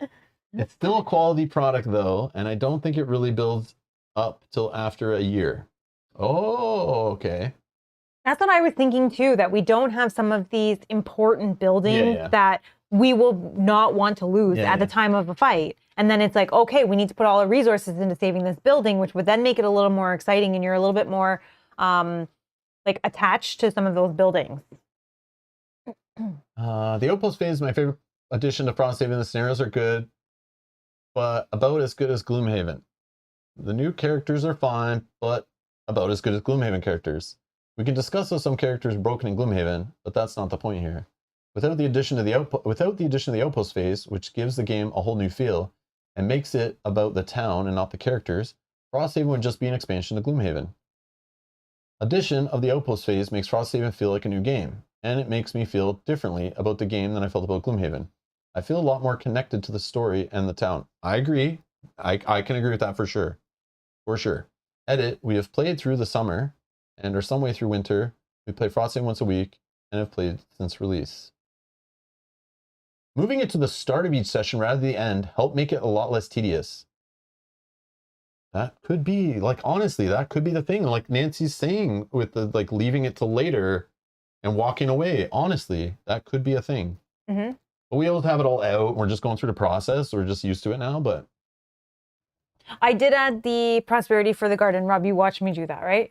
And then we showed you that there was... Yeah, whatever. I did it. Make it a lot less tedious, but it's still such a long-winded slog. I could do without it. Yeah, there's just a whole bunch here. It takes effing forever every time. I'm starting to despise it. What should we build? Shouldn't be a 20-minute discussion every time, yet here we effing are. See, I think I make it longer too because I'm always like, oh, we should do this, and you're not listening, so then I have to do it again. Imagine we have 4 people all fighting over it. I mean, but if they're all invested, that's a good thing, right? Yeah. If everyone's all excited and wants to build, that's a good thing. I like the building. I like that part of it. I do. No matter how long it takes. That's some passion right there. Holy. You're like, I hate this thing. As someone who finished the entire campaign a month ago, I finally left my house and touched some grass. It was always something I look forward to. There is not a ton to it, but it just enhanced the overall campaign experience in a significant way. This person played solo, though. And playing this game solo and with other humans around the table is a completely different experience. I feel like I play the building phase solo. How many times a week did you play? I did 80 plus scenarios in 30 days, so at least once a week. What? That math's not mathing. Yeah. This person, yeah. But possibly if they played once a week, they may have played multiple scenarios in the same play session. Yeah. But the only way you can rip through it that fast is solo. Like, you're not relying on anyone else. You just rip through it. It says LOL to it. Yeah. Leg of Lambda says LOL. I get it. LOL. Yeah, like for the majority for mine, I feel like I slightly disagree with you. I like the outpost phase itself. Yeah, I know. The battle, okay, sure. I just say the battles are meaningless. All that stuff around it feels meaningless. Yeah, of course, sticking down a building's cool. Ripping through some cards is okay. But I do like that we can't unlock certain buildings until we hit prosperities, and we have to do this to hit those prosperities. And you know, there's that decision of, do I upgrade this or this? We're going into winter, so I should do this. You know. Yeah, see, Nancy's playing solo. So again, you play solo, 2-player on stream, 3 players, 4 players. The outpost phase is a different experience, I would say, based on what's involved, right? Yeah. Yeah. I could see it being, if you're a group of 4, more stuff's happening, more decisions to be made. Maybe some people are leveling up. What resource do you have? People are, when you're done with that crafting deck, can I look through it? What potions do we have? What elements do we have? Like, what can we build? Let's go through this. Let's discuss the building. Let's do this. Should we spend a soldier in this combat? No. What do you say? No, I say this. Like, I could see it really getting long with 4 players. Not to mention, I know from playing 4-player Gloomhaven, it's always longer. Yeah, the scenario itself is longer. More enemies, more turns, more discussion, more card choice, more analysis paralysis. Yes, 4-player, I can see. That's probably what a lot of the negativity is from too, right? Mm-hmm. But a solo player, I'd be like, who cares? I play it when I want, how fast I want, how often I want. I don't rely on people showing up. Nobody has to fight me for decisions. Like, I don't look up rules because I don't care. I'm not pleasing anyone. I'm just playing solo. Who cares, right? Yep. It's like, whatever. Just go with the flow. Everything's faster. You clean it up when you want. You do it when you feel like it. Yes. The game's awesome. So people love it. You don't know. Are they playing solo, 2-player, 3-player, 4-player? It obviously can skew it, right? So again, to keep that in mind, if you're playing and you're interested in this game, maybe that might change it, right? See, I think I have more passion in a post that says the chests in Frosthaven suck than this. Like What? I have more passion about reading a post that say the chests in Frosthaven suck. Like, they're not worth it. Don't go for them. They're terrible. I found nothing good in any of them. I don't care about 3 lumber. I don't care about anything that I've found so far. I'd rather open it up and get 5 damage than at least it's exciting. Yes, I'd rather get any damage. This, I'm like, okay, I like the outpost phase. I'm a fan. Get rid of the random items in the and that too, yeah. Get rid of the random chests and loot deck and just give me good damn chests on the board that I'm actually struggling to try to find. Yeah, make me want to go out of my way from killing all monsters to get the chest. Yeah. So the more people at home who have fun, where like they found more random items, they just got lucky off their loot deck. Right. But we're sitting over here struggling, and we're actually trying to win scenarios, get battle goals, and get over to chests, and we're getting less good stuff. Yeah. How does that make sense? That's the bleh. Yeah. Bleh. Like, you need to make the chest something that people have to think about their actions for. Do I spend my action to fight this enemy and possibly kill it versus getting this chest that I need to move out of the way to get? Agreed. I need a BGG post on that. Yeah, don't F with my loot. Don't F with my loot and my dungeon crawlers. Don't F with But I do like the outpost phase. I think I'm not so much in the same place that Rob is on this. Yeah, I know. That's fine. Which is why I kind of just take hold and I just say, we're going to build this, we're going to do that. Yeah, build your little town. You build your little happy village, defend it against attacks. We're good. Yeah. And we're done, right? We're done. Yogi says, I feel Rob's pain. I got a cool random item today. Yogi. Yeah, but you're getting the random items from what? From the loot? Yogi, I'm banning you. From these tokens? I'm banning Yogi from and then getting a loot? He's got better items than me. Yogi rubs in my face that he's got better loot than me.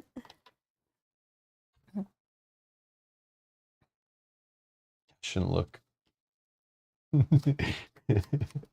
Yeah, like, have we got any? No. One, I think, right? One. Didn't we get one? I don't know. I don't have it. Maybe we didn't. I don't know. Have we got one? Yogi will tell us. I don't think we got one.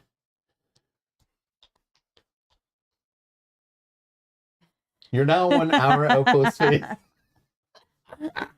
Well, wait. Are you counting from the washroom break to now? Because that's probably about correct. Oh, we do have one? Listen, the Reddit reading doesn't count in our outpost phase time, okay? Yeah, please don't. Subtract that from your math. Yes, ranting is not a step in the outpost phase, okay? You can't hold it against the game.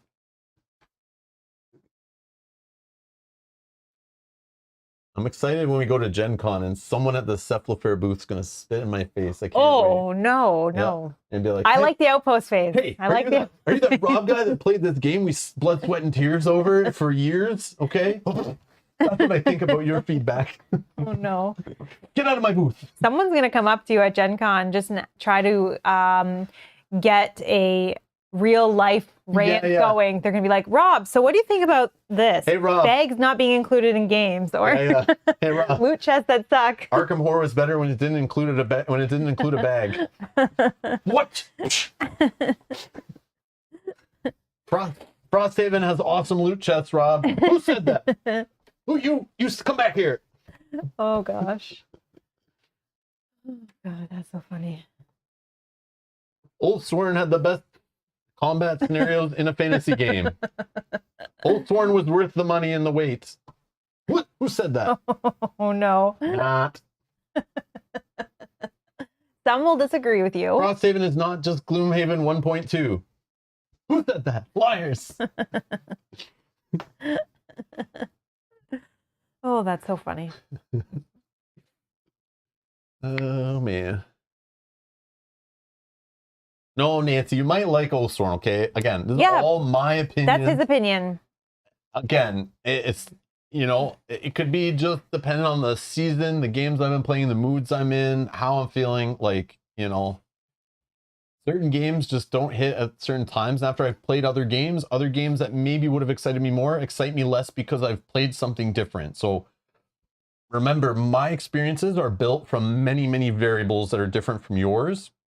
Many, many different experiences, tastes, finances, time, seasons, like gameplay, all of that. Like what mechanics I like, all that stuff, right? That's a good point. Would you have thought different if we got the standee version?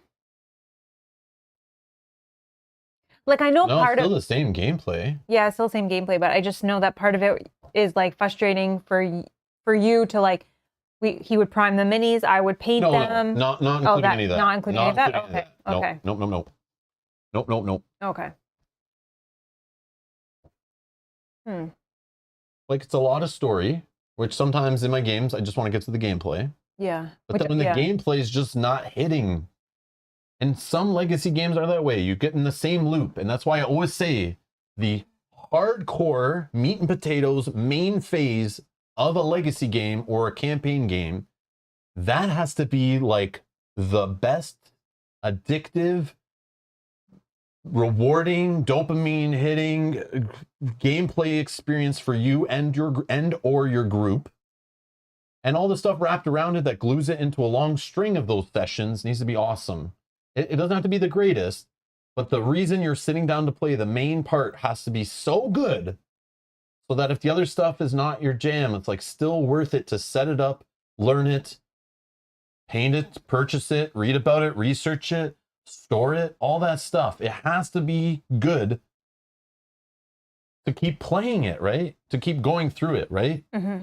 So like Pandemic, I always say about Pandemic Legacy Season 1, okay, cool game. I could care less about playing that. When we got into that, we played it over like a year, you know, but even we'd play like 2 scenarios in a night and I'm done. It's too much Pandemic for me. Yeah. But I still would play it because the other 3 people I'm playing with are having the greatest time of their life. And I'm just happy to be at the table, working cooperatively together, playing a board game, my hobby I love. And it was not torture. It was actually fun. I love the decisions in that. I love the unfolding story. I love how they spiced up the gameplay by adding in like expansion stuff as you go. Yep. Super fun. But it still was just Pandemic. And I played Pandemic many, many times before we even played that. And was like, okay, I get it. Like, we're playing Pandemic over and over again. It's just not deep enough for me. It didn't feel as rewarding. But like Gloomhaven, I'll play it. Or Frosthaven, or Jaws the Lion, the Haven games. I love the gameplay mechanics and the hand management and the puzzle and the movement and the endurance and the when to push, when to pull, and the positioning, all that stuff, what cards to play, flipping from decks instead of rolling dice, modifying your decks, all that kind of stuff. I love the main Frosthaven, the combat from the beginning of choosing your first cards. No, actually, I love choosing my items and cards even in setup of Frosthaven. I still have fun with the setup of Frosthaven or Gloomhaven or Jaws the Lion. Obviously, playing out of a book would be way better. But somehow, where'd those books go? Like, we never got the books. I thought that was supposed to happen, but maybe I voted for those. I would pay for them, and they never happened. Especially because some of the tiles are warped. Yeah, I just want digital Frosthaven. But anyways, but I love the gameplay of it so much. And I love all the unlock stuff, and I love the calendar stuff. It's all so good, so good. The story is just enough. Just enough reading, a lot of fun, jokey stuff in there. Love it. Love the story in this game. It's just the right level, I think. And this story is way better. And this meaningfulness. I agree. This story is way better. Yeah, and the meaningfulness of where we are, all of it's connecting better for me. Even though we're jumping around all over the place, doing a scenario here, scenario there, that can confuse me and get messy. But I do love it. I do love it. How you're helping them out. You're fighting the different factions and stuff. I think it's neat. The adventures in certain areas, seeing different enemies and different resources and stuff. Love it all. Love it all. Love it all. And I love the calendar aspect also being tied to scenarios and when we can go to a scenario and play it. So you can't just follow a path right to the end. You may have to jump to a side scenario because you don't have any scenarios to complete until time lets you. Yeah. Yeah. So that makes sense. So like, yes.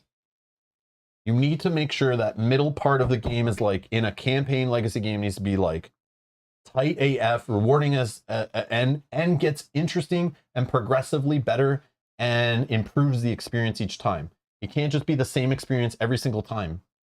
There has to be meaningful progression, not just progression to satisfy a line on your marketing, on your crowdfunding campaign to say epic campaign or 20 scenarios or 60-hour-long campaign.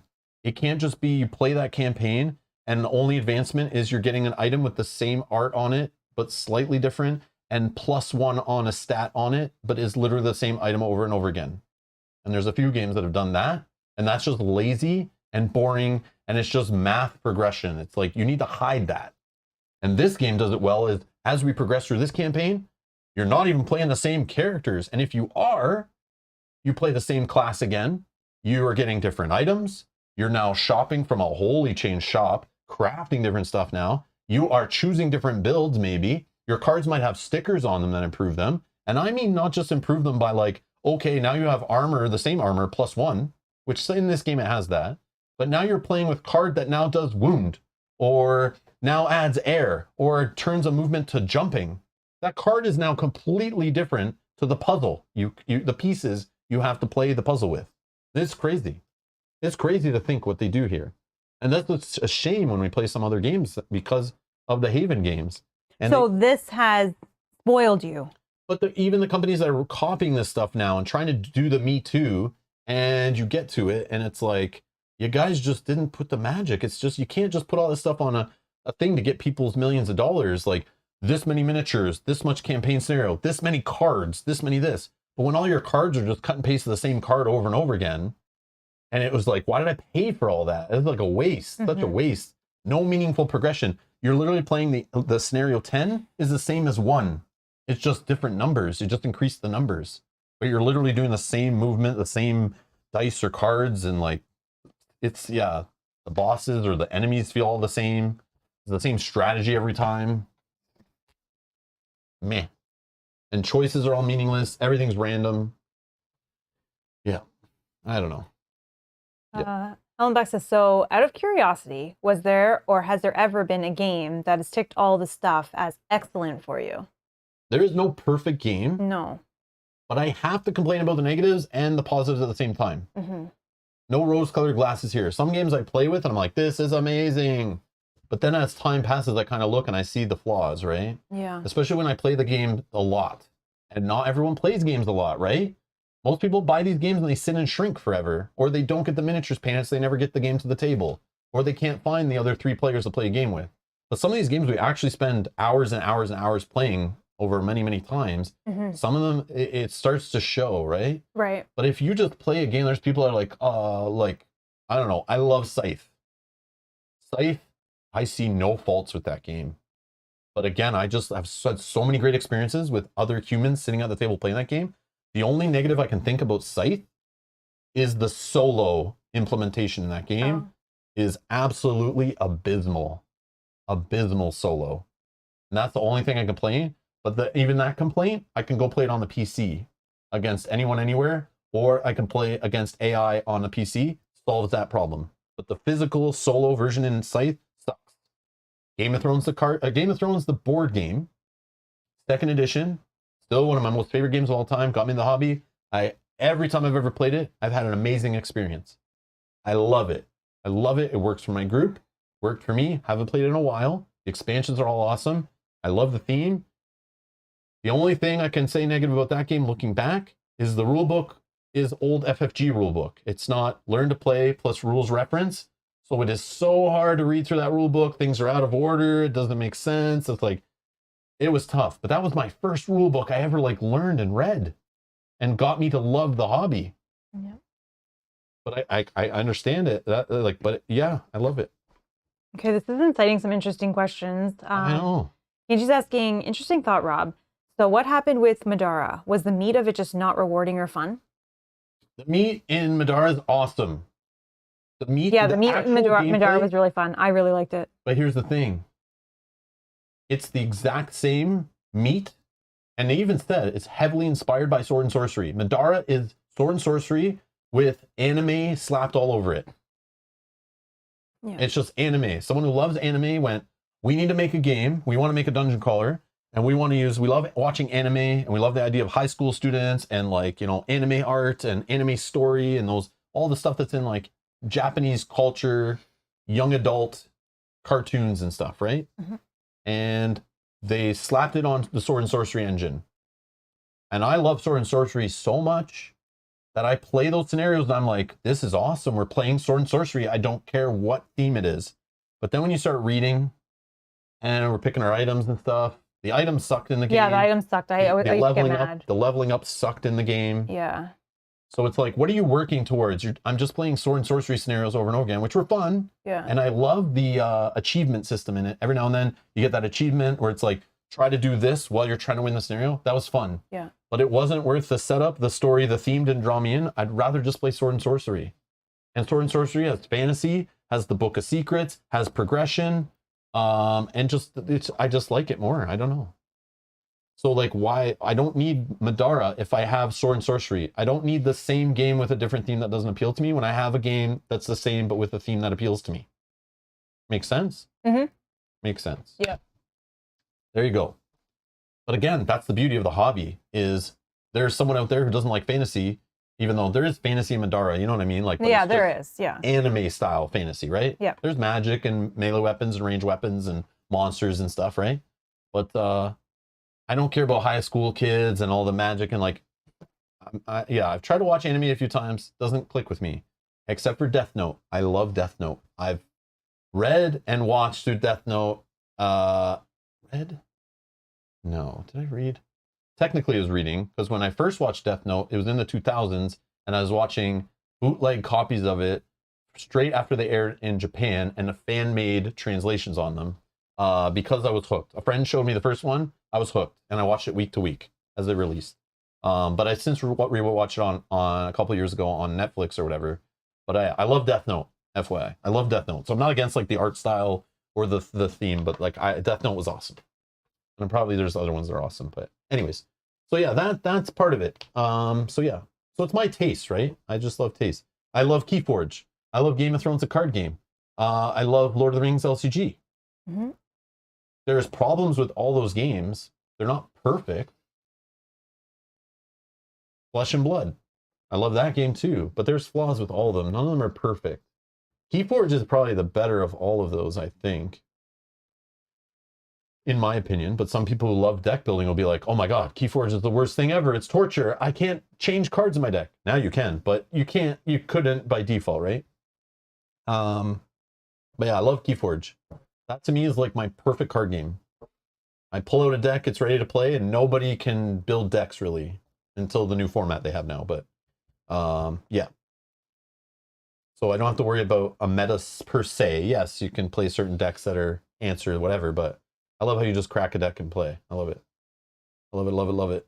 What else? I don't know. There's so many good games. You guys can see my top 10 games of all time, my top 10 solo games. I have these top 10s on the channel. Those are all still awesome games. Not everyone's perfect, though. No, there's no perfect game. But yeah. Some of my favorite games over the years. Game of Thrones board game, 2nd edition. Still love. Scythe. Amazing game to me. Keyforge. Love Keyforge. But yeah.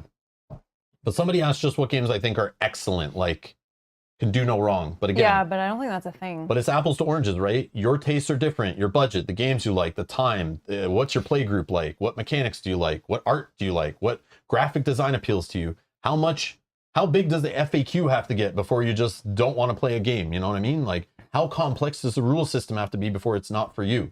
Or how low does the complexity have to be before it's not for you? Like, I could care less for party games. I could care less for games that have fold out 1-page rules. Those just lose my interest. I need something meaty. So yeah, that's just me. But yeah, you gotta keep that in mind.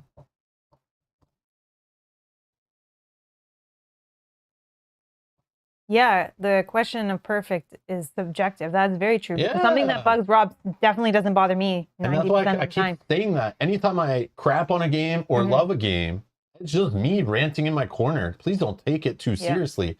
Unless you're literally like, everything I played of Rob's that he said this about, I felt the same way. And when I heard him say it, I felt the same way. And oh, I bought this game and I loved it. And I bought this game, I hate it. Rob did the same. If you find someone that's so like-minded, but again, there's aspects of it again. How much space in your home? How many other games have you already backed on crowdfunding? How many games do you already have that are similar that you haven't even played yet? So it doesn't matter how great a game is. If you have other games that are like still good that you have not played, do you really need that other game? You know, there's so many things to think of.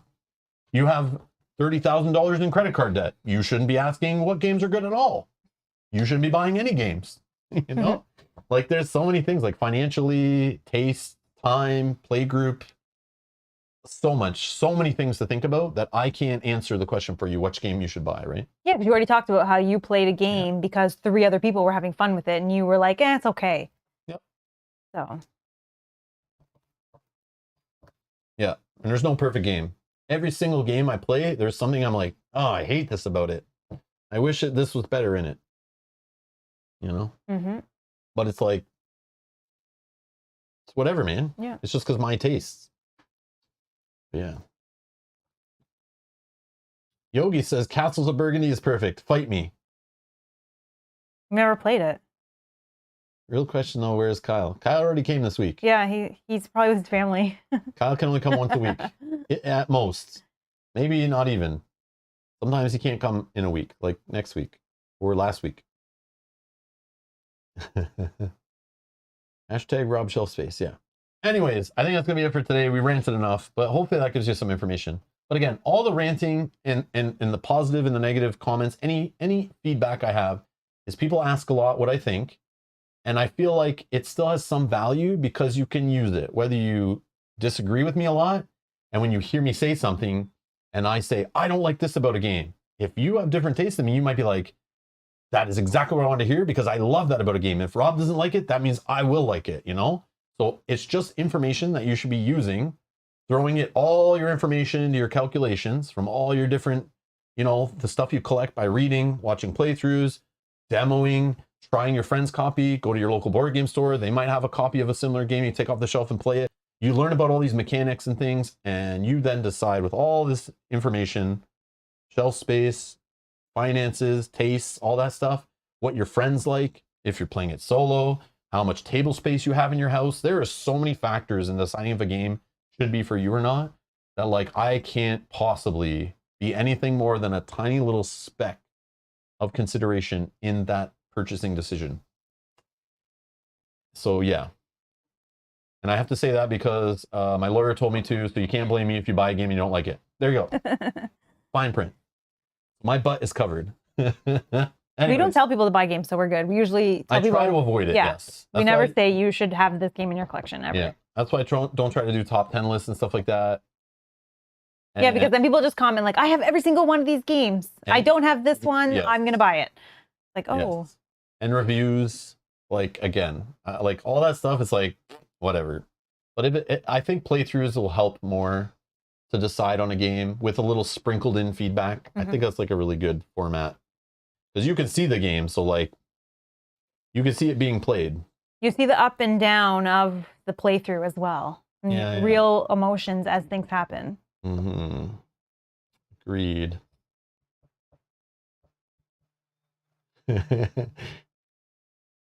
You do reviews, you just call them rants. I know. Well, people started calling them rants. I don't even think I call them rants to begin with. I don't even know that the reviews are really rants. Yeah, we just try to avoid that kind of stuff.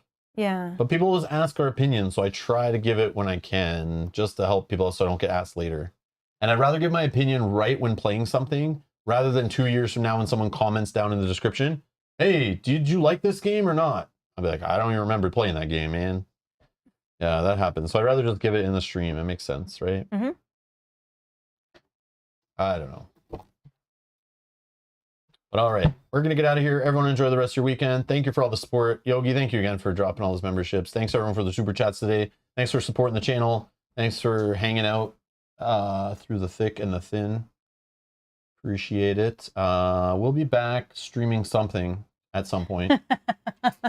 Frosthaven next week, probably on Sunday, but it might still be Saturday. We got to discuss that with Mel. She's got some work traveling stuff, so it depends when she wants to play it. So it'll be next week at some point. We'll see. And yeah, stay tuned. We'll be playing more stuff this week. I just don't know what exactly. There's some decisions that must be made. Yes. But we're going to take a couple days off and just chill. I have some painting to do. And Mel is going to be painting. So that maybe will also change what could be streamed. Yes. Stay tuned. Anyways, thank you all for watching. Enjoy the rest of your weekend. And we'll see you in the next stream. Bye-bye. Bye.